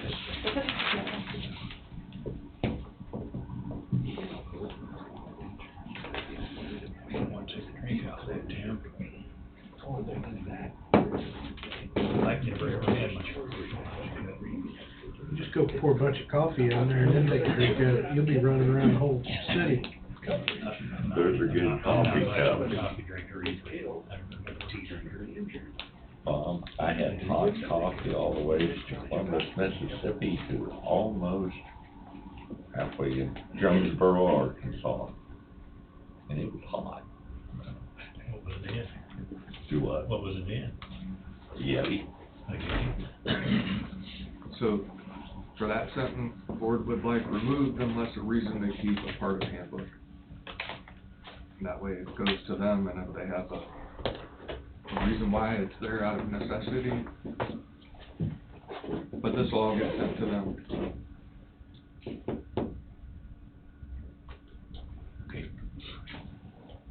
Okay. Moving right along, 35 and 40. Back to the tobacco policy. Coffee County prohibits the use of tobacco in any form. No, our policy is not, no smoking policy. Prohibits smoking. And actually is within 50 feet of an entrance of a county building.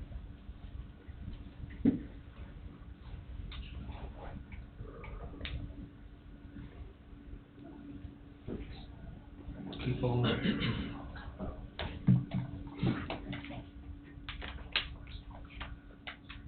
Well, you might as well go ahead and take in any form out.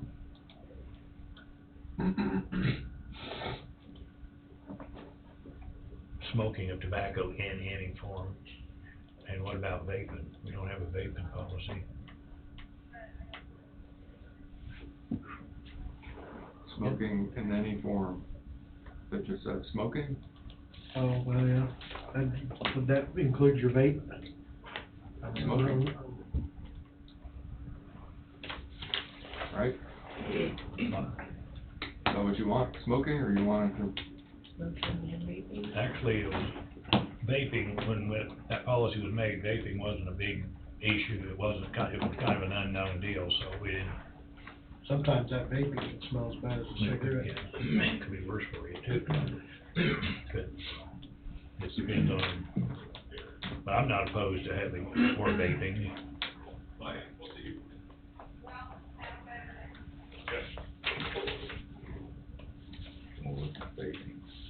Huh? I agree with that. I've seen some people vaping, it looks like Cheech and Chong going down the road. Hot bopping. Within 50 feet of what? Of an entrance, a building entrance. County building entrance. County building entrance.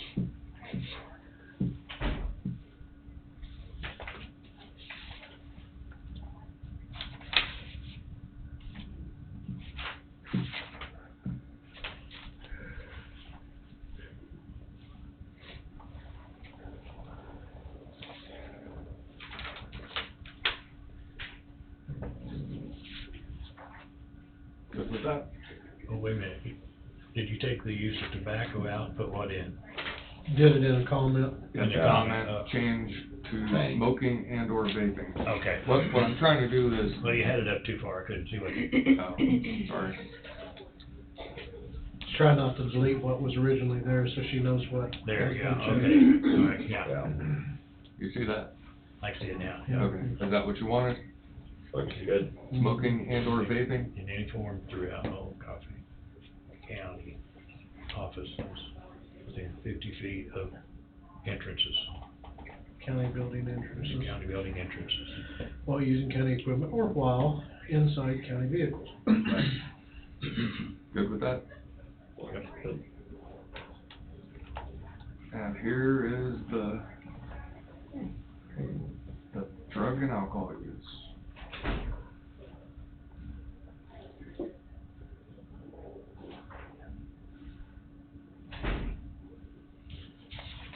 safety sensitive, oops.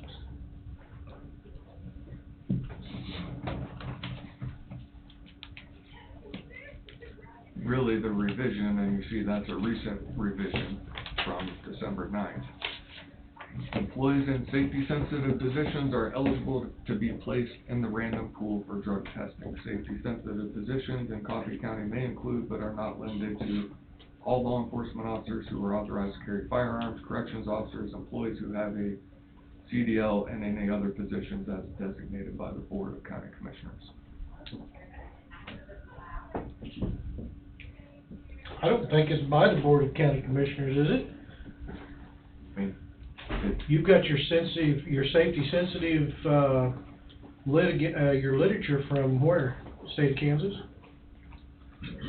It mirrors what the State House does, is what their definition of safety sensitive. So, I will tell you. In terms of, or in conjunction with the state of Kansas? That, we can tweak that a little bit. So, I will include anybody who's in the county attorney's office, because, including me, because if I want to go into the jail to do anything, that's included in safety sensitive. Mm-hmm. So dispatch would be included, anybody who works at the jail. Well, people seeing your files, people are in your office seeing your stuff. See, that And just see it. gives us the authority to, if we want to put somebody else in that category, we can. That's all it does. Well, that's true. It gives us that authority to do that. I don't think it's surely if there's an issue, you'd have good legal advice about what you should or shouldn't do there. Where'd we get that from?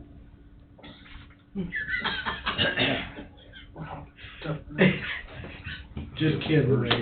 Cut around. Comedy act. What's this leave? About a third of our employees is not gonna be in the random testing. What did you say? About a third. Which was your question? About a third of the employees Or two-thirds? won't be in the Probably random. two-thirds of them. What's other counties do around us? I'm not sure. A lot of them don't even give drug tests. Well, for the most part, I mean, your Your drivers, CDL drivers and all them have to abide by it. As far as just regular employees, they don't give it. well, they'll do a pre-employment. That's not- Right. So, Don, you have pre-employment, which is required, I think that's absolutely a given.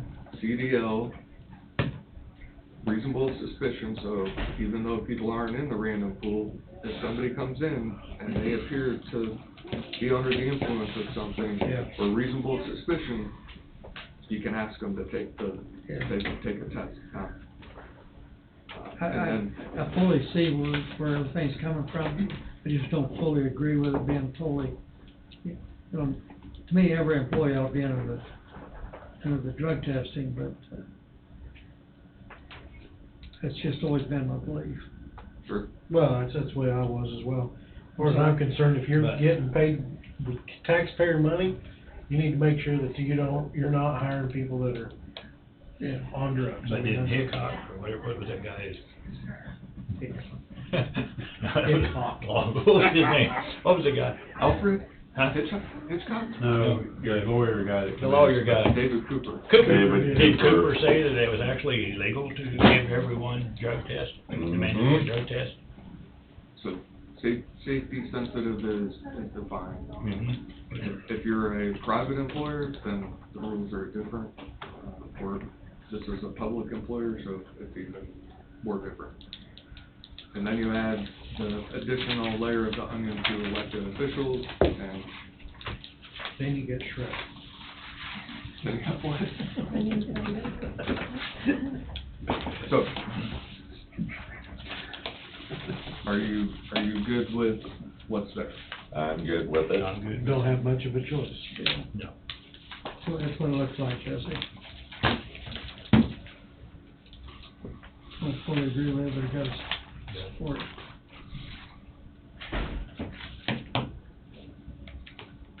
Coffee County vehicles.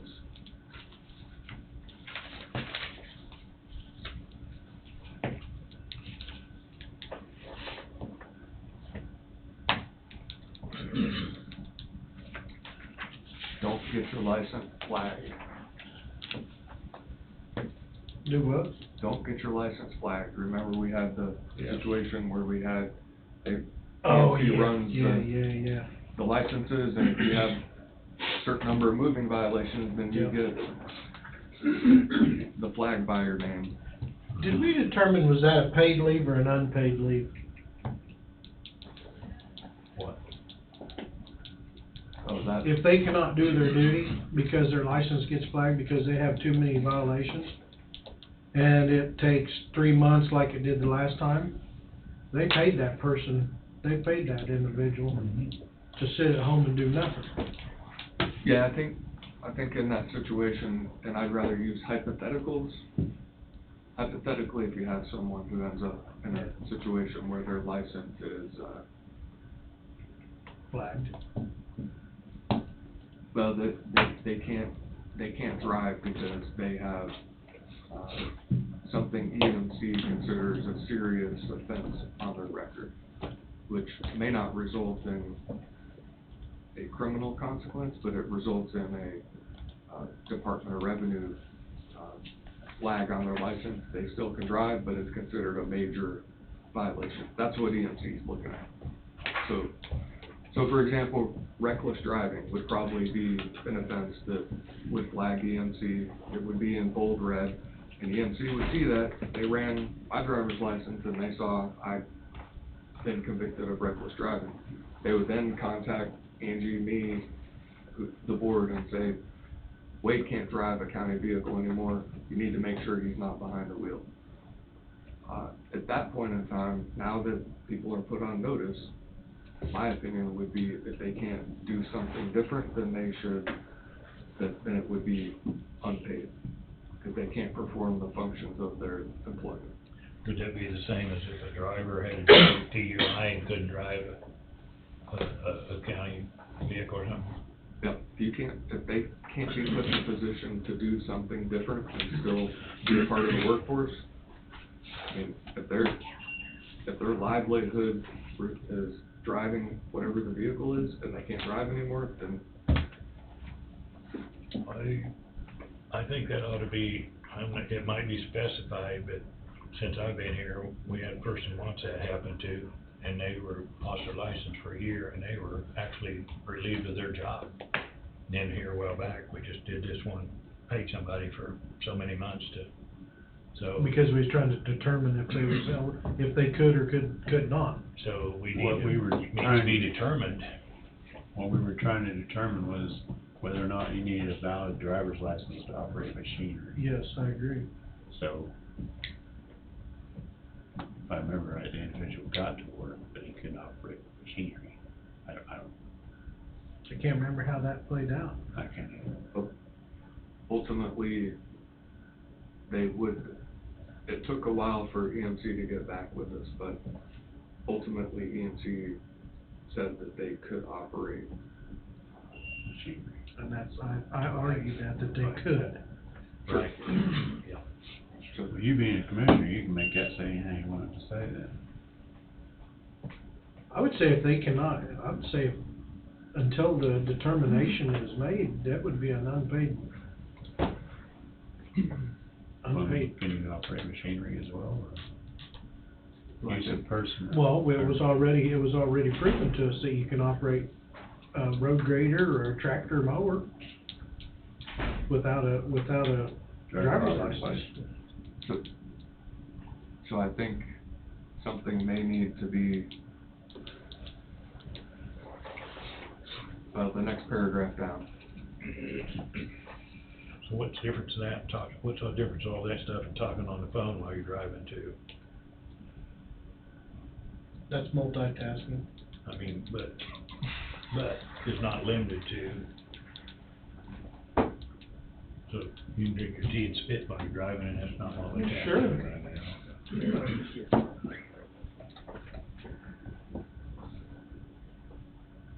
Cheeseburgers from Wendy's.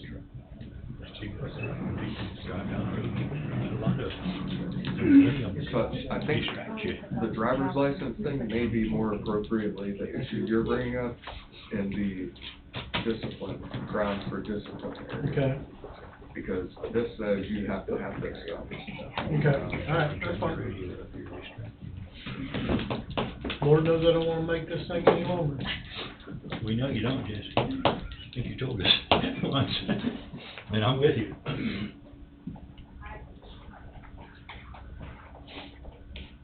Use of personal vehicles.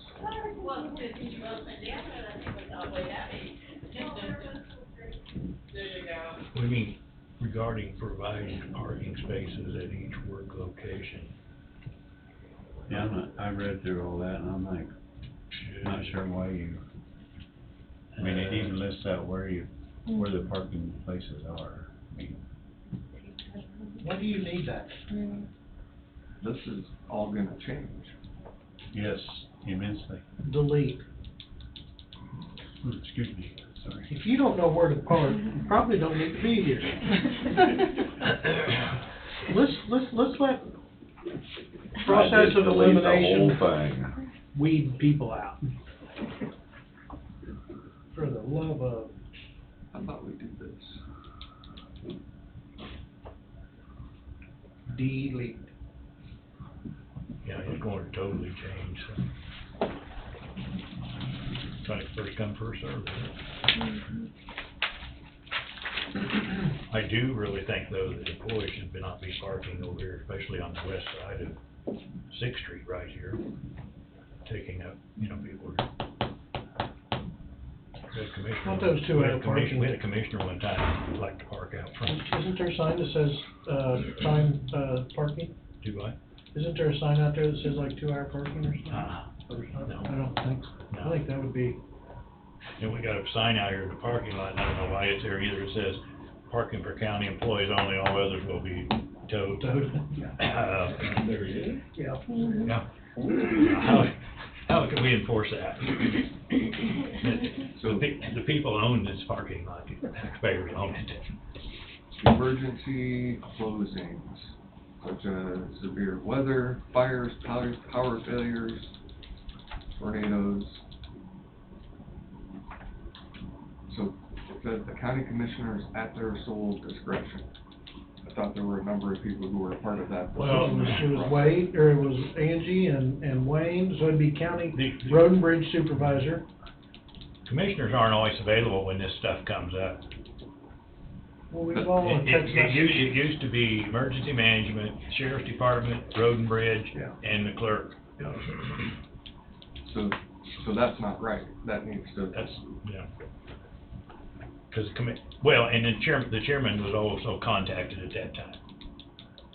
Yeah, 'cause didn't I contact you last year, Jesse? Yeah, about the, I was there a couple more. Yeah, the chairman was also. Yeah.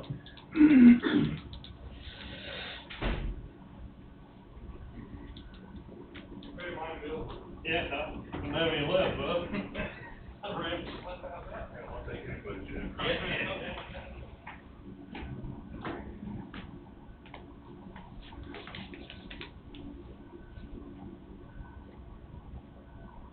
And then, I don't know, I guess I can read it and trip it on down.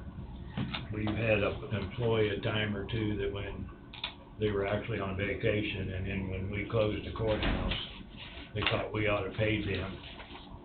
For a snow day? For a snow day, because they, I'm afraid I'd sling a rod on that one.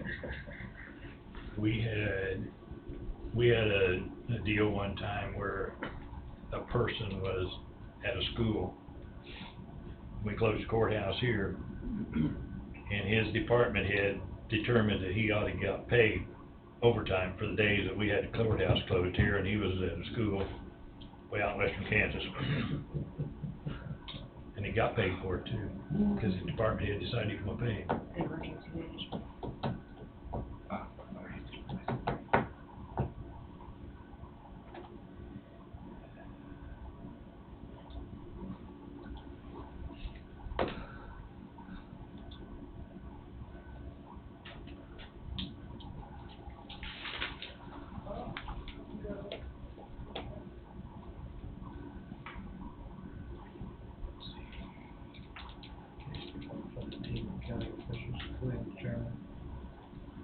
County county clerk, sheriff, emergency management director, and road superintendent. Yep. Is that right? Yep. Looks good.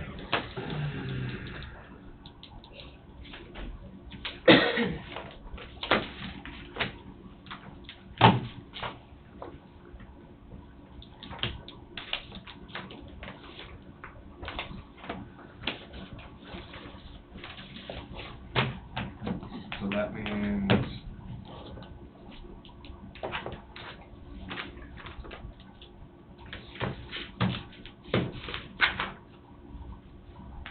when the county, because the county decides not to be commissioners, right? Do what? Is where I am right now, since it's the team. Yeah, be the When county officials, the team of county officials. When the team of county I just officials say- determine.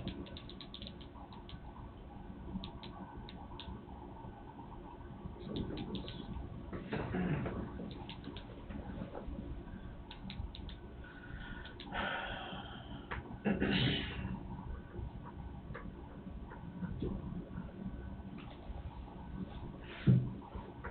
How about that? You okay with county officials? Yeah. Yeah. So then on down in that paragraph, same thing. Yep.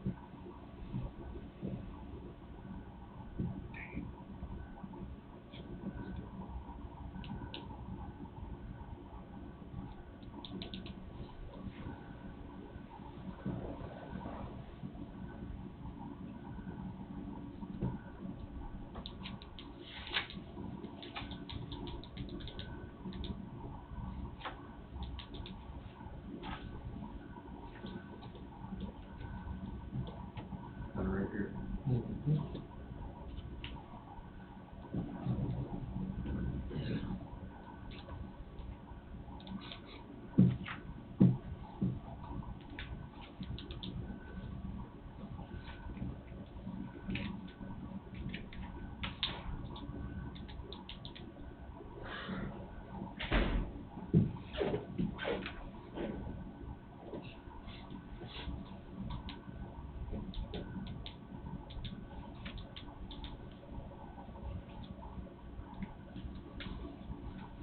I think the workers' comp somewhere else earlier. I saw workers' comp somewhere. I too, because we were talking, Right there, workers' compensation. if there's two, wasn't there another one earlier? There was one earlier, 'cause wasn't we Yeah. talking about the injury?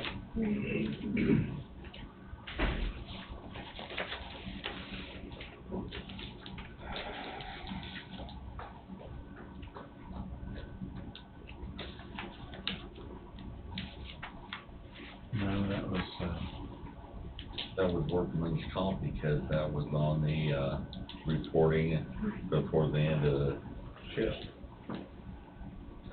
that was just reporting accidents, and the other was the, Accidents, you're right. yeah. Read fast.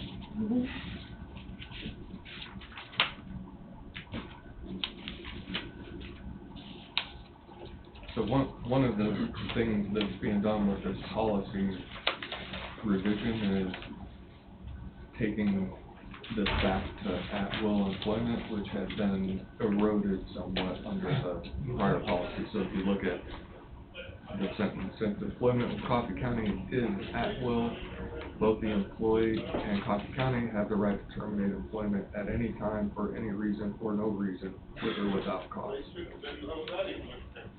I gotta find it, because earlier in this book, it said verbal reprimand, written reprimand.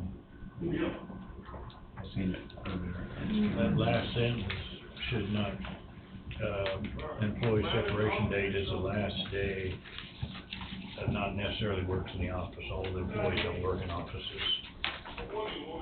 Employee works, period. Huh? Employee works, period. Yes, work schedule or something. John 32, Tom, progressive discipline. Now that you're at at will, can you take out the employee discipline? I think you need to have a procedure, because that still doesn't mean you can't be sued.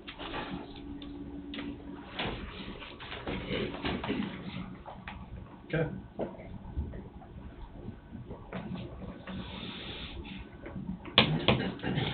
I like it how that's at the very end. I think that needs to be at the very beginning.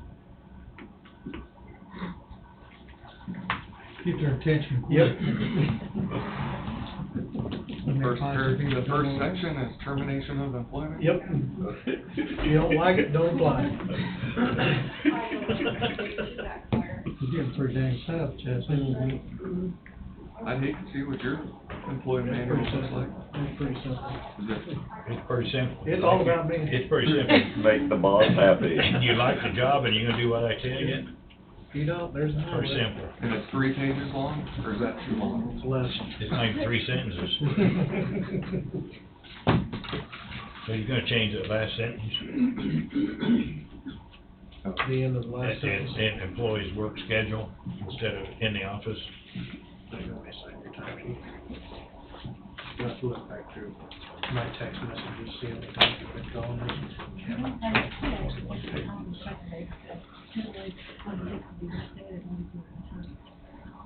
Okay. We had a little, we did well. Let's see, it's already there. Is it left signed yet? It's time for something. Alright, so, page 39, acknowledge, again.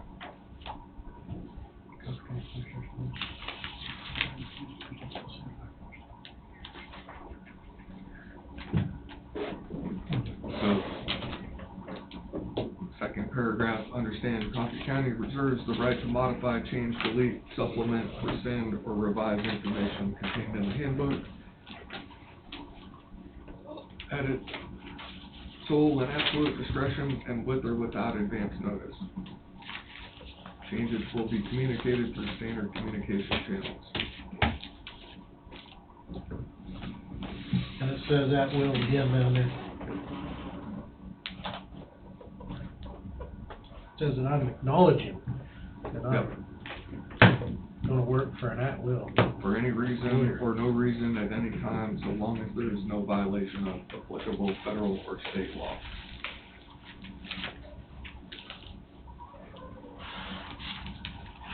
Stamp it. So, that's 40 pages.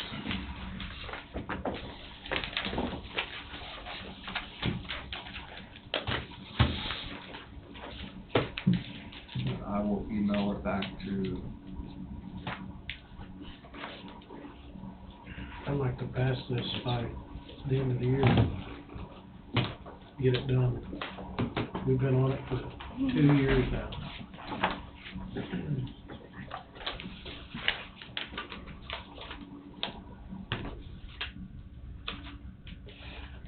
so I can email that to Christina, and then maybe we can get,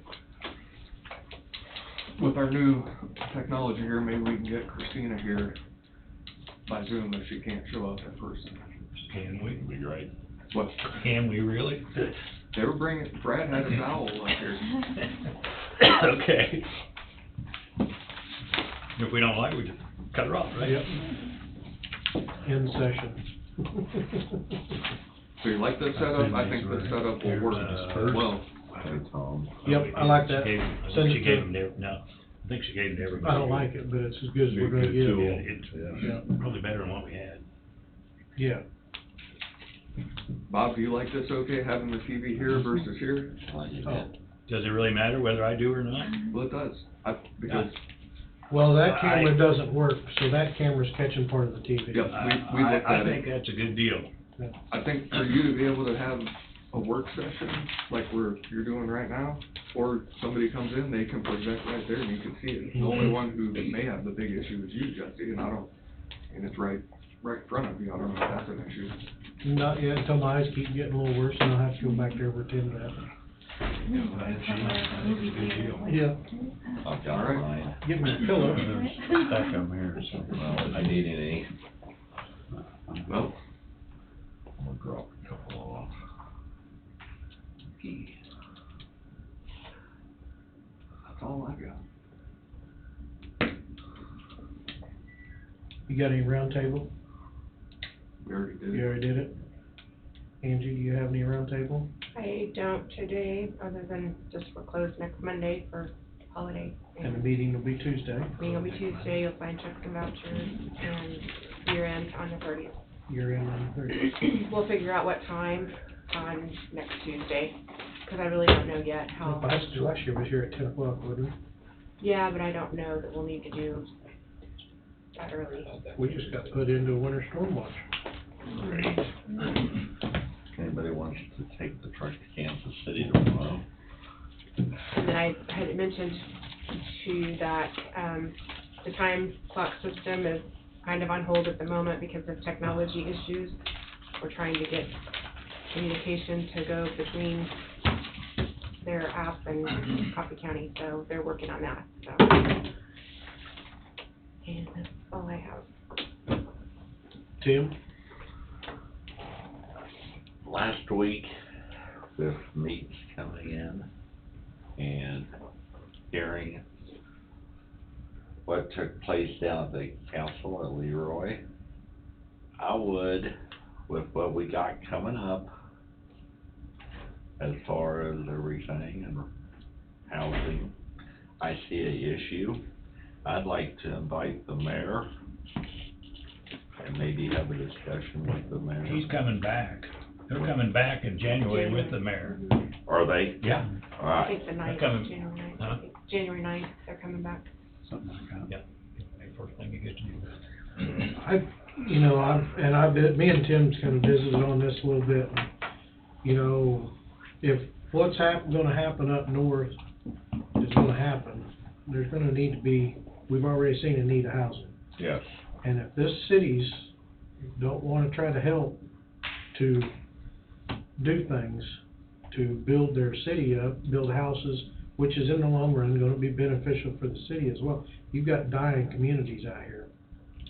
I say if they're just totally blind about helping with some of that infrastructure money that we give the city, I say we take care of it ourselves. Don't give the city infrastructure money if we need to help somebody. Or if the city denies them help. Well, I know the city of Leroy has some sewer lagoons that need dredged severely bad to meet.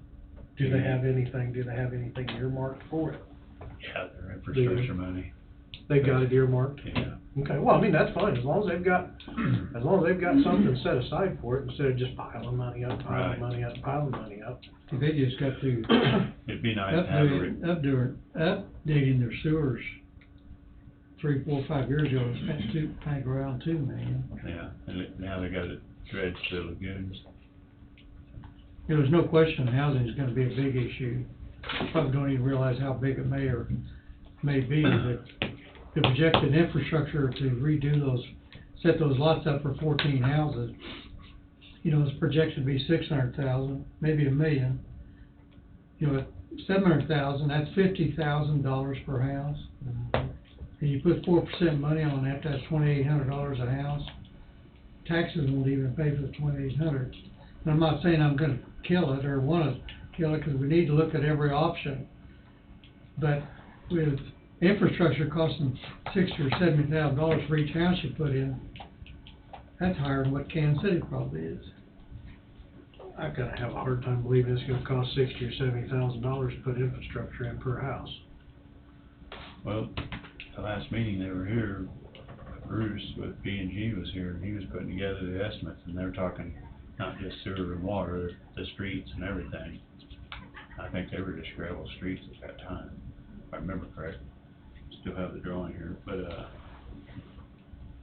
his original estimate was $1 million, and with the cost of everything going up, you're probably at 1.2 and 1.5, just guessing, for the whole thing.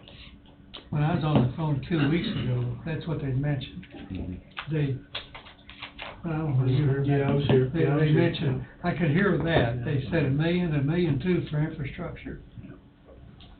Wonder how much it's upticking because it's a county. Well, you need to keep in mind, there's also a contractor in Burlington wanting the same thing, and there's one in New Strong wanting the same thing too. And they're all wanting the county to foot the bills for them. I just wonder, you know, we've complained about our cities dying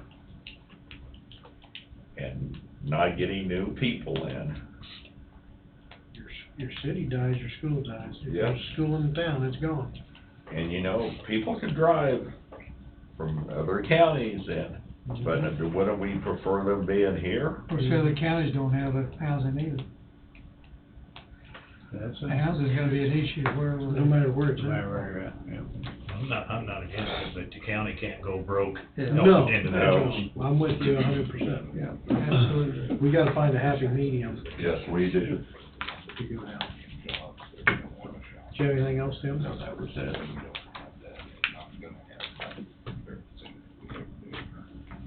Okay, Tom? Well, I hear ECAN has still quite a bit of families to adopt for Christmas. Close to 30 families left. Really? I'm being told that a lot of them have jobs, but they're low-end jobs, and some just need that extra help. So I'd asked how much money they needed, and they have people that will go out and buy the presents to finish out these families. They're talking close to the tune of $2,000 to cover all the families they have left, close to 30. Hmm.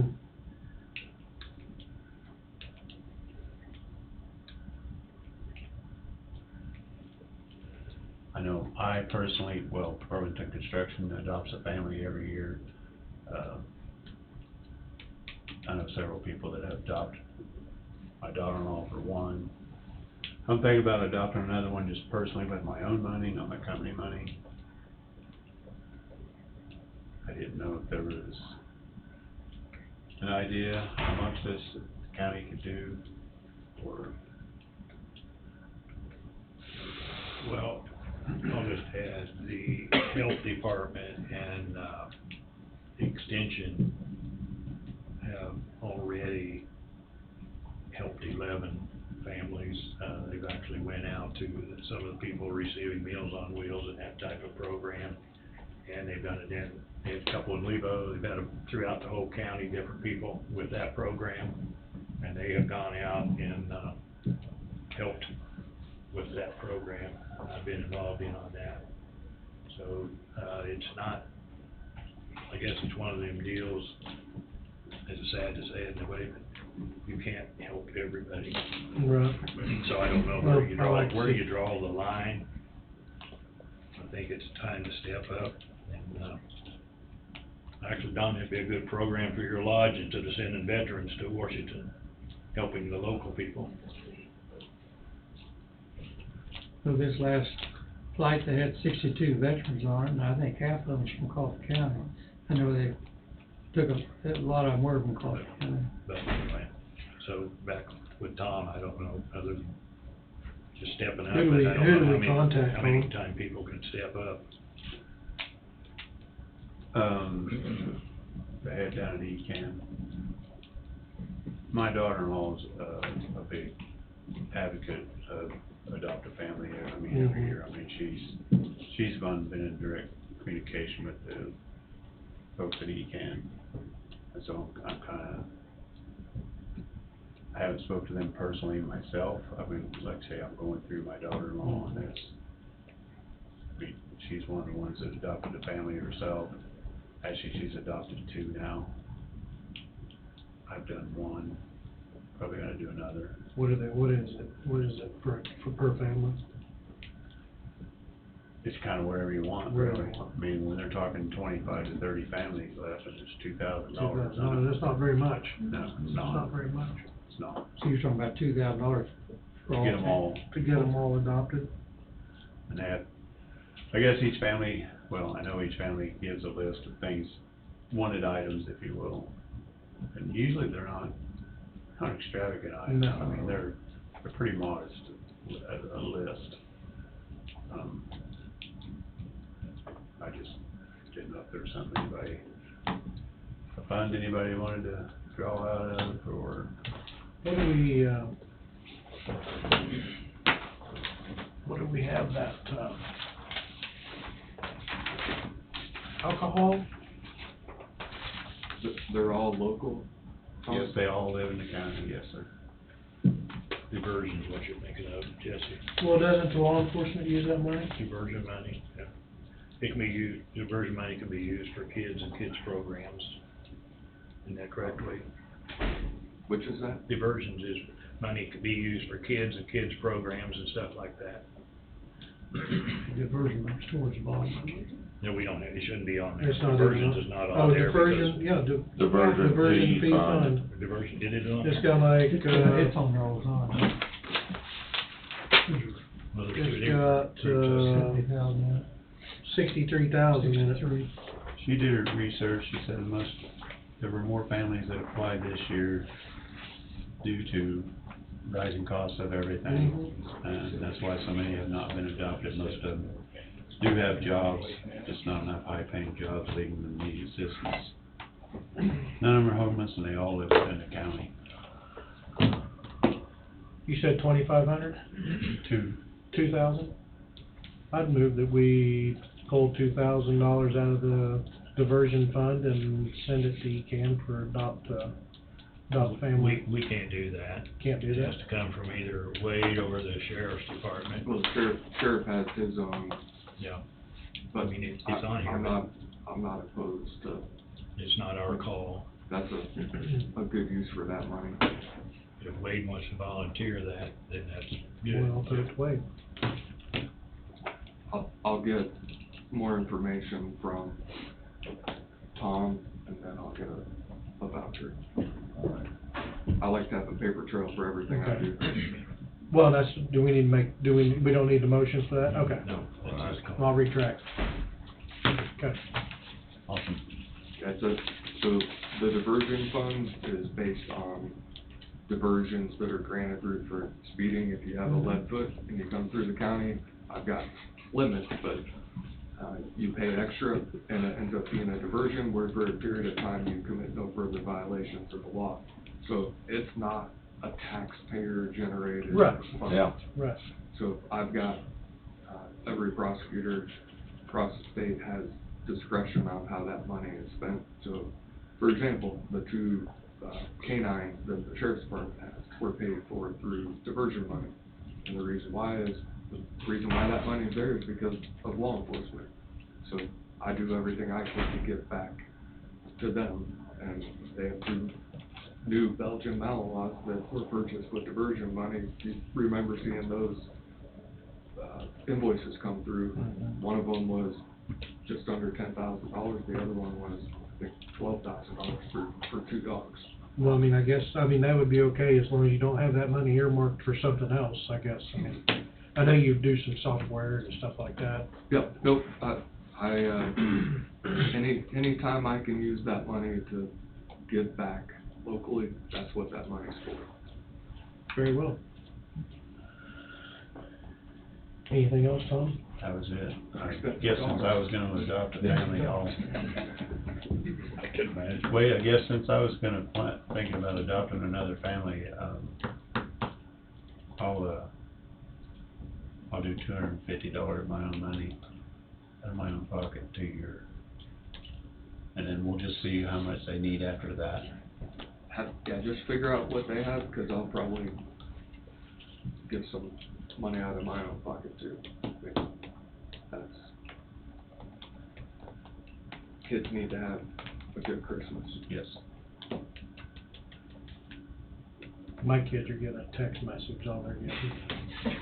And I don't text for mine, so that's what they get. Thank you, Wade. That's all I had. Okay, Bob? Yeah, really, we discussed this earlier, and I thought about it. And I'm gonna make a motion to effective January the 13th, to place the janitors and the maintenance under the county counselor and all other courthouse duties under the county clerk.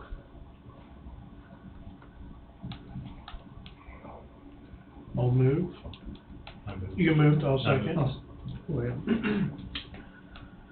Any discussion with what the motion is for? I thought we were gonna ponder this some more, but I pondered it and I made the motion, so I guess we vote on it. Any further discussion? Hear none. All in favor, say aye. Aye. Aye.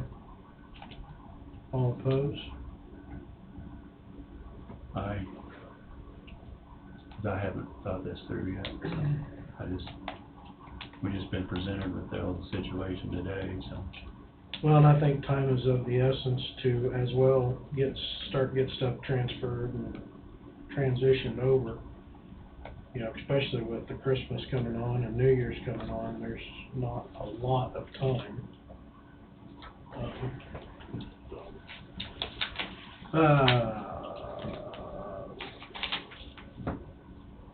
Motion pass.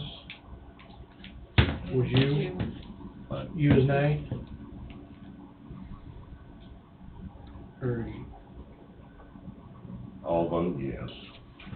motion pass 4-1. One thing, just so I know what that means for the transition to lead. The maintenance,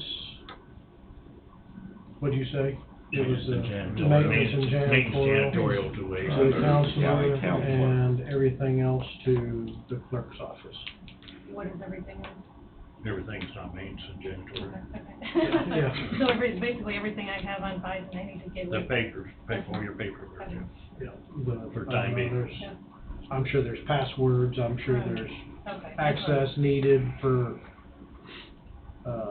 computer, and, I don't know, like I said, I don't understand everything that is in your name, you know what, your, Before you get to waive it. right.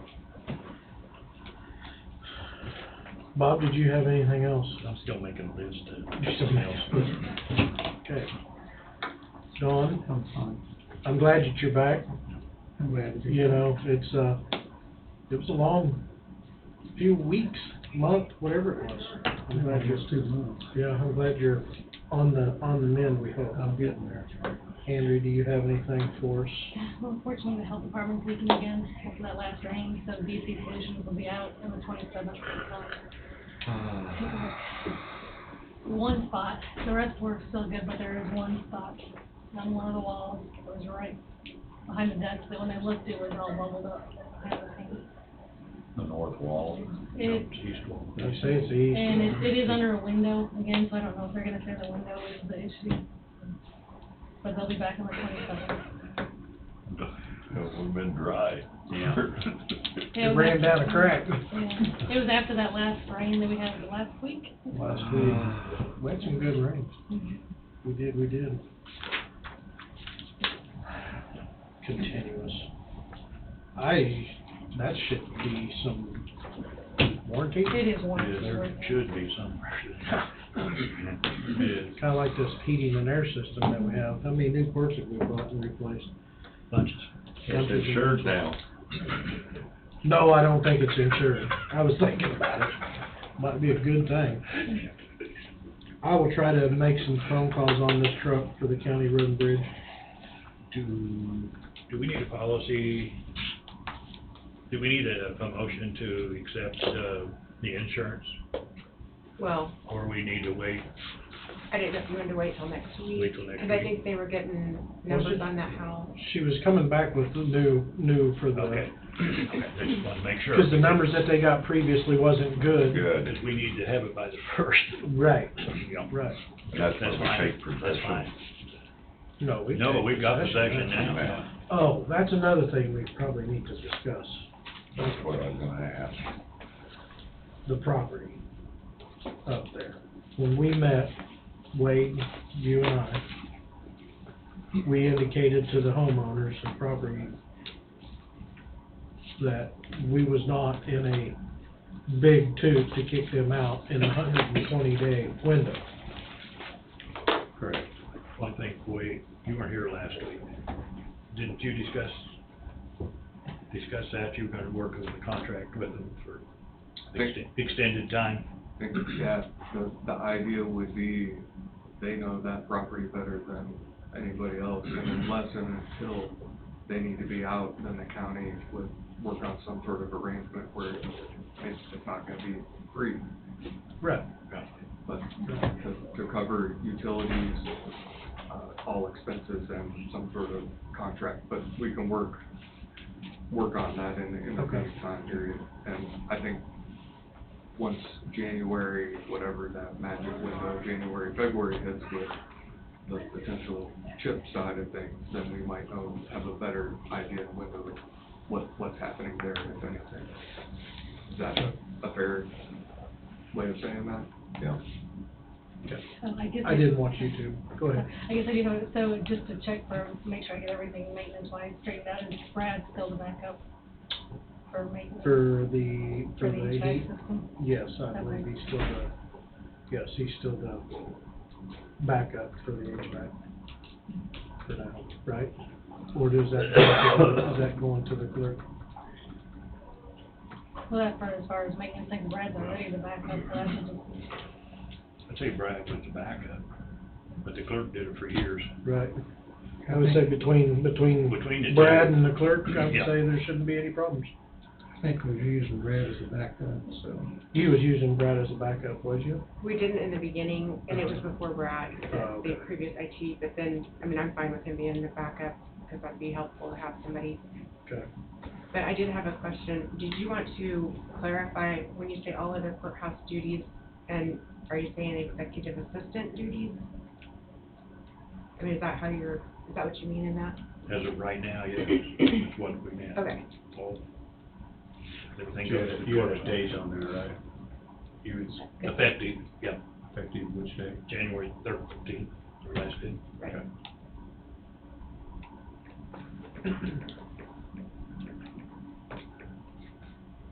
So I'll have to get with you, Andrea, before you leave. Wish you very good luck. thank you very much. New year, new lot. Yeah. New lot of things.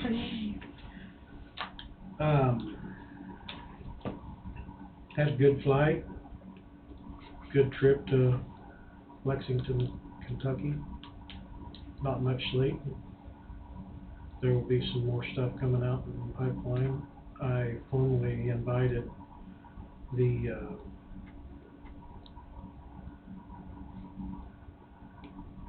lieutenant governor or whoever down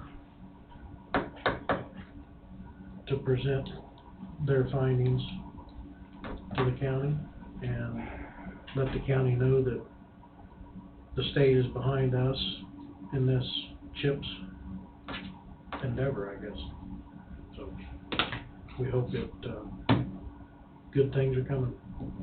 Sounds like it. Sounds like it.